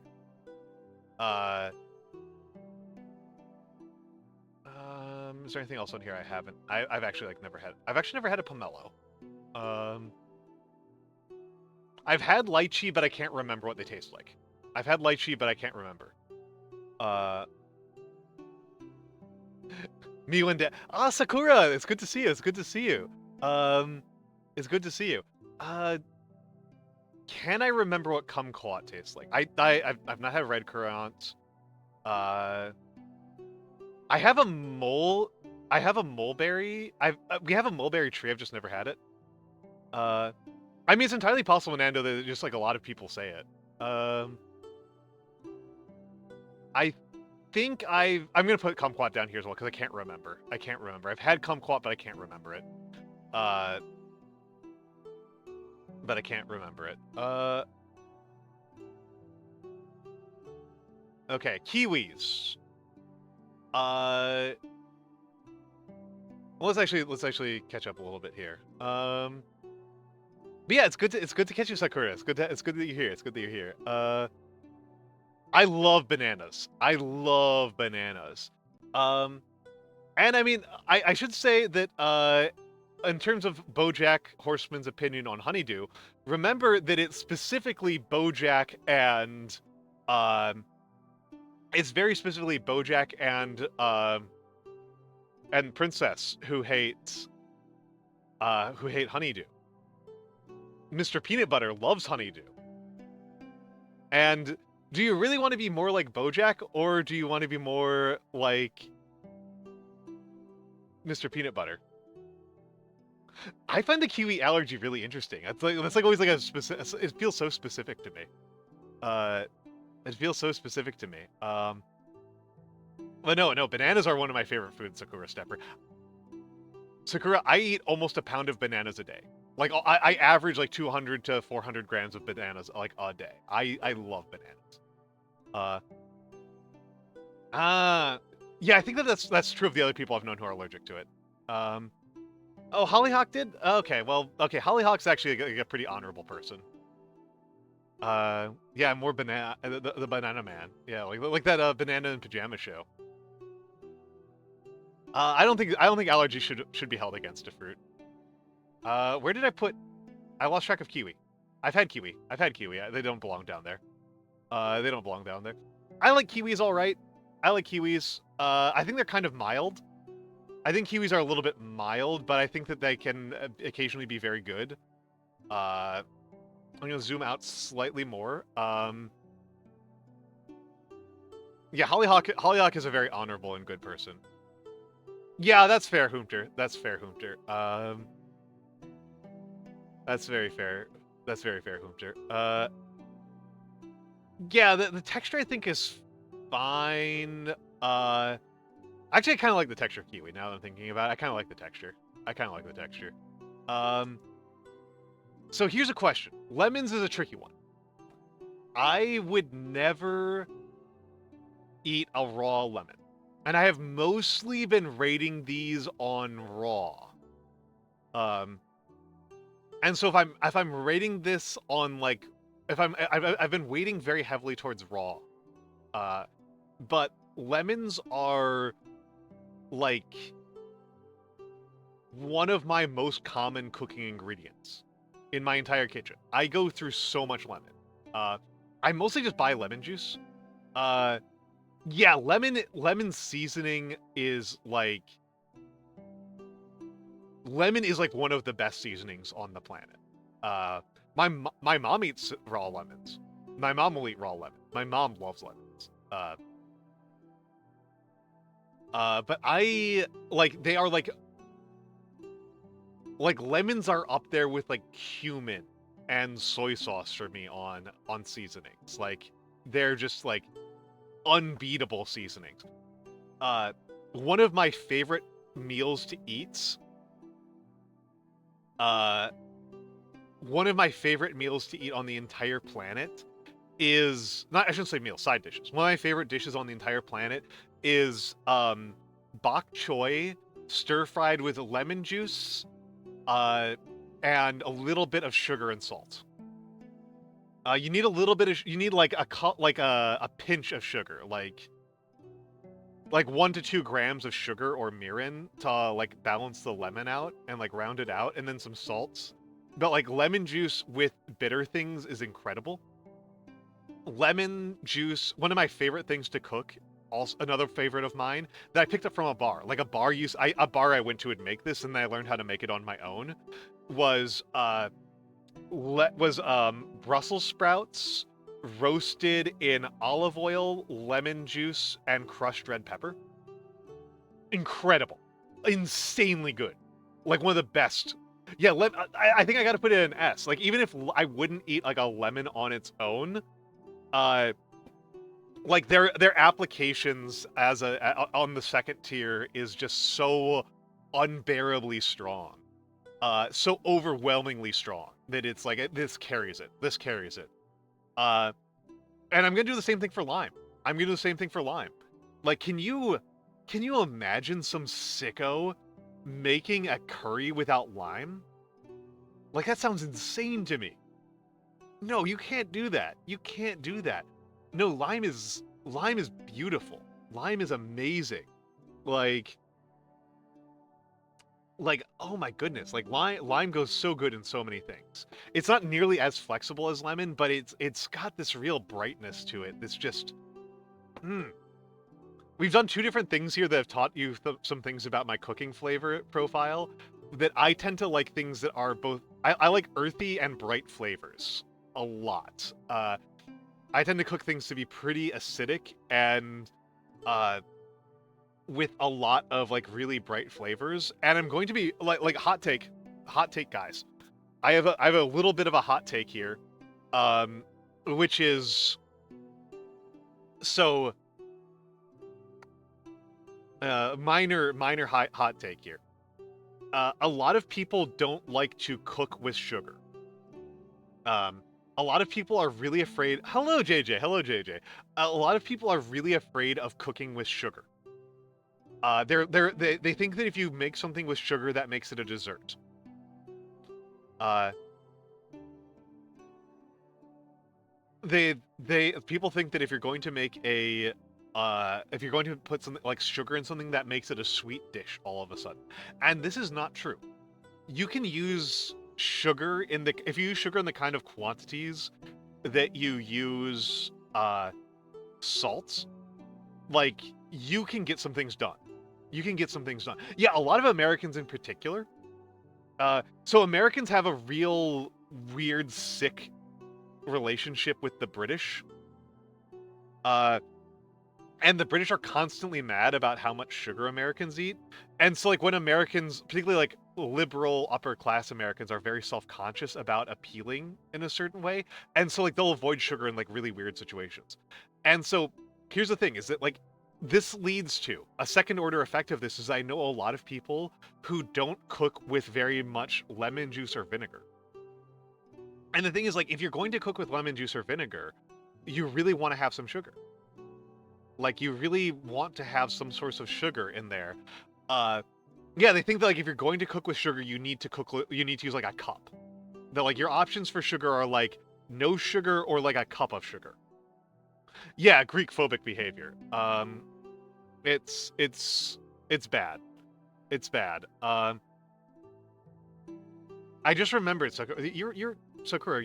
You're Flora, right? Yeah. I just remembered that. I was like, wait a second. I know this name. Yeah, I needed the Greek phobia to come in. Yeah, I needed the Greek phobia to come in. No, it's stupid. It's stupid.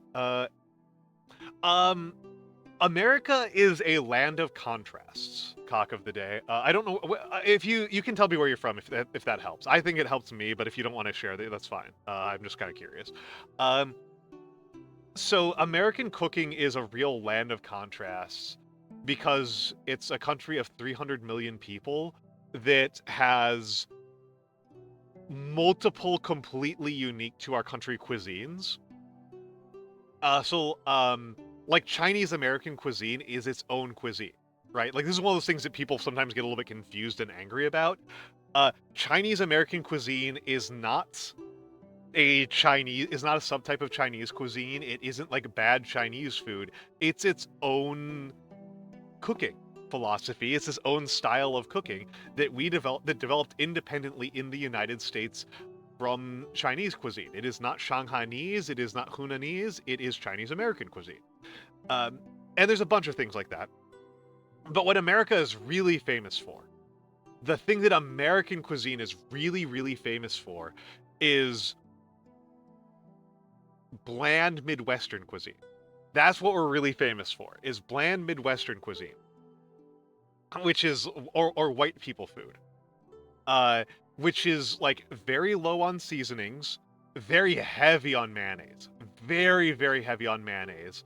So like lots of fats, tends to be very sweet, very few sweets, lots of meat. A lot of meat. Very meat heavy, very mayonnaise heavy, and like often pretty segregated dishes. Those weird jello things, yeah. And when people say white people food, that's what they mean. When people say Midwestern cuisine, that's what they mean. And that's probably what we're the most famous for because it's disgusting. Yeah, it's really gross. And leads to a really funny contrast where that's white people food, right? This is like white people are famous for like, if I'm feeling adventurous, I might put some black pepper on my chicken. Right? Like the unseasoned white chicken breast is like the famous one. But white people in America are also really famous for, I am going to put like 3 habaneros worth of hot sauce on this hamburger, which is how I grew up. Well, I grew up in the white people family where like my dad and my dad in particular was like really in revolt against white people food. Which is like a lot of white people are. Like it's actually pretty typical. Like a third of white people are spicy white people who like their notion of they overcorrect massively in the other direction.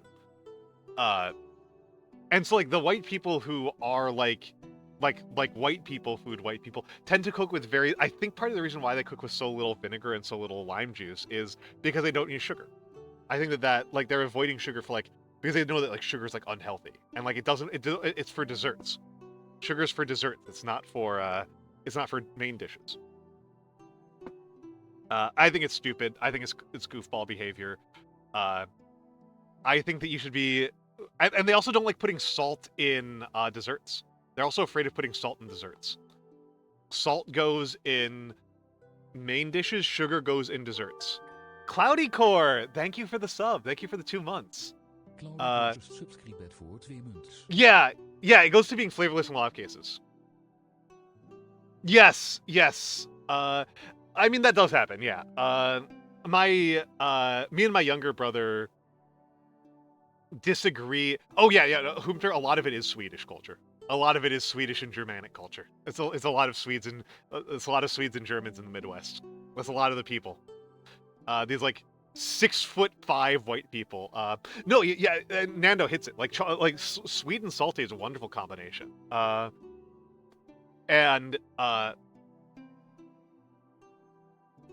Yes, and yeah, Blast. That's actually very true. That's actually very true as well. And I was just gonna say, Cloudy Core. I like the Aziza. I like the Aziza emotes. Aziza's my VTuber sister. She's also a sensational child. But yeah, there's a lot of superstition about it. And yeah, Gringot's my me and my little brother disagree a lot about cooking. Because my little brother just kind of puts every single spice in the cabinet in everything he cooks, and so it just kind of tastes like nothing.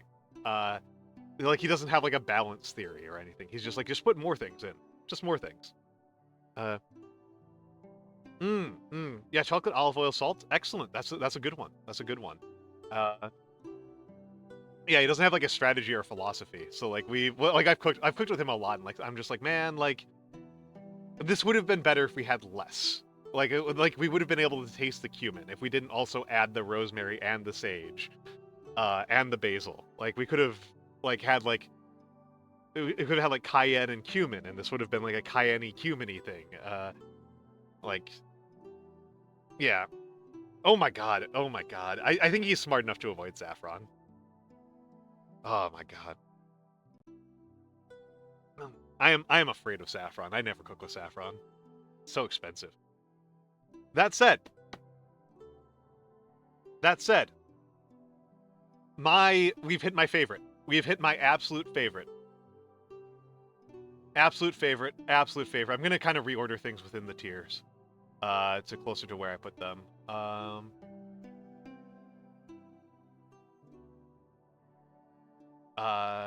Something like this.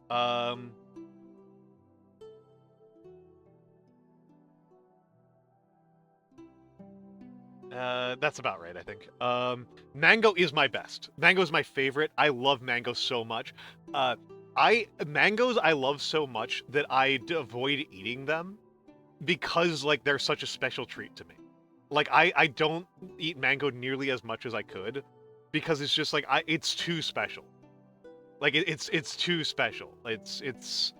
It's too special. I feel like I need to save them for when I'm like in the right mood for them. I love mango so much. Mango is amazing. I like mango ice cream. I like mango curries, but ultimately, I kind of feel like nothing is better than just mango. Like I don't think that mango is improved by being added to other things. I do like doing the sweet rice with mango, the Thai sweet rice with mango. That's quite nice, but I honestly kind of just want to have just mango. It's mango's perfection. Mango's perfection. Uh, Mango is absolute perfection. I adore mango. I think it's utterly amazing. Uh, yeah. I mean the thing that stops me from doing that is I just want to do banana cinnamon, and then just have the mango as a separate thing. Uh, oh yeah, I love the way like serving it like as a porcupine is like one of my favorite things. I love the porcupine serving style. Mangoes are the best. Mangoes are the best. They are the absolute king. There's no stopping the mango. I love mangoes. Mangoes are amazing. Mangoes S tier. Mangoes forever. I almost want to create a separate tier for mangoes. I just they're the best. They're the best. They're the best. Nectarine is tricky for me. I think I might put nectarine in S. I might put nectarine in S, but I'm debating it. I like nectarines a lot, but I rarely buy them. I'm just always really happy when I eat them. And they go really well in cakes. Nectarine goes really well in cakes. I think I'm going to put them at the bottom of S tier. I like nectarines a lot. I just very rarely buy them. Mostly because they're really finicky. They're like the stone fruits in general, I find really finicky. But I really like nectarines. I really, really like nectarines.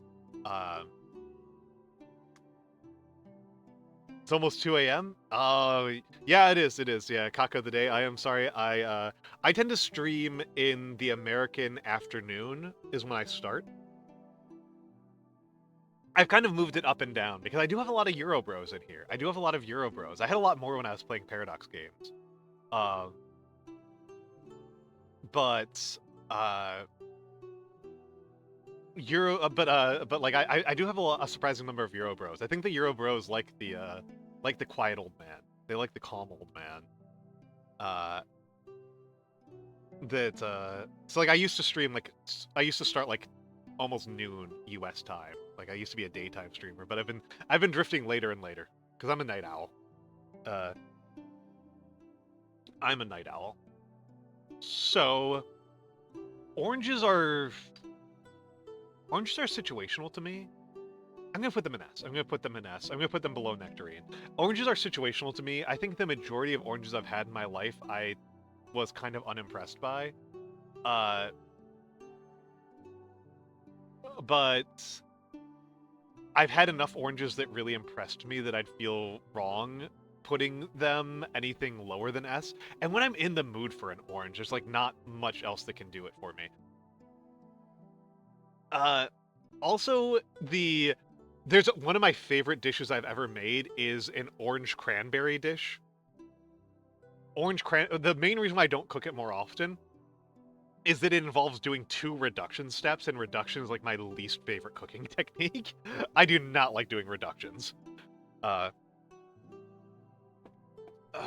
considered getting a rotovape just to make doing reductions easier, because reduction's such like an important technique, and I just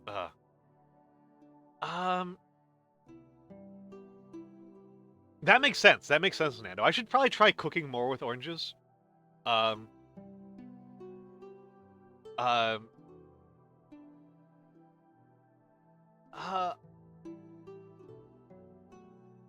Papaya. I think I gotta put them here. I find papayas kind of bland. And like I've been trained to recognize them as a tropical fruit in such a way that every single time I have papaya, I'm just reminded that I'm not having a mango. Like I'm just reminded that I don't have a mango, and I'm just like, oh. They are fun to say. They are fun to say. They pickle well. They do pickle well. They do dry well. I do like papaya. Interesting. The German grandmother who loves papaya is a kind of funny crossover. Because I associate them so much with Mexican and Central American cuisine is what I really associate them with. I should learn how to cook with them more. Just like learn some more Mexican stuff.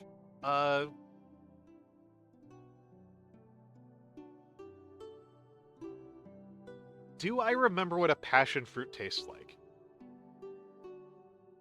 I'm not sure I can remember what a passion fruit tastes like. I'm gonna put them in never had this. I literally can't remember what they taste like. I'm like, it's possible I've never actually had just passion fruit. It's possible I've never had full passion fruit. I've had passion fruit like in juices and stuff like that, but I don't think I've ever just had passion fruit. You have it in your backyard. Nice. But I think I just don't remember what they taste like. I can't validate them. Peaches are low S tier for me. Peaches are on the low S tier for me. I know that I've hypothetically had peaches that were better than nectarines, but it's been pretty situational. I like baking with peaches, but I mostly find them a little on the mild side. Squirt? It might be. It might be. I mean, Squirt's been like dead for a long time. That's like a BoJack Horseman thing.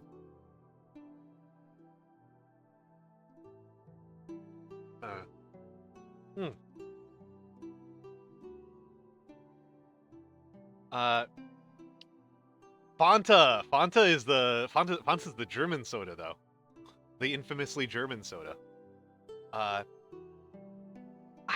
find peaches to be all right. I think I've had some very good peaches. Probably not. Because the next fruit up is pears.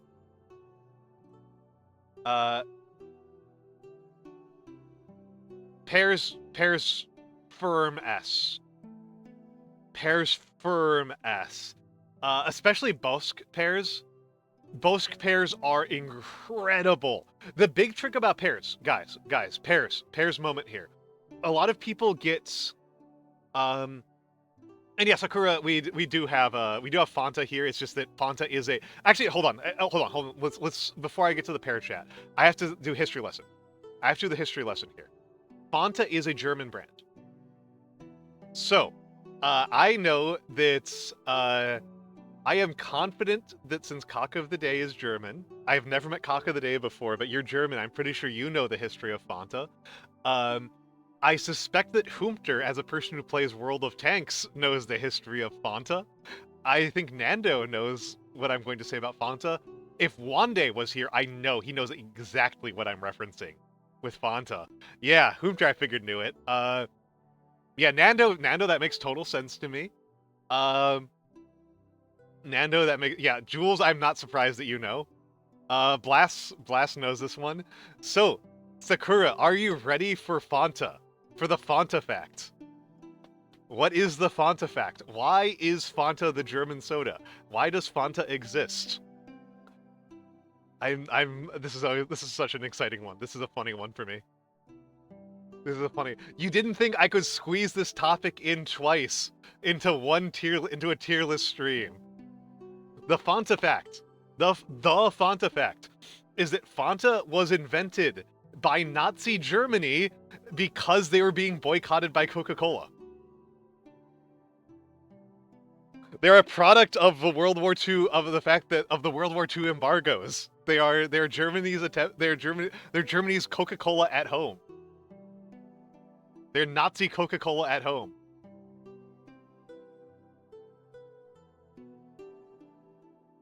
Yep. Yep. I managed to bring in 2 different Nazi facts into this stream that has nothing to do with history. I did not do any history tier lists here, or any war tier lists, or anything about Germany or German cultural artifacts. I managed to fit Nazis in twice. 2 different Nazi facts in the stream. No, pears are incredible. Pears are incredible. Pears are amazing. The important pear fact, folks, if you have trouble finding right pears. So, I used to work in a produce section, which is actually a pretty good job to have. Also, pro tip, if you're wondering about mangoes, the way you tell if a mango is ripe or not is you smell the stem. Smell the stem on mangoes, that's how you tell if they're ripe or not. If the smell of the stem is fragrant, that means it's ripe. But pears, the way that you tell if a pear is ripe or not is you touch the bottom of the stem. So not that, it's like, you know how the stem goes all the way through the core? Touch the bottom of it, and if it's slightly soft at the bottom, that's when it's ripe. That's when it's ripe. If it's like actually soft, particularly for bosks. Bosks are pretty unforgiving. They're my favorite, but they are pretty unforgiving. The bottom of the bottom of it is where the softness is. Because they ripen from the core outward. If they're soft on the thick part, the inside is going to be mealy and overripe. So they're going to be really gross. So you feel from the bottom. That's how you tell with pears. No, I'm so sorry, Cock of the Day. That sucks. This is why I'm working very hard to avoid COVID. I've already had it like 4 times, and I need to not have it again. It's awful. Please don't get COVID, folks. Losing your sense of smell is a real detriment.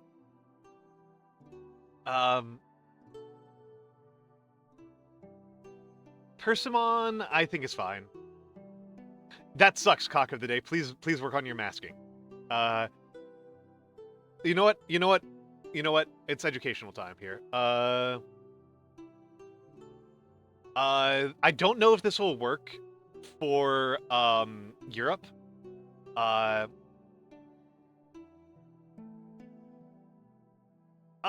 think they're good. I will enjoy eating a persimmon. I will enjoy eating a persimmon. And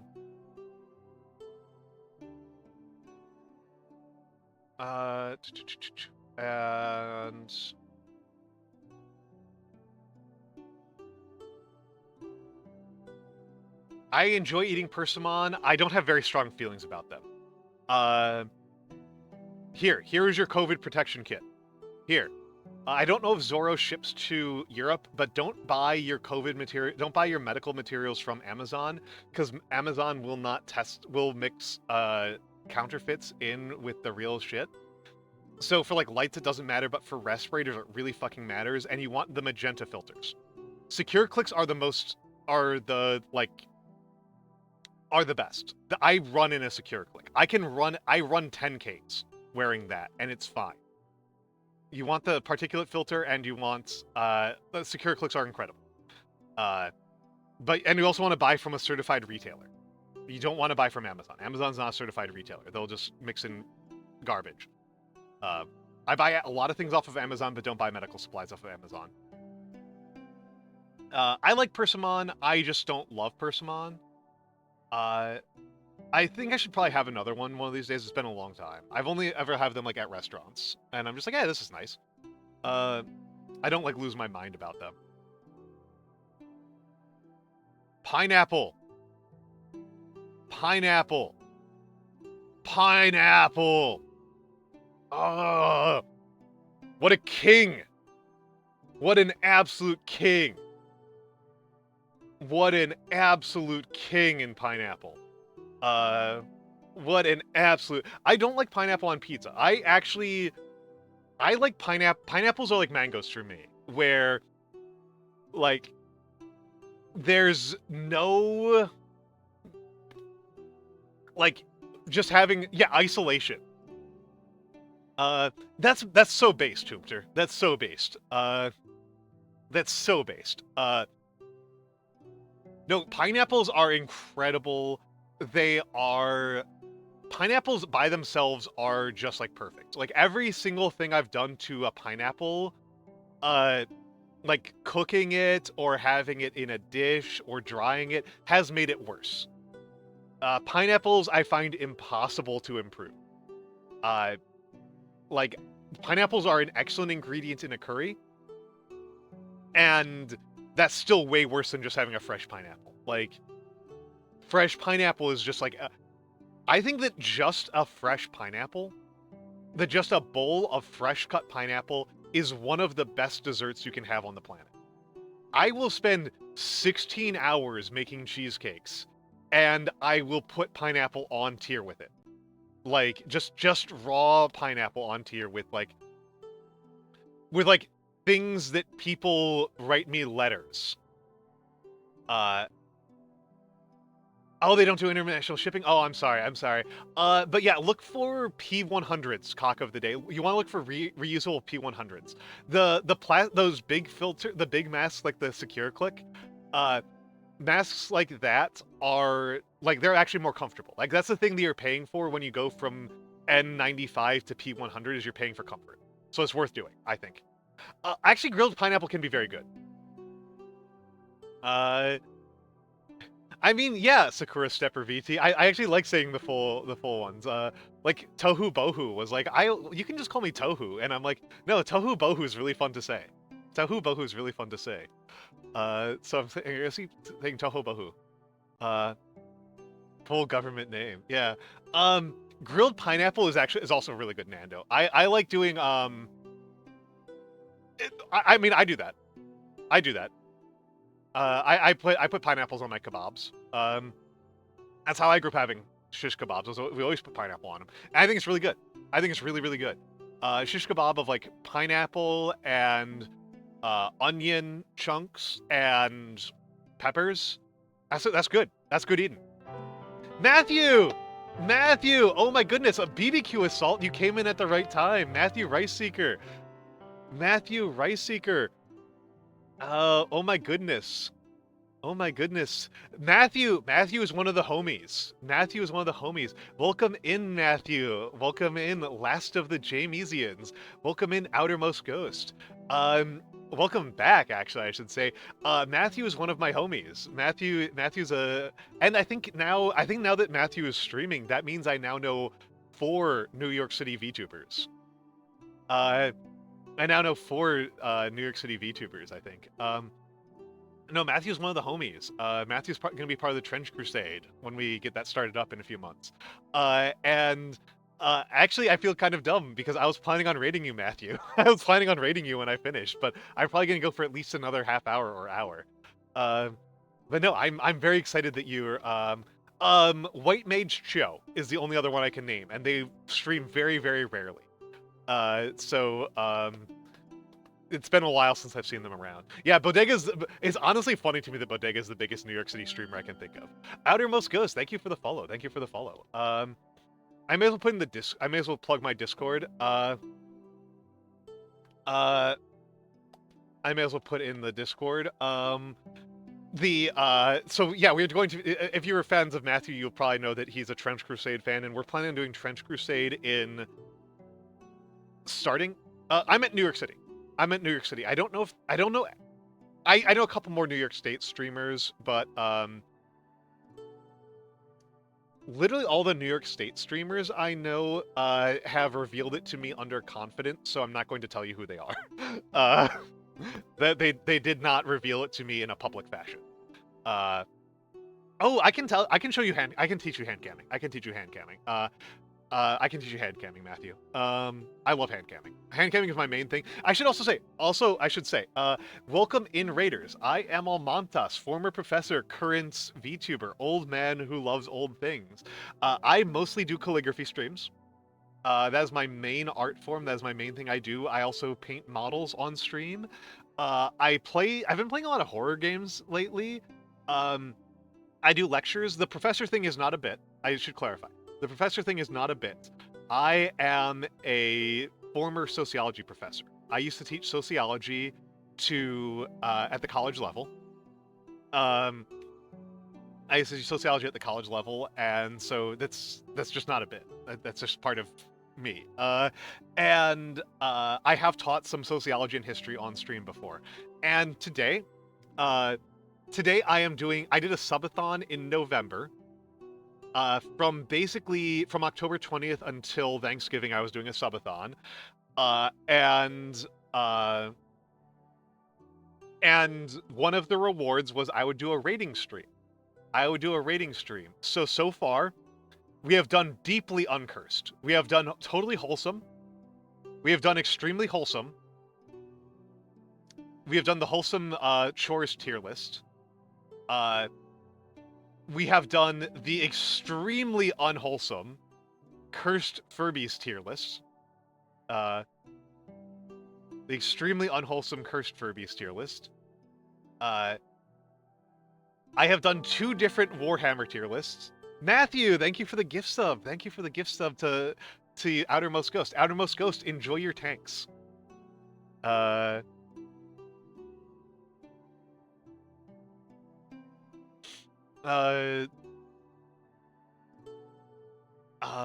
Enjoy your tanks. Enjoy your tanks.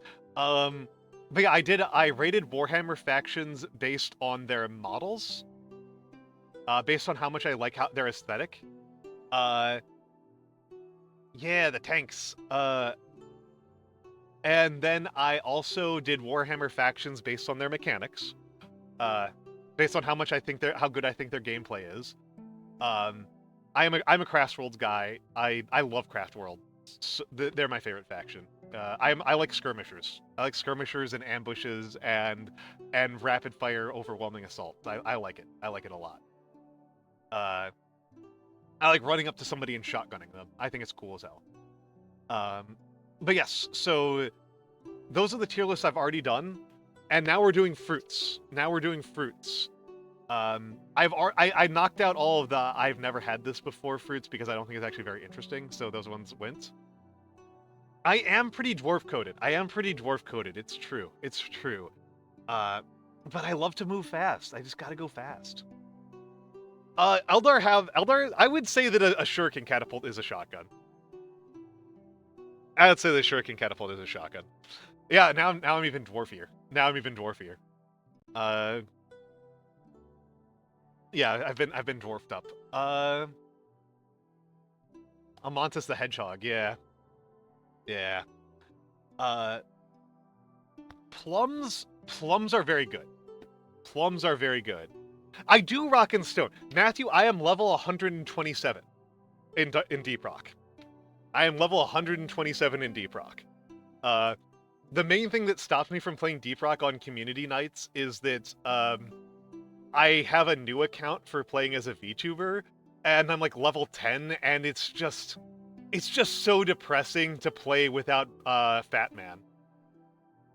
Oh, I'm pretty good with directions. I've got pretty good spatial awareness, I'm sorry to say. I have pretty good spatial awareness. I absolutely rock and stone. I rock and stone like crazy. Alright, Nando, it was wonderful to have you here. Have a good night, Nando. Have a good night. And have a Merry Christmas. I will not see you before Christmas. This is my last stream before Christmas. I'll be back Friday. But I will not be here for the middle of the week. So you will not see me between. Well, there's only 2 more days. There's only 2 more days, so it's not really that big of a deal. Merry holiday, yes. Pomegranates. I like the texture of palms, but they might actually be a B tier for me. They might actually be a B tier for me. I'm just like extremely mid about palm. Matthew, this is normal. This is very normal, Matthew. Raid and run. Please, have a good night. Have a good night. Sleep well, Matthew. So really, they're just fine. Like they're just. No, that's absolutely what happens, Matthew. That's we tend to raid out. I really should have said it up front. Like if you like, raiding and running is extremely normal. Raiding and running is extremely normal. I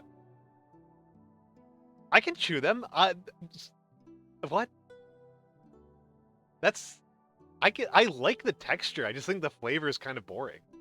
I like the texture. I just think they're kind of like kind of dull flavored. Like this is the thing that unites all of the things that I'm putting in B tiers. I think the flavor profile's boring.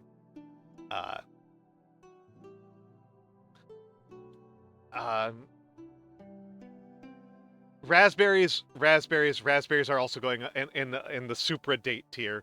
Raspberries, I adore raspberries. Raspberries are my example of something I love so much I can't even be a snob about them. Yeah, I'm sinless, Void. I'm sinless, Jules. Everybody knows that I'm a good boy. Raspberries I love so much. Raspberries I love so much. I'm getting excited just thinking about raspberries. I'm just getting excited thinking about raspberries. I have never, unless a raspberry was actually rotten, unless it was actually truly rotten, I have never not liked a raspberry. I have had the most dog shit underripe raspberries on the planet, and I was still just so damn happy. I love raspberries so freaking much. They are such a king of a fruit to me. I can't get over how much I love raspberries. I might put them above. Should I put them above pineapple? Is the question. Like, oh my god, raspberries are so good. Incredible, unbearable. The raspberries are unbearably good. I am. Oh my god. Again, I like to say this thing like, being a snob is its own type of pleasure, right? Being a snob is absolutely a type of pleasure. And it's been a long time since I thought about Hoomter. I live in the city, so I don't have to think about that very hard at all. Raspberries are like I have this thing, like being a snob about action films, I get more joy out of it. I actually really enjoy being a snob about action films. Raspberries are I'm like the least snobbish thing in the planet to me. I've never had a raspberry that was so unripe, that was so bland, that was so like mealy or crappy that I didn't love it. I have loved every raspberry I've eaten. I love raspberries. They're amazing. Starfruit's fine. Starfruit's yeah, they're fine. Starfruit's fine. They're not amazing. They're a little bit bland. Yeah, somewhere in here actually. Starfruit's fine. Don't love them, don't hate them. Strawberries, same deal. Strawberries are same deal. I'm just like, well, these are fine. These are fine. Most strawberries I've had in my life, I would actually say are pretty bad. I would say the average strawberry that you can buy in America is actually pretty bad. But enough strawberries are quite good, and they have a unique flavor profile that I don't actually think they're all that bad. They're just like, they're fine. They're fine. Tangerines are pretty good.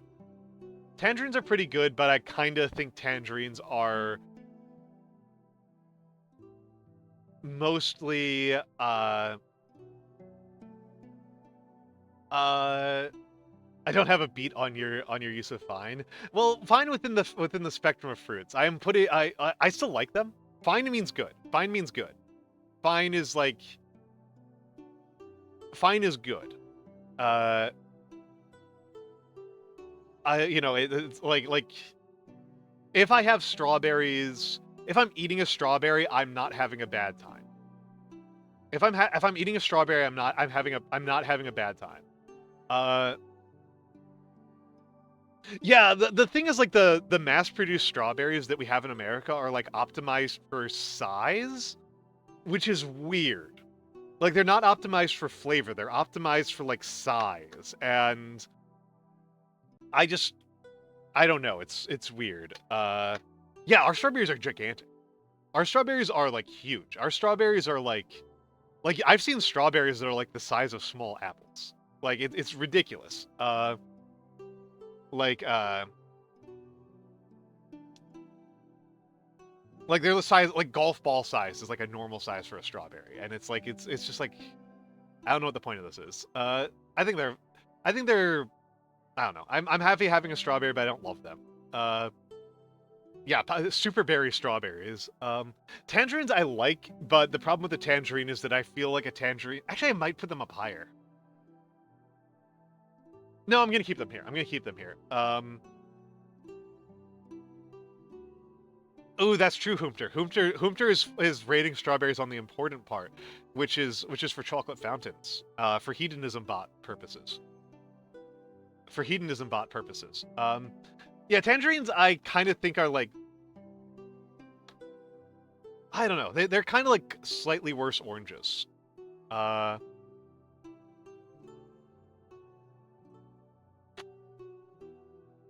honestly contemplating putting watermelon in C. Yeah, I'm gonna put watermelon in C. I'm gonna put watermelon in C. I think it's gonna be our first C tier fruit. Watermelons are just so nothing. Watermelons are just so nothing. There's just nothing there. Like, yeah. Sorry, anime. Sorry, anime. It's so rare. They're so mealy. They're so flavorless. And like sweetness isn't like what I'm really looking for, right? I'm looking for like a unique flavor profile. Like avocados aren't sweet, but they've got a really unique flavor profile. Like white grapes aren't particularly sweet. All right, Blast, have a good night. Have a good night. And let me give Blast the shout out on your way out.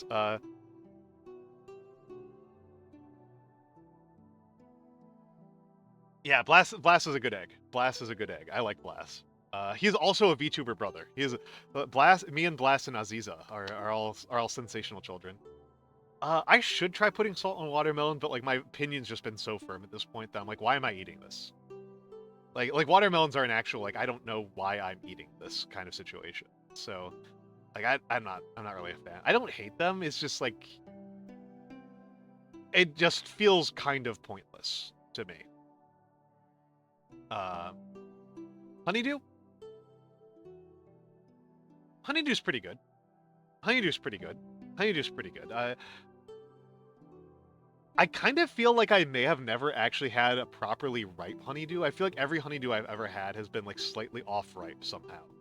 But I think they're pretty good. I think honeydew's pretty good. I think they're pretty good.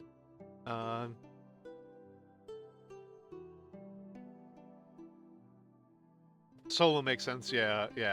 Oh, I don't think I've ever had a watermelon. I don't know if I've had watermelon salad. I've had raspberry salads, and that rocks. That absolutely fucking rocks.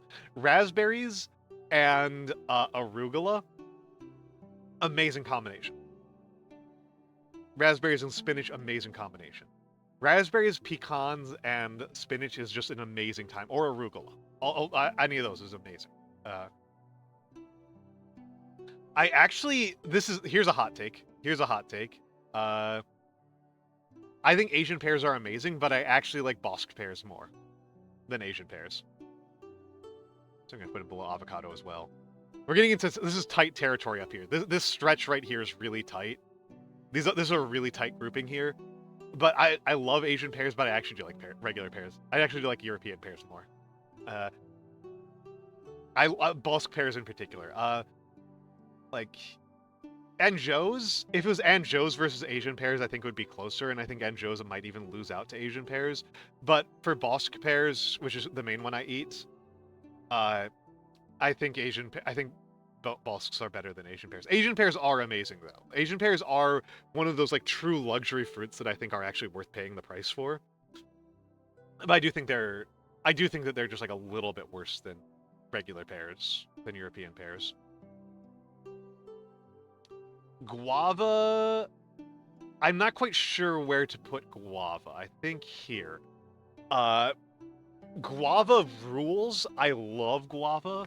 I think the single best food item I ever ate in my entire life was mountain guava. Which is a story for another time. But I really like guava. Guava is incredible. Guava is incredible and beautiful and amazing and deserves all of the love in the world. Guava, very underrated fruit. Guava is a very underrated fruit. More white people need to eat guava. I think that they would really agree with them. Guava's beautiful. Guava is beautiful.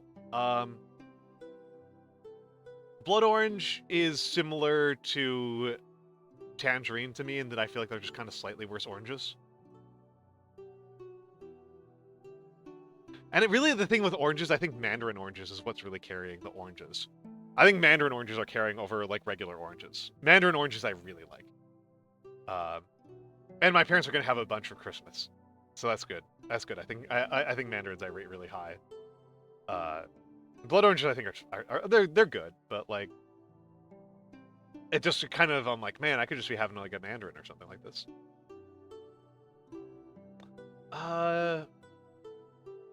Raisins are bottom of A. Taste too different. I don't know. Well, okay, actually, cock of the day. This is a valuable thing. Anthropologically, anthropologically, it's a very robust finding that people's food preferences are very culturally local. That people tend to like foods that they grew up on. So like whatever you've already been acculturated to, you are probably going to enjoy on average. Not everybody is like this. I know that I am a very adventurous eater. But like if it's not something that was in the supermarket when you were a kid, you probably are not going to grow to like it as an adult. Anthropologically, that's very statistically common. And so Americans Americans are eating mostly subtropical fruits. We're eating a lot of like European subtropical fruits is what we're mostly eating because America's a warmer climate, right? And then we're eating a fair number of tropical fruits because we're importing them from tropical countries. So that's why bananas are super common in the United States. Oranges are super common because they grow very well in Florida, which is a more or less tropical environment. It's just slightly subtropical. Pineapple is very common in the United States. But like again, like I've never had a blackcurrant or a gooseberry. I've never heard of ground cherry. I have no idea what the hell this thing is. Or a custard apple. I don't know what some of these things are. Some of these are more tropical. I know rambutan is more tropical and durian is more tropical. But oh, you're thinking of moving there next year? Good luck. I can tell you that people are that like so here's a little note from me. New York is cheaper than people tell you it is. New York has not been the most expensive city in the United States since like 2008. It is not the most expensive city. It's nowhere near anymore. I think New York is actually a very nice city to live in. I am paying about $800 in rents, and so my rent plus utilities is still under 1,000 USD, which by American standards, that's very cheap. So my rent, utilities, and transportation, that's the big one that you're going to get murdered on if you move to America. Transportation. Transportation is going to murder you. Yeah, no, Gringotts has heard this from me a million times. The biggest thing is the car savings. Owning a car, the price of owning a car in Houston If all you do is own a car in Houston and pay for parking, because you have to pay for parking in Houston, Houston already is more expensive than New York City. If you don't have an apartment in Houston and you just have a car, Houston is more expensive than New York. That's like how big the gaps are. That's how much money you save by having decent public transit. If you live in New York, you will never spend more than $120 a month on transportation. Actually, you might if you are commuting out to New Jersey for some sick reason, or Long Island. But if you are living in New York, if you live and work in the 5 boroughs, your transportation costs are going to be $120 a month. Because that's a monthly Metro Pass. That is... Just having a car in most parts of America is like minimum $500 a month, frequently over $1,000 a month for a lot of Americans. If you're living in a place with expensive parking, you're talking like $1,000+ a month. The parking in Houston alone, I think, is like $800, $900. Just parking. Not including gas, not including maintenance, not including insurance. Not including the car itself. So New York is actually like kind of a cheap place to live. And like, remember, I'm paying about $3 a pound for grapes. I'm paying $2.20 for 5 pounds of flour. That's 2.26 kilograms of flour. So I'm paying $1 of $1 USD per kilogram of flour. I am paying $2.50 for tofu. $2.50 a pound for tofu. Like, yeah. Oh no, like God, no. You I think that, but like the U.S. is so bad about parking. I would recommend making that like a major factor. I'm gonna finish out this tier list quickly because these last two are not super interesting. Sour cherries are going towards low B. I think they're fine. They're interesting. They're interesting. I'll put them right next to cherry. I might put them above cherry. I actually kind of like sour cherries. Never mind. I kind of like them. Raisins are hanging on in A tier by the thread of cooking. Otherwise, they wouldn't be here. But they're hanging on by the thread of being really good for baking. Jackfruit though, high A tier. Jackfruit. Actually, I'm gonna put them in low S tier. Jackfruit in low S tier. Jackfruit's really cool. Jackfruit's really, really cool. Jackfruit rocks. More people should eat jackfruit. Jackfruit's pretty good. But yeah. No, people really exaggerate. I will say cock of the day. If you want my general recommendation is don't move to the US. I actually like my country, which is kind of a hot take. A lot of people fucking hate my country. A lot of Americans fucking hate America. A lot of people, particularly with my politics, hate America. I actually like the United States. I think there are a lot of good things to say about being here, about living here, about the people here. I think there are a lot of things to recommend the United States. I think a fair number of them are specific to New York. I think New York is a much more livable city than average. Because I can walk to 5 grocery stores.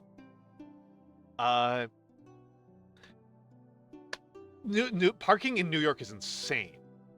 Do not own a car if you live in New York, and also Chicago. Having lived in Chicago a lot of my life, don't have a car in Chicago. It's not worth it.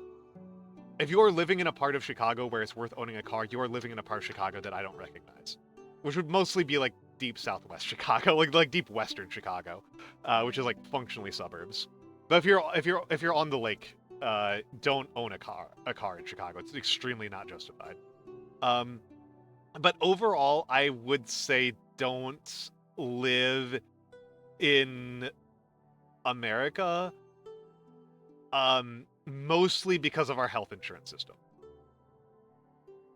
That is the primary reason not to live in America. And I think it's very justified. I think it's very, very justified. Like, think about how expensive it is to live in Berlin. And remember, like, you will probably earn more money in America. America is a very high income country. there are very few countries where the average income is higher. Uh, America still has a lot of poverty problems, and they are driven very much by our health insurance system. 50% of bankruptcies in America are caused by health insurance. Literally 50% of what our bankruptcy system is handling is health insurance. Is health insurance related. So if you live in a country that has free healthcare, you are by default richer than almost any American. Again, America's a wealthy country. I remember a very funny illustration of how rich America is that a city council member in a town of 20,000 people in Illinois. So like this tiny town, 20,000 people. It's like a small town. This person got convicted of embezzling $23 million. That's the kind of wealth America has, is that a town of 20,000 people has a government where somebody can embezzle $20 million off of it. That's crazy, right? That's like, we have so much money sloshing around here, but so much of it gets eaten up by our health system. And you're going to get worse healthcare. Like, you are going to get worse healthcare than you would in Germany. Oh yeah, being able-bodied and healthy is OP in America. It's absolutely true. Gringotts is actually super knowledgeable about economics. Yeah, absolutely. It is, yeah. Like, if you have health problems or if you're just getting old in America, I just recommend I recommend, like, leaving America to go somewhere else. I have thought about going to Japan or Portugal, like, just to take advantage of the healthcare differences. Like just that alone. Like, but this is a good place to earn a ton of money. This is a good place to earn a ton of money. The number of countries that are richer than us per capita is like, it's like Norway and Gulf states. I would love to live in Sweden. My biggest problem with New York is that it's not cold enough. I want to live in a colder city than New York. And Stockholm is one of the few places that is both colder and has public transit. Like, the short list of, like, cities I could move to that are colder and have public transit is like Stockholm, Moscow, St. Petersburg, Harbin. Like, that's like it. Like, it's like a very short list. Toronto, maybe? I think we actually might be warmer than Toronto. Minsk is a good one. There might be a couple of Chinese cities that I'm missing. I'm mostly just counting Harbin. I think we actually have better public transit than Sapporo. So there's, like, nothing in Japan. Oh, that's pretty powerful, Hoomter. That's pretty powerful. This is I'd like living in New York, but one of those things, and I know that Blue's here, so she can back me up. And Matthew went to bed. The other New Yorkers can back me up. This is a very funny part about New York is that no matter where you're going on the New York City subway system, it somehow always takes an hour. Like, it's just arbitrary. It takes me an hour to go over 2 boroughs, and it also takes me an hour to go 2 miles.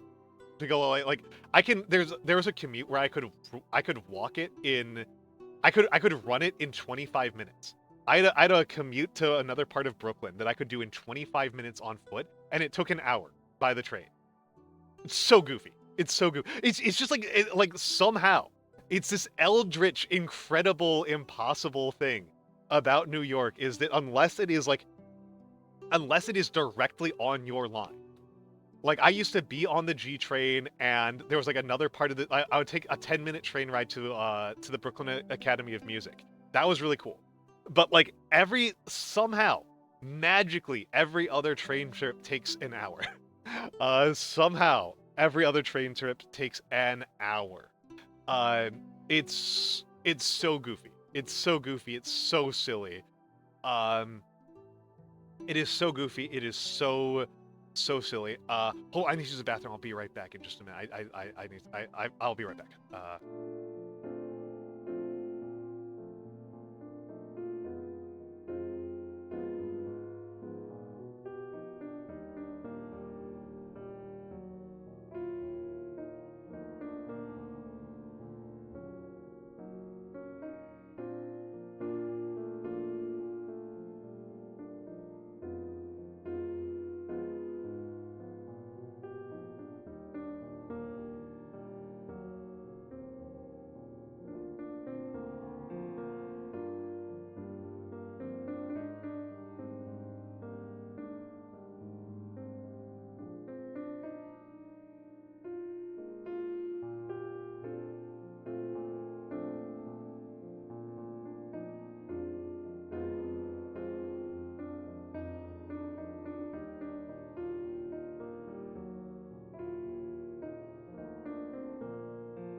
Yeah, Stockholm is not that big. New York is a much bigger city, but it's also New York is a very poorly laid out city because it's one of those fun things is that New York's subway system was made by private companies investing in the early 20th century. Uh, I like living in New York. I think New York is a nicer city to live in than to visit. I actually think this is kind of a shit tourist city. I actually think we kind of suck for tourism. Um, but yeah, like the sheer cost of healthcare. The sheer cost of healthcare by itself is a very good reason not to live here. I consider moving to other countries all the time just to like get away from our healthcare system. Uh, yeah, but like we don't. So here's the problem, Hoopter, with New York City as a tourist city, is that all of the stuff we set up for tourists sucks. Like because we know that people come here for tourism purpose, enough people know that they come here for tourism purposes. It's all scam artists. Like it's all scam artists, and the parts that people want to visit when they come here are all like Midtown, and Midtown's awful. Midtown's awful. I don't know if the other New Yorkers want to chime in here, but like I know there's some other New Yorkers in the chat here. Midtown Manhattan is the worst part of the city. It's the worst part, and it's the place that tourists go. It sucks, and we direct all the tourists to there. Yeah, it sucks, doesn't it? And it sucks. And it sucks. Like, it's so loud, and it's so like the things that work well about New York are all excised from Midtown. Midtown is like they surgically removed all of the good parts of New York. And like, here's not even a very hot take. New Yorkers are really nice. New Yorkers are actually really, really, really nice. They are genuinely a very pleasant people to be around. I am an immigrant to the city. I'm not a native New Yorker. I have found New Yorkers to be extremely nice. I have found them to be very kind. I have found them to be very generous. I have found them to be very patient. There is one very specific thing about it. Yes, if in a hurry. There's one very specific thing. New Yorkers get a bad reputation from tourists. Tourists do not think New Yorkers are very rude because of one very specific thing, which is if you stop on the side in the middle of the sidewalk, you will get yelled at. New Yorkers as a culture have a real strong emotional reaction to people stopping in the middle of the sidewalk.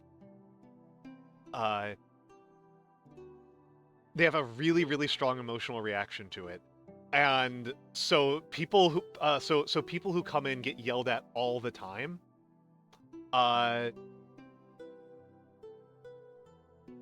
No, you might get kind of stared at if you do it while like nobody's stopping you. If somebody gets in your way and you say I'm walking here, people will just kind of think it's a little bit funny. But yeah, so here's the thing, guys. Here's the thing. If you are coming to New York as a tourist, if you need to check your phone or take a photo of something, step either all the way up to the building or all the way up to the edge of the street. As long as you are not in the middle of the street when you stop, middle of the sidewalk when you stop, people don't really care.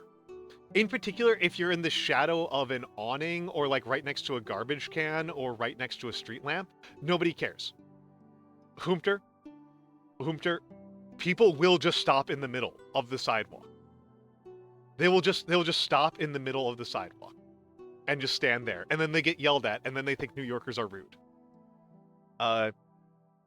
Yeah, because if you live in a place like most American cities, like I've lived in American cities that don't even have sidewalks because they were so pedestrian unfriendly.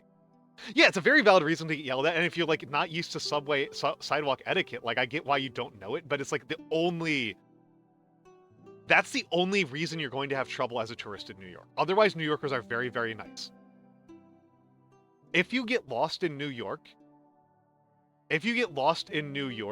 uh, and you like, if what you do is you go off to the side of the street, and then you look around and you find somebody who like isn't like rushing. If somebody who's like not super rushing, and you go, hey, sorry, how do I get to X? They will help you. Like 100% chance they will help you. It's so rare. Well, Hoomter, there's actually a whole viral category of TikTok of people taking photos in New York in the middle of walkways and getting yelled at by New Yorkers.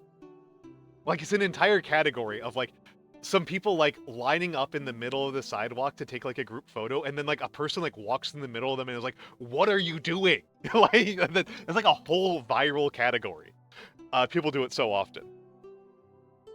Like, it's like a whole genre. Yeah. Like, New York is honestly a very easy place to get along with people. There's like one rule to the whole city. There's like one rule, and it's just don't block the sidewalk. Like, you can do anything else in this city and nobody cares. Like, you can be sobbing on the subway and nobody cares. Everybody's cool with it. You can get in a fist fight with your friend and everybody's just like, God damn, those guys were getting into it. You can smoke weed. You can ride your bike in the street or on the sidewalk. I'm just gonna. This is a bit of a political moment here. I fucking despise the NYPD, and the NYPD does not enforce the law. I just really want nobody to get the impression that the NYPD is something that is enforcing the law. People will drive on the fucking sidewalk, and the NYPD won't ticket them. Like, the New York Police Department, cock of the day. The New York Police Department. Our local police department. Like, people will drive on. I've seen people drive on the sidewalk and they don't get ticketed. I've seen people nearly hit cops with their car and not get stopped. And it's like, dude, like, this guy nearly killed you and you didn't do anything about it. What is wrong with you? Like, yeah.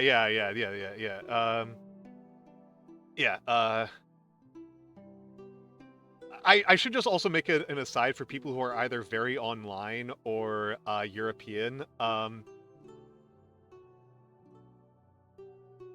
If Mario's brother ran for president, I think he would win the election. I think he would win the popular vote. When I talk to people who aren't online, they're like, what this guy did is extremely legal. Like the online people I know are like, oh, like they're fretting about it. And the more online they are, the more they're fretting about it. But like the normies I know, like even the Republicans I know,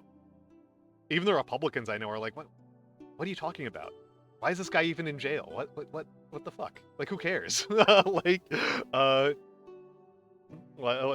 his jury selection is going to be insane. His jury selection is going to be impossible. Like, it's going to be impossible. And his lawyer would be insane not to go for a jury trial. Yeah, this is like, people think like, oh, it's like online people like think he's super cool. It's like, no, the offline people think he's even cooler. The offline people are actually even more into him. But yes, so yeah, I love my city. I love living here. I can't recommend moving here, cock of the day. I don't know what in Berlin is making you want to leave Berlin, but it would be cheaper and probably better to move to a different part of the EU. I do understand why people move to New York. I do get it. I have worked in an office environment where the majority of my coworkers were immigrants. I worked in an office where I was the only white guy. Where I was the only white guy in the entire, out of like 50 people on our unit. I was the only white person. Everybody else was from Africa, a couple of Chinese people, and a lot of Central Americans and Caribbeans. A lot. I think we had like 6 Haitians alone. I get why people move from Haiti or from China or from Somalia or Senegal. We have so many Senegalese people. I get why the Senegalese and the Nigerians are moving here because this is a rich ass country and there's a ton of money. Uh, and so I get it, but the healthcare system is a nightmare. Like, if you're moving from a country that's much poorer than the U.S. to here, it makes sense to me. But if you're moving from a country that's rich, that's like another rich country to the U.S., I'm like, I don't think we should be at the top of the list. I don't think we should be at the top of your list just because of the healthcare thing. Mostly family stuff. I have only just met you. I don't want to advise you on family stuff in a way that might be deleterious to your particular situation. But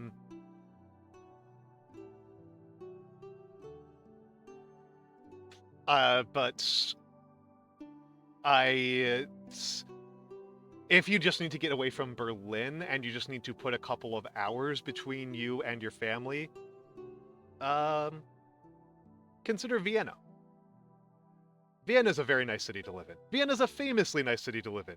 Vienna is often at the top of all of the cities on the planet to live in. Consider Vienna. They also speak German in Vienna. If you need a little bit more distance, consider Madrid. Consider Madrid or Rome. There are places you can move where you won't even need to engage an immigration lawyer, because it is expensive to move to countries where there's you would need to do actual immigration law. And the U.S. you will need a lawyer to accompany you for a lot of it. You will need to do a lot of stuff with the police and with the legal system and the court system. Yeah, so if you're just trying to build some distance between you and your family, moving here can, the legal expenses of moving here is like tens of thousands of dollars. Yeah. Oh my goodness, Rinnies! Oh my goodness, Rinnies! Holy moly, hyena raid! It's degenerative, Hello, Degenerative. Hello, Tim Shelso. Hello, Alzeria. Hello, Epion. Oh my goodness, Epion, thank you for the sub.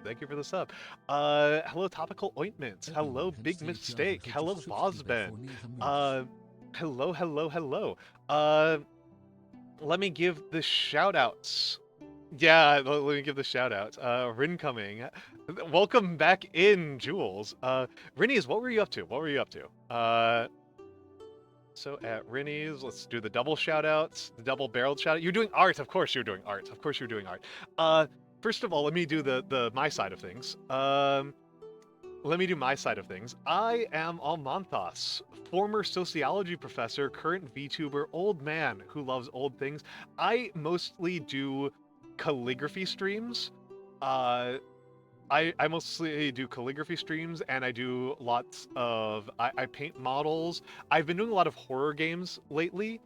I do a lot of horror games. I do a lot of... I do educational content as well. I've done history lectures. I've done lectures on the Battle of Pydna and on Cortez's conquest of Mexico. And today I recently had a subathon. It ended around Thanksgiving, where I did one of the rewards. This was one of the rewards. We got up to 300 sub points. So I feel very proud of that. And one of this was a ranking stream. I will rate things stream. So I have done the very wholesome and neutral chores tier list, and I did the very nerdy Warhammer factions based on how much I like their gameplay, and Warhammer factions based on how much I like their models. And then I did a cursed Furbies tier list. I put all the Kirby's in S tier. These cursed Furbies. I like the spy Furby. It's by Furby. I like the Furby with the gorilla face a lot. Yeah, these are cursed. I like the very heavily gendered Furbies. Uh, I don't the Furby organ. I don't think so. I don't think so. Big mistake. Also, Tim Chelso, thank you for the follow. Thank you for the follow. And I have done the fruit tier list. I've done the fruit tier list. Mangoes Uber Alles. Mangoes Uber Alles. But Rinnies, thank you for the raid. If you need to raid and run, you are welcome to. I adore Rinnies. I adore Rinnies. All of my chatters, you should adore Rinnies as well. She has really lovely art streams, and she has been making herself suffer enormously through the Spyro games. I am really shocked by how much nostalgia people have for the Spyro games, because every single time I watch somebody playing the Spyro games, they're just so mad. They are just so mad. They are so rough. A++ no notes. Yeah, so there's a couple of things in here that I should probably try. Apparently mangosteens are delicious, and I've never had them. I know that dragon fruits are at my local grocery store. They're just really expensive, so I haven't bothered yet. I have eaten figs, but I can't remember what they taste like. They're incredibly comfy when not trying to actually play them, that's fair. I've had kumquats, and I can't remember what they're like either. Durians, I don't know if I can get. I don't know if I can get durians. Currants, I feel like currants have got to be a difference between the US and Europe, because they seem like they're pretty common for Europe. But in America, they're very uncommon. I've only ever had black currant in jam, and I don't want to rate a fruit based off of jam. Because if I rated a fruit based off of jam, then grapes would be like C tier. Because grape jam is nasty. Grape jam sucks. But red grapes are just like an absolute king of a fruit. Oh my goodness, red grapes are amazing. Red grapes are absolutely amazing. Very citrusy. Okay, I've only had passion fruit in juices, so I don't feel like I don't feel like that's a fair way to rate it. The lemons was one of the hardest ones for me. Lemons was one of the really tough ones for me, because lemons, I don't want to just eat a lemon, and most of these are based off of just eating them. But lemon, I cook with lemon so much.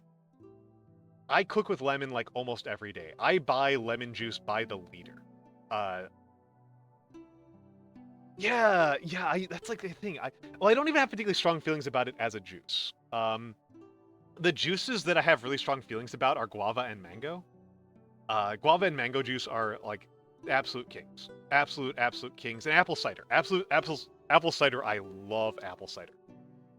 I don't like hard cider, apple cider. Hard apple cider I think is kind of crap, but unfiltered Ziegler's apple cider, S tier, amazing drink. Pro tier drink. Pro tier. But yes, Rinnies. It's always Rinnies is wonderful. People should check out Rinnies. People should definitely check out Rinnies. But yes. Yeah, everything from banana upwards is something that I try to eat like on a weekly basis. Yeah, topical ointment. My mom does that. My mom will just eat lemons like that, which is crazy because she normally has very bland flavor tastes. She normally has very bland flavor profile. That's very sweet of you to say, Reese. That's very sweet of you to say. That's very sweet of you to say. Nope, she just bites him. She just bites him. My mom. I should make a brief aside here. My mom is very careful about sugar. My mom's diabetic. My mom has diabetes and has had since around the time I was born. Maybe a little bit earlier. And so she's had diabetes for a very long time because I'm an old man. And I think she's beating the odds at this point on surviving with diabetes at this point. So she's very careful about sugar. She is very careful about sugar. And I just kind of want to say, like, this is always a funny thing to me, is I grew up having only black coffee. Because that's how my mom has her coffee. Her coffee is always black. And so is my dad. And I thought people having... putting sugar in their coffee was a movie thing. I thought that was a way that, like, movie character... Like, you indicated that a movie character was, like, kind of childish. Was that they put sugar and cream in their coffee. I thought the default was black. I thought everybody had black coffee, and putting anything in it was, like, a sign of an unrefined palate. And then I learned that when my mom was young, that when my mom was in her like 20s, she would have her coffees with 12 sugars.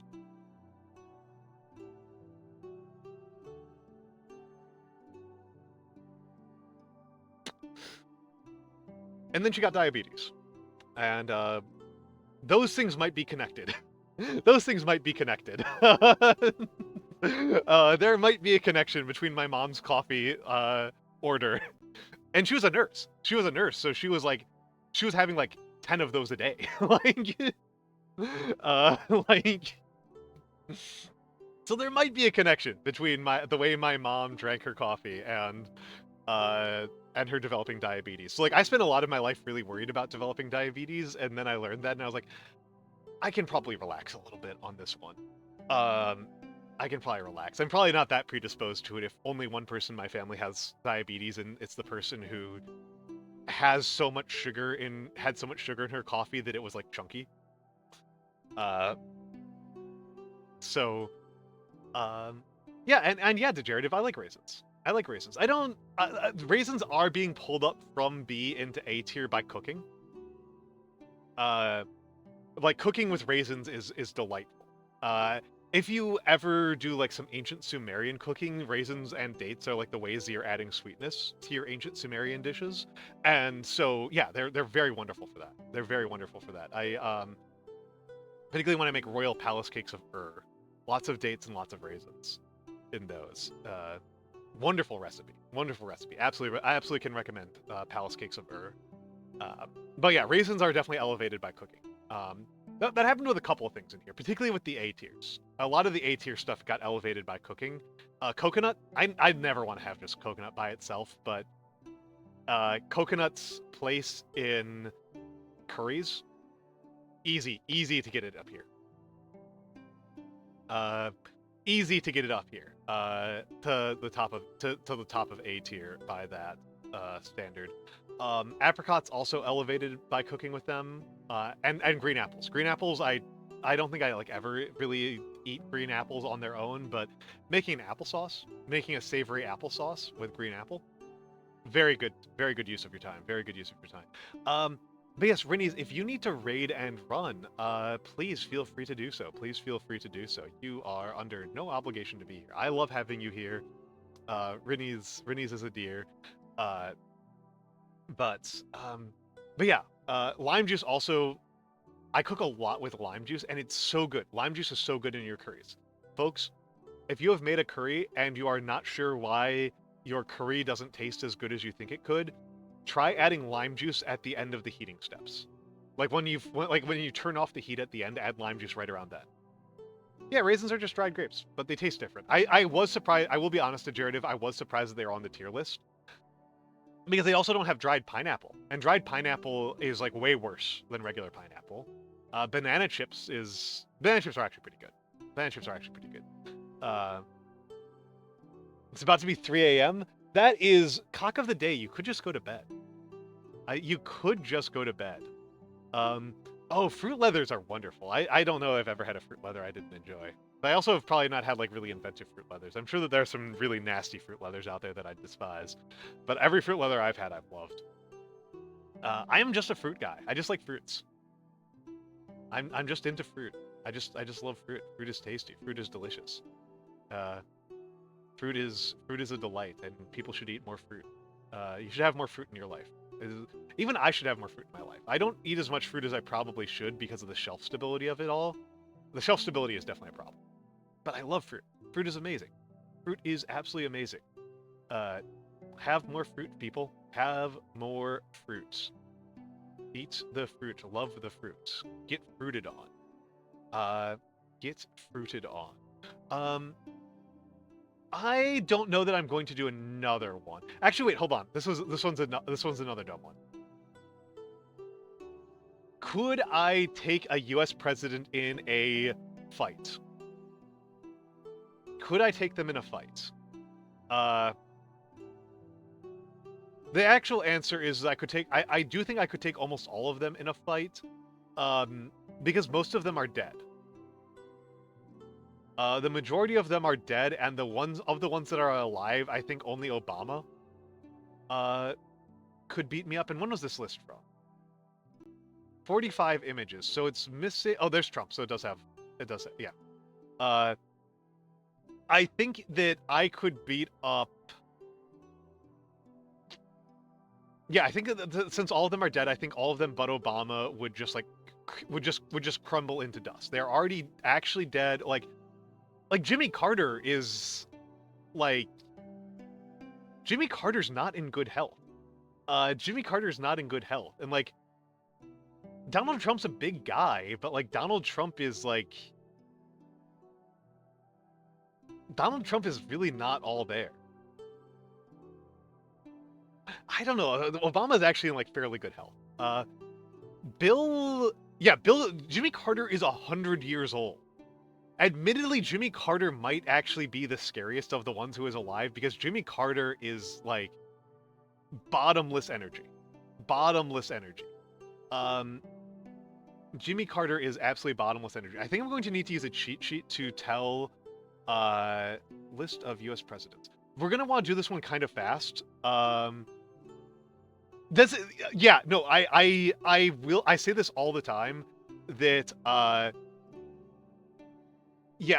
Trump is a real evidence of an extremely funny thing about health, which is that Donald Trump has basically every single horrible habit you can have, but he doesn't drink or smoke, and that alone, he doesn't drink, he doesn't smoke, and he's got pretty good genetics, so he's going to live to 100 years old. It's like, it turns out it doesn't matter how much you exercise or eat as long as you don't smoke. It turns out that smoking is more important than all of the exercise on the planet. But yeah, Jimmy Carter might be a shonen protagonist. So, is this list...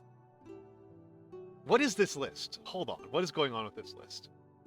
Because this is Adams over here. Is this reverse alphabetical? No, it's not, because this is Jefferson. What is the list on this? This is Adams, this is Jefferson, Reagan. This list is all over the place. Bill Burr. I will be honest, Humter, Americans we have to learn a little bit about them, but like I'm a history nerd and I actually can't pick these guys out of a hat. I actually can't tell off the top of my head who each of all these guys are. I have a cheat sheet open. I can tell you a story about each of these guys. Yeah, Humter, I honestly think that our presidents are on average worse than the average American. I think that on average, if we just grabbed a random guy off the street and made them president, instead of what we actually do, I think we would get better presidents. I think that we have a kakistocracy in the way that we run our elections. But yeah, there's 45 U.S. presidents. So let's go with when they were presidents. So who the hell is this first guy? Fillmore. I think I could take Fillmore. I'm pretty sure I could take Phil. I don't think I'm much of a fighter, but I think I could take Phil.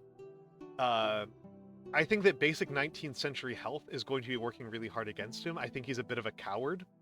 I think I could take Phil.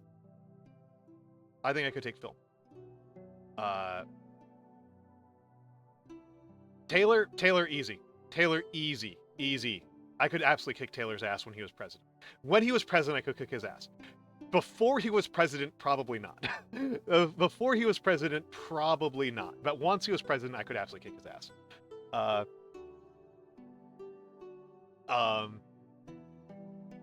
One of them was a stylistic choice. Yeah, right. A lot of portraits on here. But yeah, Taylor had horrible health once he was president. I could absolutely kick his ass. I'm not afraid of Taylor.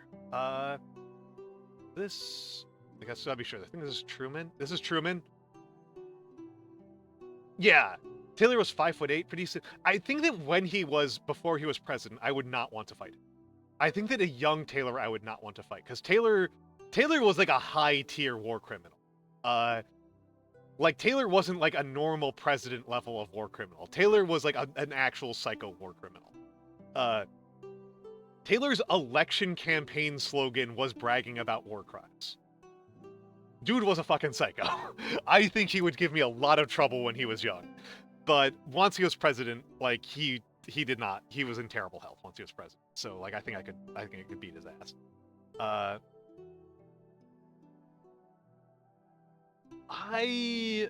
Truman I think was in pretty good shape for his age. I think Truman was in pretty good shape for his age. I think Truman would give me some real trouble. I think Truman would give me some real trouble. I feel like I should just be going down by like I'm gonna keep going by the list that they've got them here, the order they've got them here. I'm gonna zoom out a little bit. I'm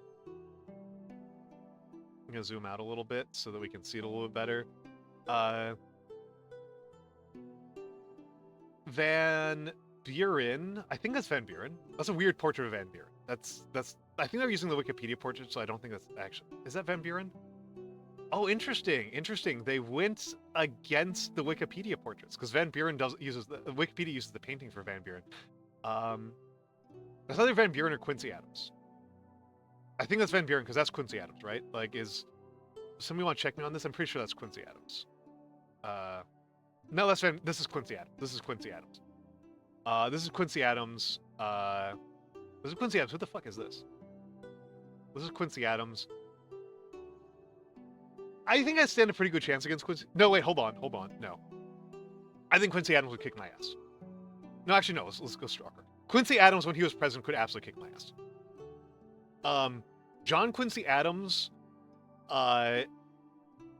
continued to serve as a senator for. Quincy Adams is the president I respect the most, and I think he would kick my ass partially because I actually kind of have a little bit of respect for him, and also, so Quincy Adams retired from the presidency, and then he went on to be in the Senate. He went on to be a Senate for a long time, so he was still in pretty good health when he left the presidency.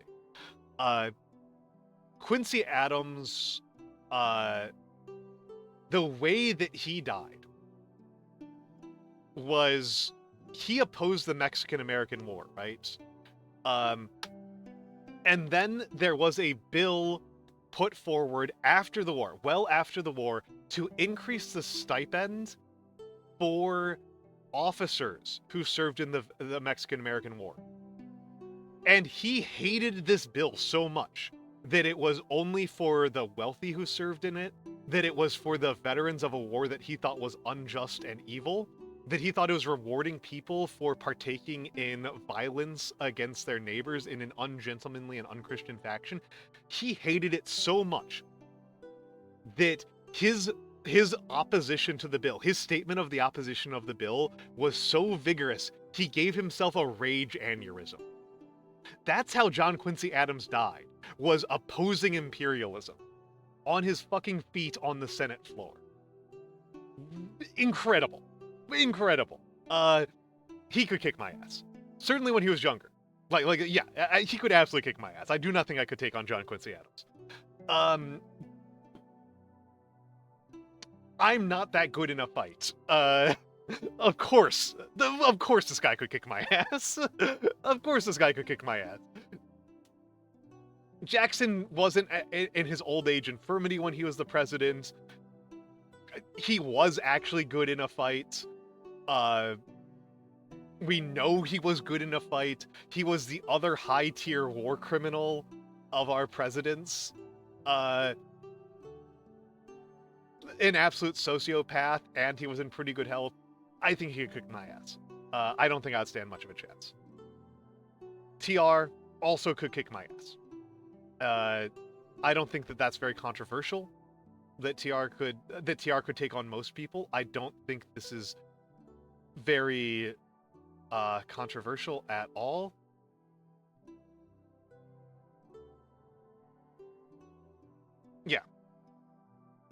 Yeah,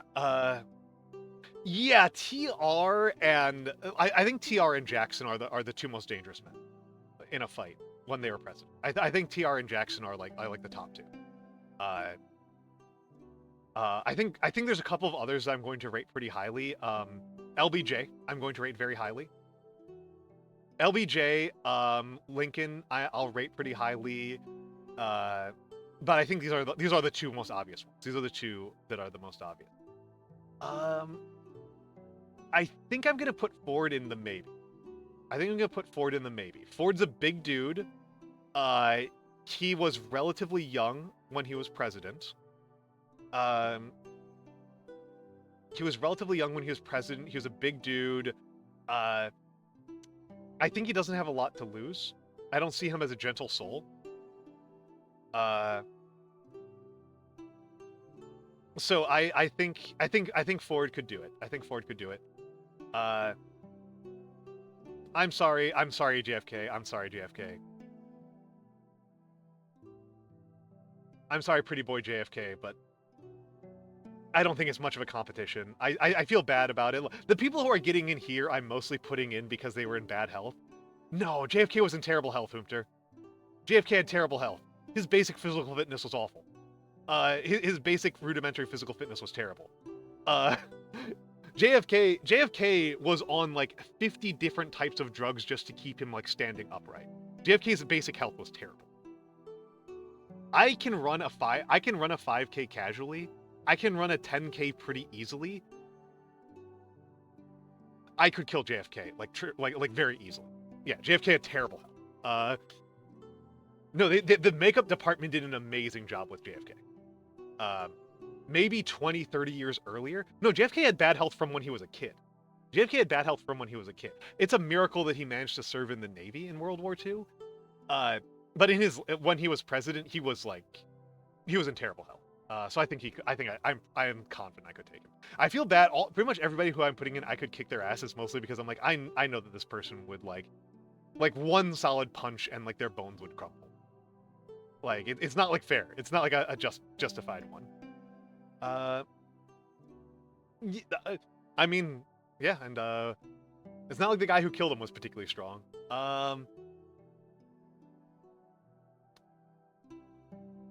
This is Hayes. Hello, Rennies. Welcome back. I was just informing people that didn't know that JFK had like some of the worst health of any president. Hayes, I think Hayes, if it wasn't, I think I could beat up Hayes. I think that Hayes is pretty tough. But I think my sheer incredible hatred for Rutherford B. Hayes is like my second least favorite president after Jackson. I hate Hayes more than anybody other than Jackson. And the difference is that Jackson actually like I don't think that my hatred could make up for it with Jackson. But with Hayes, I think I could take on Hayes. Hayes is a big dude, relative physical fitness, but such a dirtbag. I despise Hayes. I think he's scrappy, but ooh.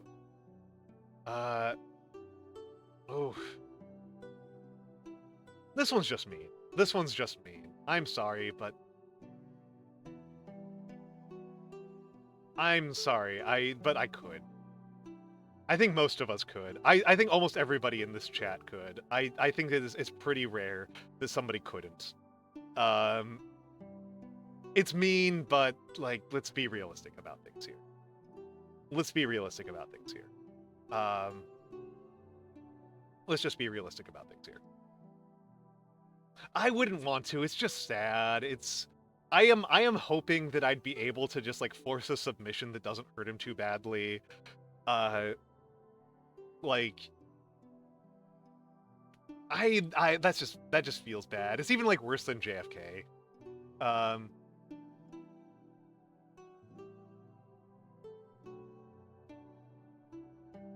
This for people who don't recognize, this is Madison.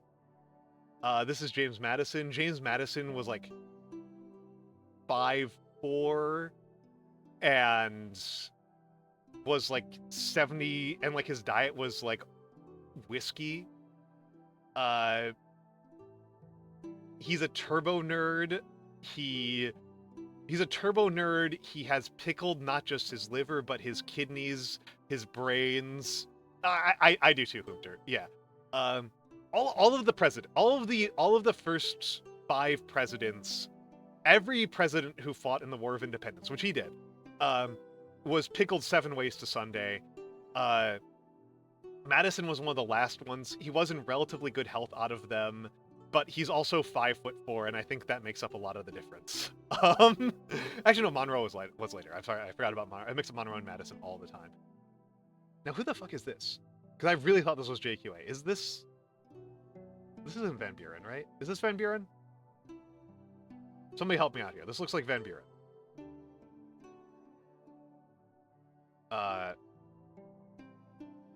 This is Van Buren. I'm gonna put even odds on Van Buren. Yeah, Madison was old. I'm gonna put Van Buren. I'm gonna put even odds on Van Buren.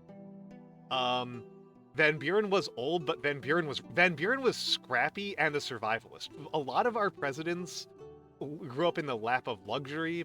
Van Buren grew up in the shit. Van Buren's a tough one. I think Van Buren's kind of a tough one. I think Van Buren might be our shortest president, which is gonna hurt him.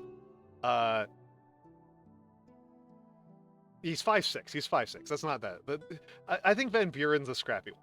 I think Van Buren's a scrapper. I think he'd be mean. I think he knows how to fight. I think he knows how to fight.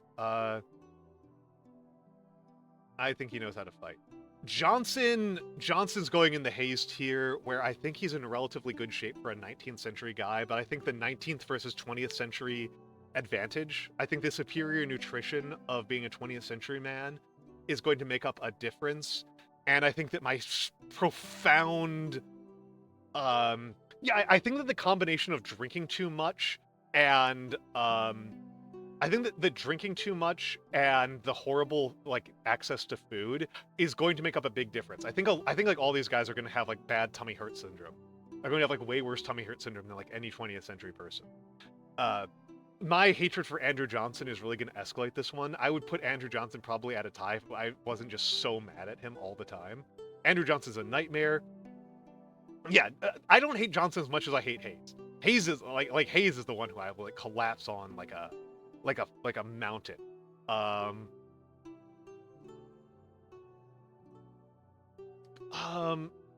Yeah, exactly. Tropical Ointment has exactly what I'm thinking when I think about these 19th century guys. It's like, my bones are not made of paper mache, and my liver has another 30-40 years left on. That's what I'm thinking about. W's a tough one. W is a tough one. W is a tough one. I'm gonna put W at tie, I think. Well, because here's my thing, Ringuts. Here's my thing with W. W's in good physical shape. W, I think would be close though. I think it would be close, Hooter. Yeah, that's actually a good point. I might want to put him into he might kick my ass.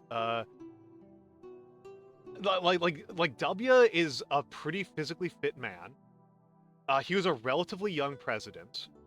That's the thing. That's the thing. Hunter has hit on what I think about with W. I think of W as the most pretentious and phony man who has ever lived. I think that W is the fakest man who has ever lived, and I kind of think that matters in a fight.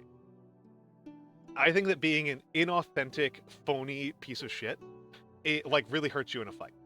I'm partially thinking about I recently watched the Jake Paul episode of Super Eye Patch Wolf, and so Jake Paul has lost every fight that he didn't stack in his favor enormously. Whenever Jake Paul has gone up against a current boxer, a currently active boxer in his weight class, he has lost. He wins a lot of fights against people like Mike Tyson, who walks with a cane. He can win that fight, and he wins fights against MMA specialists who have been retired for 5 years. But when he goes up against actual boxers, he loses. That's what I'm thinking about with W. Is that W is the fakest man. When I think of what is my definition of a fake man?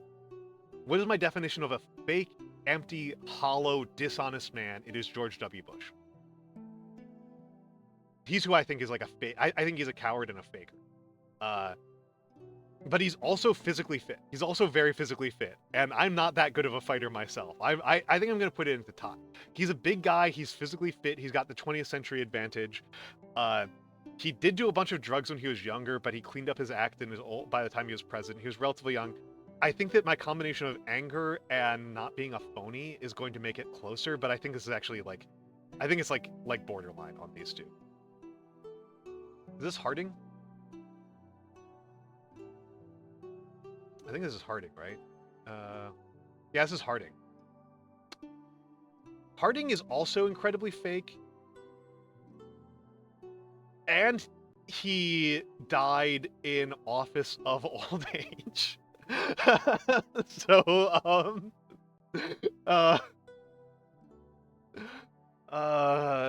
yeah. So, sorry, Harding. Harding is also a super phony, and I know that, like, I actually like Harding as a president. I actually kind of like Harding. Because as much as he was a corrupt son of a bitch, a lot of his corruption was, why are we doing all this insane Banana Republic stuff in Central America? We should leave these poor people alone. And so that alone, like, elevates him above the vast majority of American presidents. They just, like, looked at America causing problem for other people pointlessly and was like, we gotta stop this. HW, I'm putting in a maybe. HW, I'm putting in a maybe. He was old as dirt, but he was also, like, the last actual war hero we had as a president and was tough as nails at the time. And unlike W, was not phony as hell. Actually, but no, there, I might. And I'm not even much of an American history guy, cock of the day. I am very much more of a, oh, that actually puts it closer to tie. 65 is pretty old. I think that puts it closer to tie.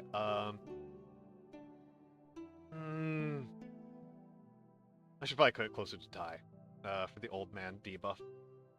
The old man debuff. I'm actually not much of an American history guy. I know much more Indian and Chinese history. Monroe, you're a goddamn nerd. Monroe, I could cave in like a stove. I don't think Monroe's got it in him. I don't see it in Monroe. I don't see it. This guy's a turbo nerd. I'm a turbo nerd, but this guy's like a turbo nerd. You can see the glass jaw coming off of him.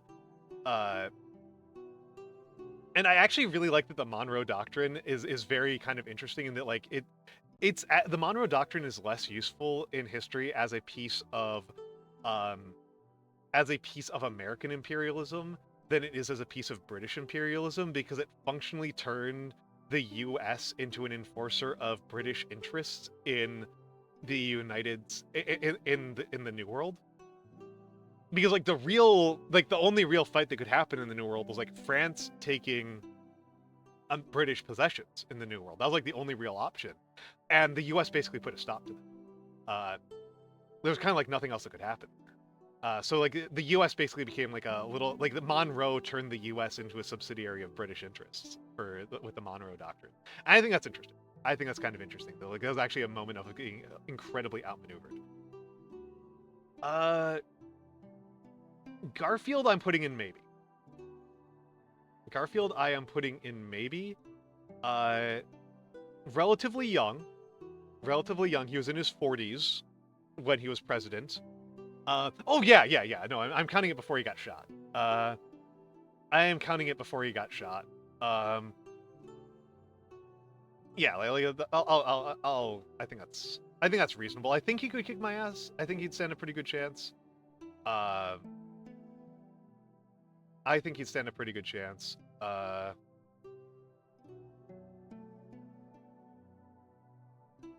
Next up is Tyler. I think I need some help on this one.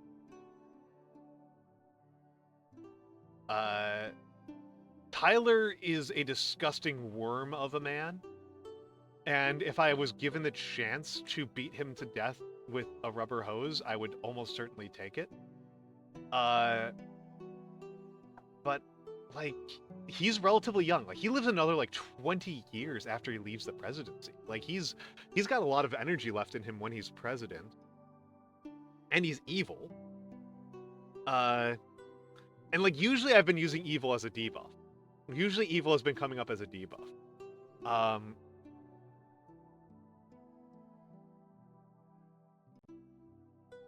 I gotta check something here.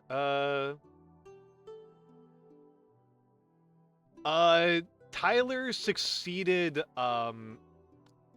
Taylor. That's his main thing. Like, he got elected as vice president, and then his president died in 30 days. And he was a big slave guy. He was a big slave guy. That was his big thing. He was very pro-slavery. A radically pro. He was a very big pro-slavery guy. Yeah, that's the thing. That's what I've been counting it as a debuff, in the sense like it would buff me. It would buff me.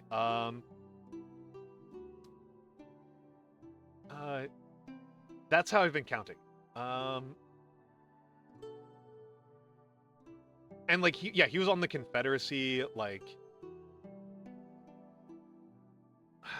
I kind of despise. I think I'm gonna put him on. I might. I'm not sure. I'm not sure. I'm not sure. Buchanan. Fuck you, Buchanan. Fuck you, Buchanan. He was kind of tall, but I don't know. Exactly. And I'm usually thinking, like, 19th century, I'm usually applying a debuff to these guys. For, like, general health and fitness.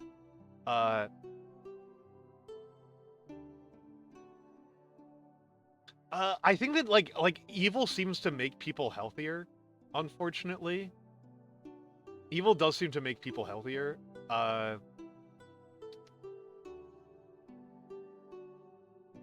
am definitely counting age against these guys.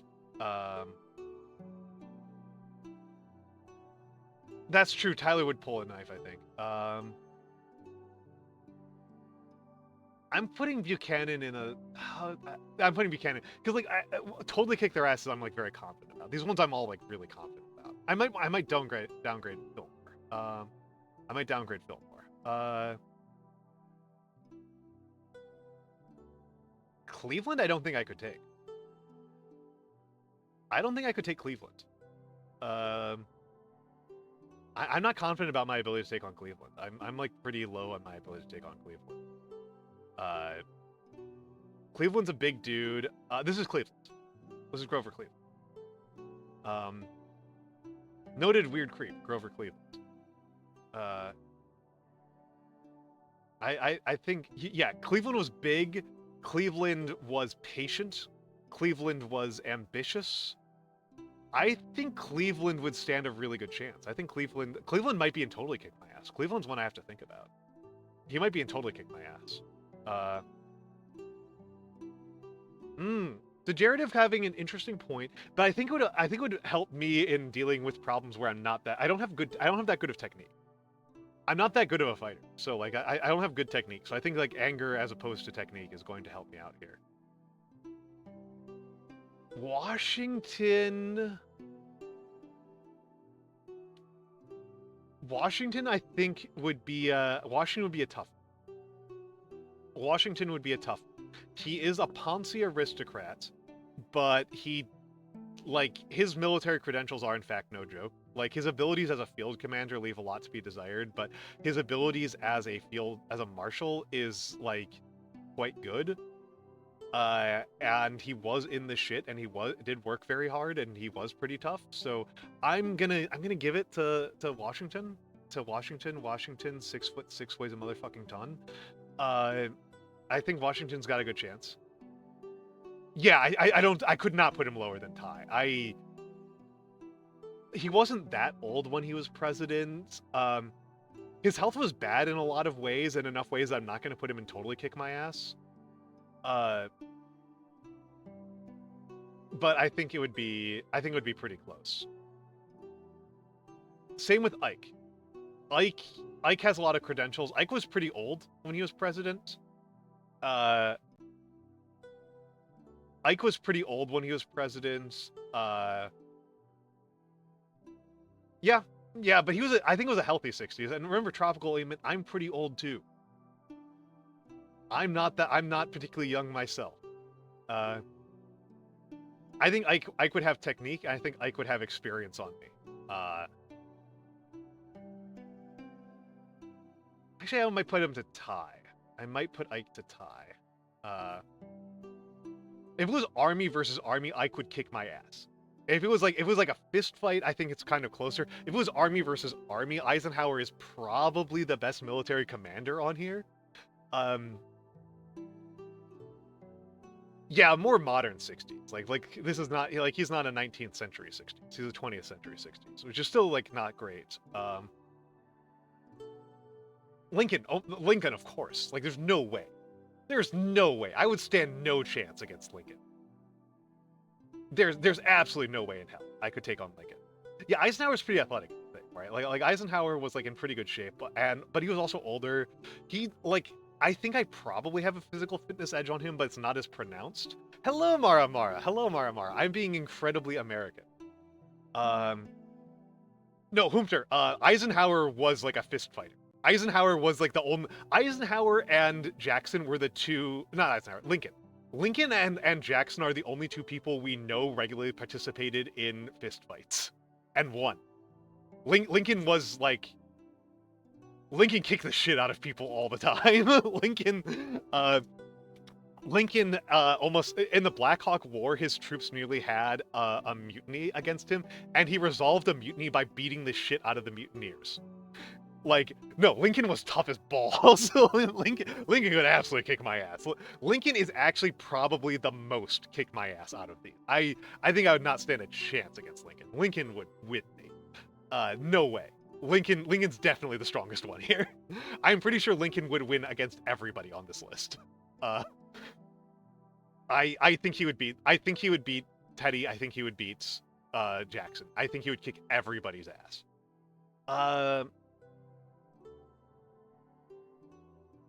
Bill is a high probability of kicking my ass. But all the people I put above here, these three I know are ass kickers, and Quincy Adams I would hesitate to fight. But Bill's young, he's athletic, he's in pretty good shape at the time. He got in better shape after he was president, but he was a very young president. He was younger than me when he was president, I think. A very young president. It would be tough. I think Bill would be very difficult for me to beat Bill. I don't think it's impossible because he's a pretty gentle soul, but I think it would be very close. I think it would be very close. I authentically can't imagine Tricky Dick being in a fist fight, but he goes for the eyes. Tricky Dick has killer instinct. He's going to be a real challenge for me. Factual VR documentary COD Black Ops.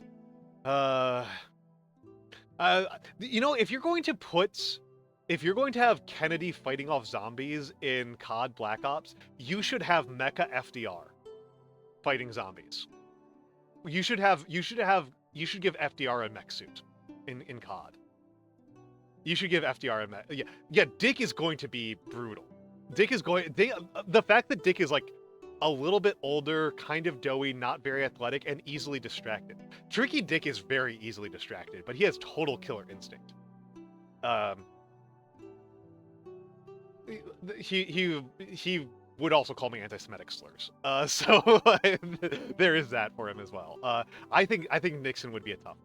But he does, like, these other ones have like real edges, have like really big edges over me, so I don't want to like give it to him for better than that. Pierce is young. Pierce is athletic. Pierce is God's most beloathed child. Pierce has a level of bad luck that is only beaten by people like John Sachs. Pierce is the world's saddest boy. Pierce really belongs on the top of Tumblr sexy man lists. I think it's entirely possible that Pierce gives up without a fight. Poor fucking Pierce. I think he's going in here, but I would feel bad about it. I think he's going in there, but I think I will feel bad about it. I think I could take on Pierce pretty readily. Benjamin Harrison, Ladder Harrison. Ladder Harrison. Yeah, Pierce takes poison damage over time. Pierce is taking constant psychic damage. Pierce is taking constant psychic damage from the knowledge that he is Pierce. The actual thing to know about Pierce as a person is that, like, the first thing that happens to him when he is president is that his wife and entire family get killed in a train accident. Like, and he just, like, falls into depression for, like, the rest of his life. Like, he is earning that emo haircut. That emo haircut is extremely earned. On the train, okay. Christ, man. Yeah, innate trait, every roll made with a disadvantage. He has that bad luck trait from Fallout. Like, he did survive the Mexican-American War, so, like, maybe at a personal level he's not that unlucky. But yeah, incredibly unlucky man. Incredibly unlucky man. This is one I'm entirely unsure about, Harrison. I'm going to go with...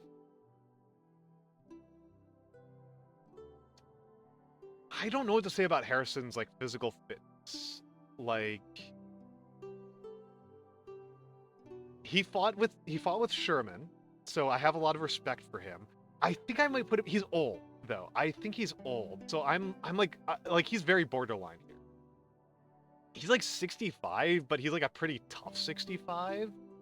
I might put him in here. Oh yeah, 70. I think we might put him here. And a 19th century 70. Like a 19th century 70.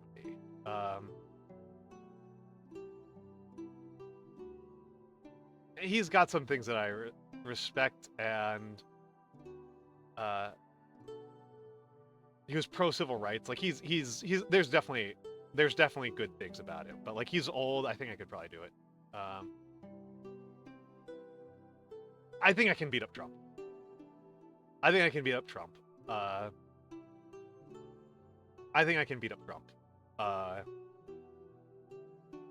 Especially like I think that Trump is easily misled. Like, Trump is a big guy and he's not in that bad. Yeah, a little bit of fighting muck. Like, it's... I could absolutely kick his ass. No, never mind. I think I'm going to leave it here because Trump is actually huge and he's in way better physical shape than he has any right to be. He's a soft guy, and I think he is too slow to stop me from just kicking him in the knees really hard. I think you should stay at might. I'm with you, Gringotts. I think it would be very in my favor. I think like I'd give myself like 70-80 odds because I don't think that Trump has no reaction speed. I don't think he can stop you from just like kicking him in the knee hard and he just topples like a little tree. I don't think that Trump's got a lot going for him as a fighter. He's got like bulk going for him. Carter.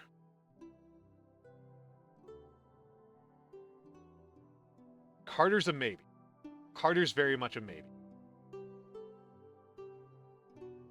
I think Carter could talk me down from fighting, but Carter also has perhaps the most gumption of any person who has ever served as US president, which is a huge benefit. Carter's energy and stick-to-itiveness. I think if I don't take out Carter early in the fight, he is going to win.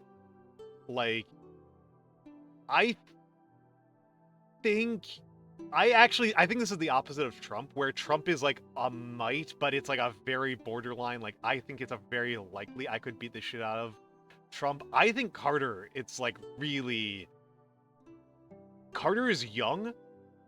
Carter has more stick-to-itiveness than anybody. Carter is athletic, but he's also soft as a person.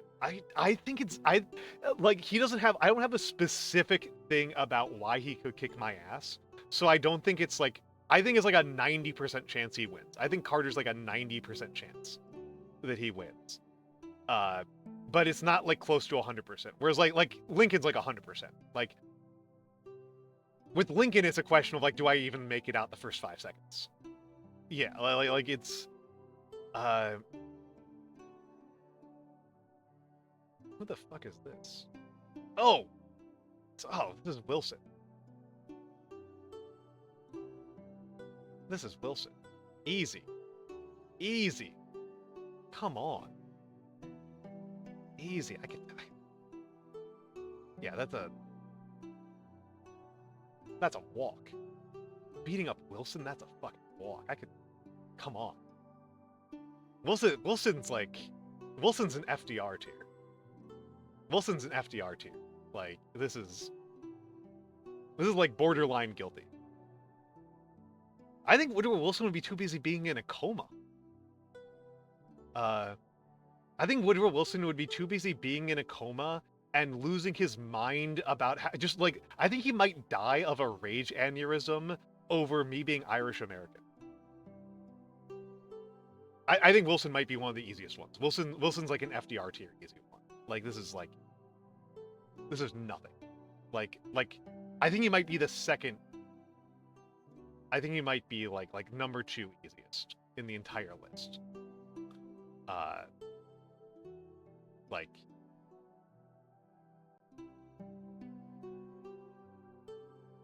Yeah. Just as an aside, in case people are wondering, Woodrow Wilson was staggeringly racist by the standards of his time, by the standards of like early 20th century America. He was so racist that it was embarrassing for people around him, and people were like hiding it from the public. Like, it was a genuine, like, he was more racist by their standards than Trump is racist by our standards.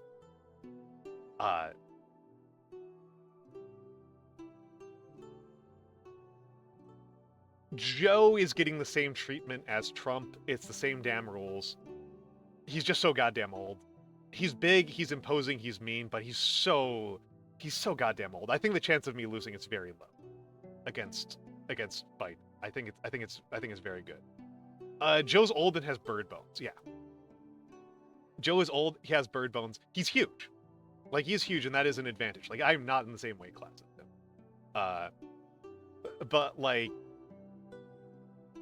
I think Sleepy Joe. Should I up Sleepy Joe? I don't know. I don't feel like Sleepy Joe is easier than Trump. I feel like Sleepy Joe and Trump have to be the same. I mean, same rules. Same rules. Same rules. I think Sleepy Joe. I don't think so. I think Sleepy Joe and Trump are like basically the same. I think it's basically a tie between the two of them.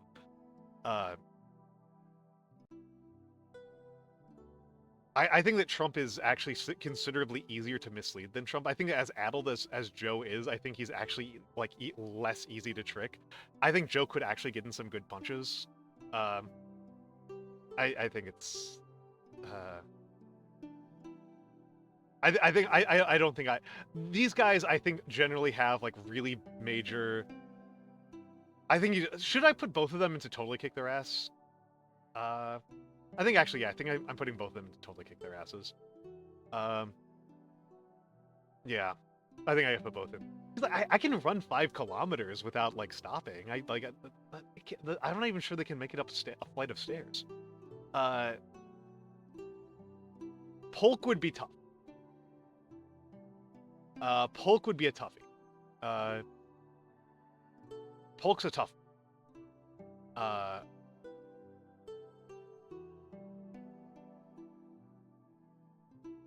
Polk's a tough. He was pretty old when he went into office. Well, not that old. He's relatively young, but I think his health was pretty bad. I should actually put. I'm gonna put Polk and Thai. I'm gonna put Polk and Thai. Polk is mean. He's mostly like a military commander. He's more of like a commander than like a fighter himself. Um, and again, if we were to put this in terms of like military command, like I think Polk would kick my ass. I don't think it's much of a question there. But if it's not military command, if he doesn't have to, if it has to be like me versus him,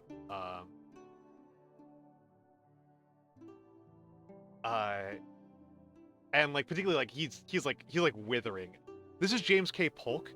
James K. Polk is responsible for some of America's great military expansions, which is to say he's a huge evil piece of shit. He's yeah. Oh, the next one. That's Coolidge. That's Silent Cal. That's Silent Cal.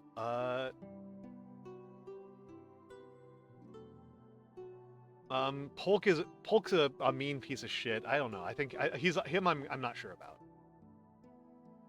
I think Silent Cal might wind up in the same place. Like, how do you evaluate Silent Cal? How do you evaluate Calvin Coolidge? Where do you put this man? Where do you put this man? Yeah. Silent Cal is Silent Cal was the president who Silent Cal is responsible for one of the funniest moves a president has ever made, which is he almost certainly knew that the Great Depression was coming and he just didn't run for re-election. He is responsible for the funniest thing an American president has ever done on purpose. He's responsible for the absolute best joke that an American president has ever done. He's very famous for not talking, right? That's why he's called Silent Cal, is that he didn't talk very much. And so he was doing a party. Yeah, because he was actually pretty old at this point. This is like towards the end of his life. Coolidge actually has I actually like Coolidge a lot as presidents go. He gave citizenship to all Native Americans. His I tend to rate foreign policy pretty high, and in terms of like how evil was your foreign policy, Coolidge is like low on the evil side, on the evil spectrum. He's following in Harding's footsteps in terms of like pulling back from American adventures in Latin America. So like he gets a lot of ups from me. Terrible economic management. Absolutely a causative factor of the Great Depression. Absolute dipshit. On that front. But definitely one of the less evil ones. So like so anyway, the funny story. The funny story about Coolidge.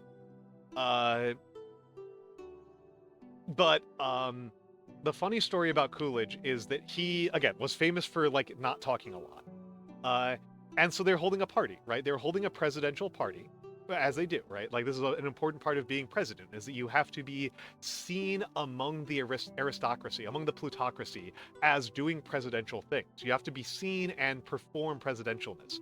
And part of being seen and performing presidentialness is that you, have to be doing lots of parties. And so there was a party, and a woman at this party went up to Coolidge and said to him, "I made a bet with another aristocrat that I couldn't get 3 words out of you at this party." And Coolidge looks at her and says, "You lose," and then never says another word to her for the rest of the party. Funniest goddamn thing a president has said. Absolutely the best joke a president has ever made. It's so funny. How can they tell? Yeah, no, Dorothy Parker rocks. Dorothy Parker's like one of our best poets. Dorothy Parker's one of our best poets. Yeah, I just don't have enough of an impression of Coolidge. That's like the biggest thing holding me back on Coolidge. Who the fuck is this? McKinley.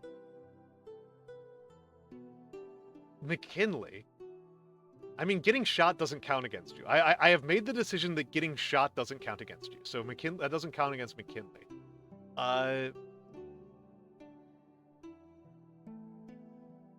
He's in his 50s.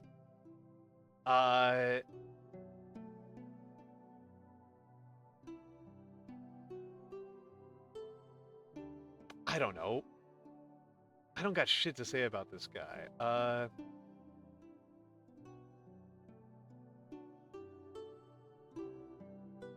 He fought at Antietam.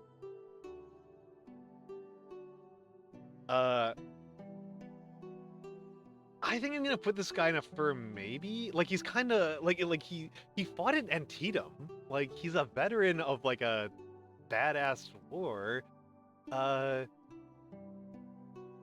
He actually, I don't know. He feels like a tough one. He feels like a tough one. LBJ could. LBJ is a high tier, could kick my ass. LBJ is a high tier might. LBJ is a high tier might. LBJ is a high tier might. I think I'm actually in better health than him. Yeah, very good candidate for that. LBJ is a high tier might. This is like he's like Cardi. It's like a 90% chance of losing to LBJ. I don't think I stand a good chance against LBJ, but it's not a 0% chance. But it's not a 0% chance. LBJ would be a huge problem. LBJ is gigantic. LBJ is gigantic. He's mean as hell. His actual physical fitness when he's president, I think, is pretty poor. But like, he's massive. He's violent. He's mean. I think he's a lot of bluster though. I think I could trick him. But I think it's a high tier might. I think he's like 90+% in his favor. Now we're getting into another one though. Who the fuck is this? It's not Fillmore. It's not Taylor. Is this Harrison?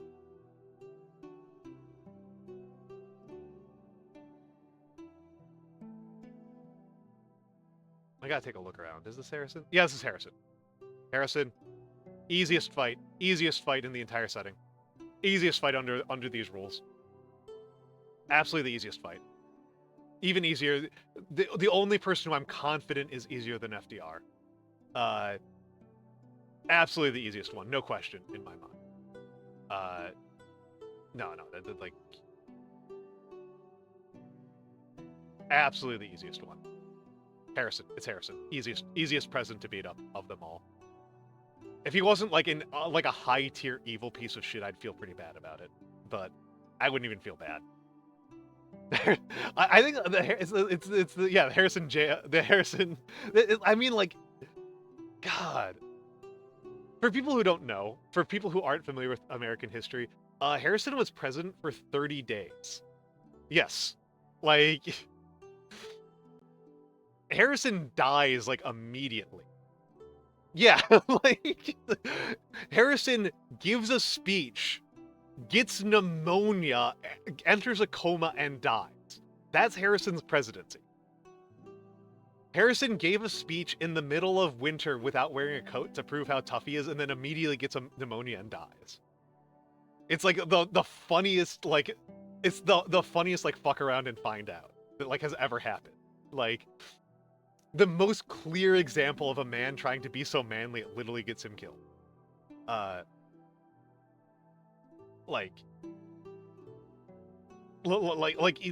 this is just no problem in my mind.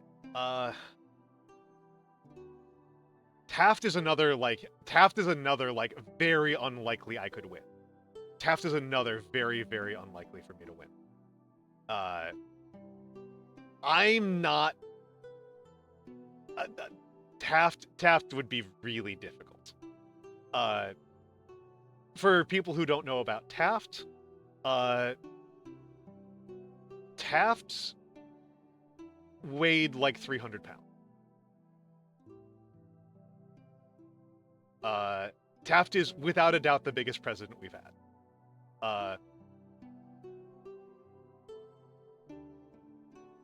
Do I have Taft mixed up? Was that not Taft? That looks like Taft to me. Am I going crazy?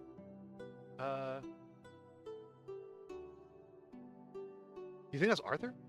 I thought I already did Arthur. Hold on, I'm gonna have to look through the photos because they're not using the same portraits as Wikipedia. Oh, this is Arthur. This is Arthur. This is Arthur. Arthur, I could beat up. Arthur, I am not super impressed with. This is Arthur. This is Arthur. You're correct. This is Arthur. Arthur's, I'm feeling pretty good about my odds into Arthur. Not great, but,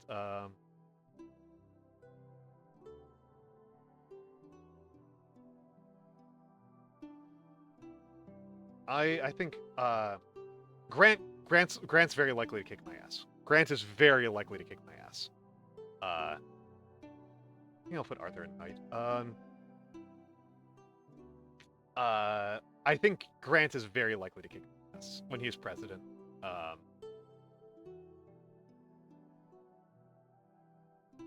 Yeah. I think Grant's a very likely one. Grant's on the better side as presidents go. He has a bad reputation, but mostly from evil shitheads don't like Grant. But I think Grant would be pretty likely to kick my ass. Like he's been drinking hard and partying hard and on the campaign trail really hard by the time he becomes president. Like he's not in his best shape, but he's nowhere near the end of his life, and he's tough. He's probably the most intelligent of our presidents, in terms of actual practical intelligence. I think it would be a tricky one. Is it even in question? Is there any doubt? I mean, I'm going off of the rules of when they entered the presidency. I'm going off of the rules of as president. Not necessarily just when they enter the president, but their average over the course of their presidency. Yeah, no. The Gipper, like, the Gipper's brain, the Gipper left brain working in the 70s. By the time Gipper was elected, he was gone. He was gone. Like, it's like this old man who doesn't know what room he's in. It's the same rules as Joe Biden. Same rules as Sleepy Joe. Like, if I'm gonna beat up Sleepy Joe, I don't think so, because he didn't use them in. I don't think so. I don't think so. I don't think so. He did survive getting shot, which is pretty impressive. But Reagan is a strong competitor for our most evil president. Talk of the day. That's an important part of this. He was our first actor to become president. Shockingly evil, brain completely non-functional. Like he was in like deep brain soup. Oh, we mostly elect evil presidents. It's true. I think that there's something of a thing to be said about, like, even wanting to have this kind of political power requires being evil. I think Hoover is a tough one. I think Hoover I'd have trouble with. I think Hoover I would have a lot of trouble. I think Hoover I would have a lot of trouble with. Hard drinker, but he's really young during his presidency, relative to his life. Oh my goodness, yeah, Hoomter. That's like there's a really good chance that Reagan's our worst president. like Reagan's vile. Reagan's vile.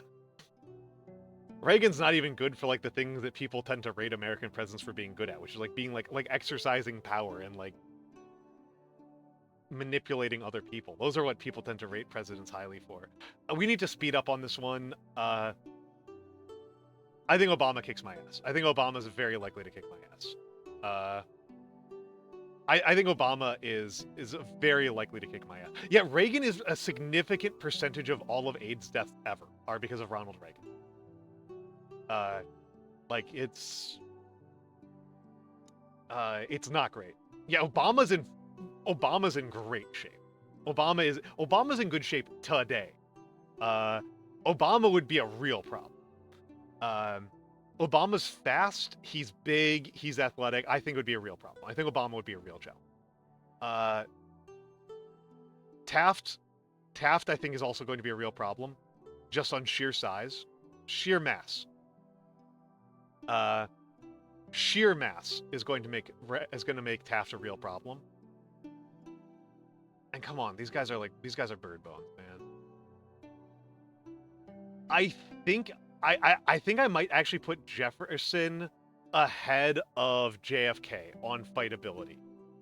Jefferson, I'm actually gonna put Adams. I'm gonna put Adams in here. Of the 18th century ones, Adams is the one who I have the most respect for and the most fear for. I also put Washington up high. Adams is the next one for the 18th century ones. Jefferson, though, come on. Jefferson's bones were made of paper, and he had the willpower of... Jefferson has the least willpower out of anybody on this list. By a lot. Jefferson is the most cannot walk the walk out of anybody here. Jefferson is an infamous coward. It is perhaps his defining feature as a human being is his cowardice. Jefferson's crazy because Jefferson writes like some of the best things that have ever been written. He's like one of our best writers ever, and then like we give him any political power and he uses it for just like the most venal, cowardly, shitty stuff on the planet. He's the only president that I can say for a fact abandoned his military post when he wasn't even threatened. Like, high tier coward from Jefferson.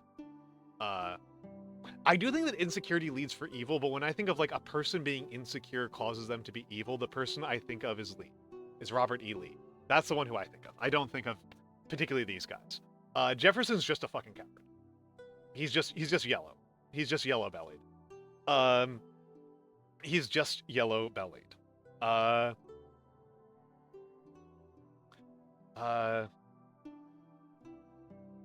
So we are actually past when I wanted to end because we've got movie night on my server. So I'm already over on time. I am already over on time. It is time for me to raid out. Before I raid out, we're going to take a look at my schedule. So movie night is right after this. We are going right into movie night. Somebody help me with the raid message while I say what we're doing.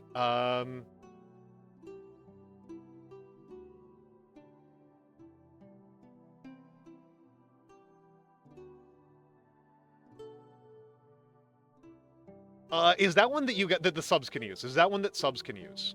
Is that one that subs can use?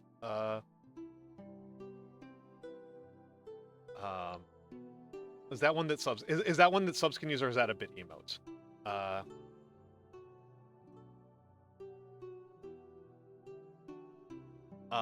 So let me know if that's a bits emote. Let me know. I can never keep track of which ones are bits and which ones are sub emotes because nobody's got the bits emotes, but a lot of people have the sub emotes.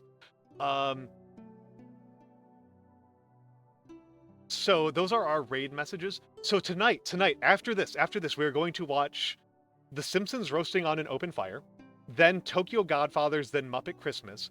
And Friday, we'll see how I feel after Christmas, but I want to do another stream after Christmas. I will be out of New York for Tuesday, Wednesday, Thursday, so you will not see me. I will probably not be answering things on the Discord. Please join me for movie night. I'm really excited. I love Tokyo Godfathers. Tokyo Godfathers is so fucking good. We are going to raid fellow New Yorker. We are going to raid Bodega Rats. I love Bodega. She is my fellow New Yorker. She is rat. She is beautiful. She is amazing. Everybody, thank you for stopping by. Thank you for enjoying this. I hope you all have a lovely Christmas. I will be streaming more between now and New Year's. Between now and New Year's, but this was a wonderful one. Thank you all for being here. I love this. I hope to see as many of you as possible. God, Tokyo Godfathers is good. Guys, you guys have to see Tokyo Godfathers. It's the best Christmas movie. I am a diehard Christmas movie guy. Tokyo Godfathers is the best Christmas movie. If you guys don't see it, like, you are really missing out. This is the best one. But yes, I am going to end stream so I can start the movie night and eat, because all I've had today so far, I've not eaten very much today. Everybody have a lovely night. Stay warm. Enjoy your Christmas, and I love you all.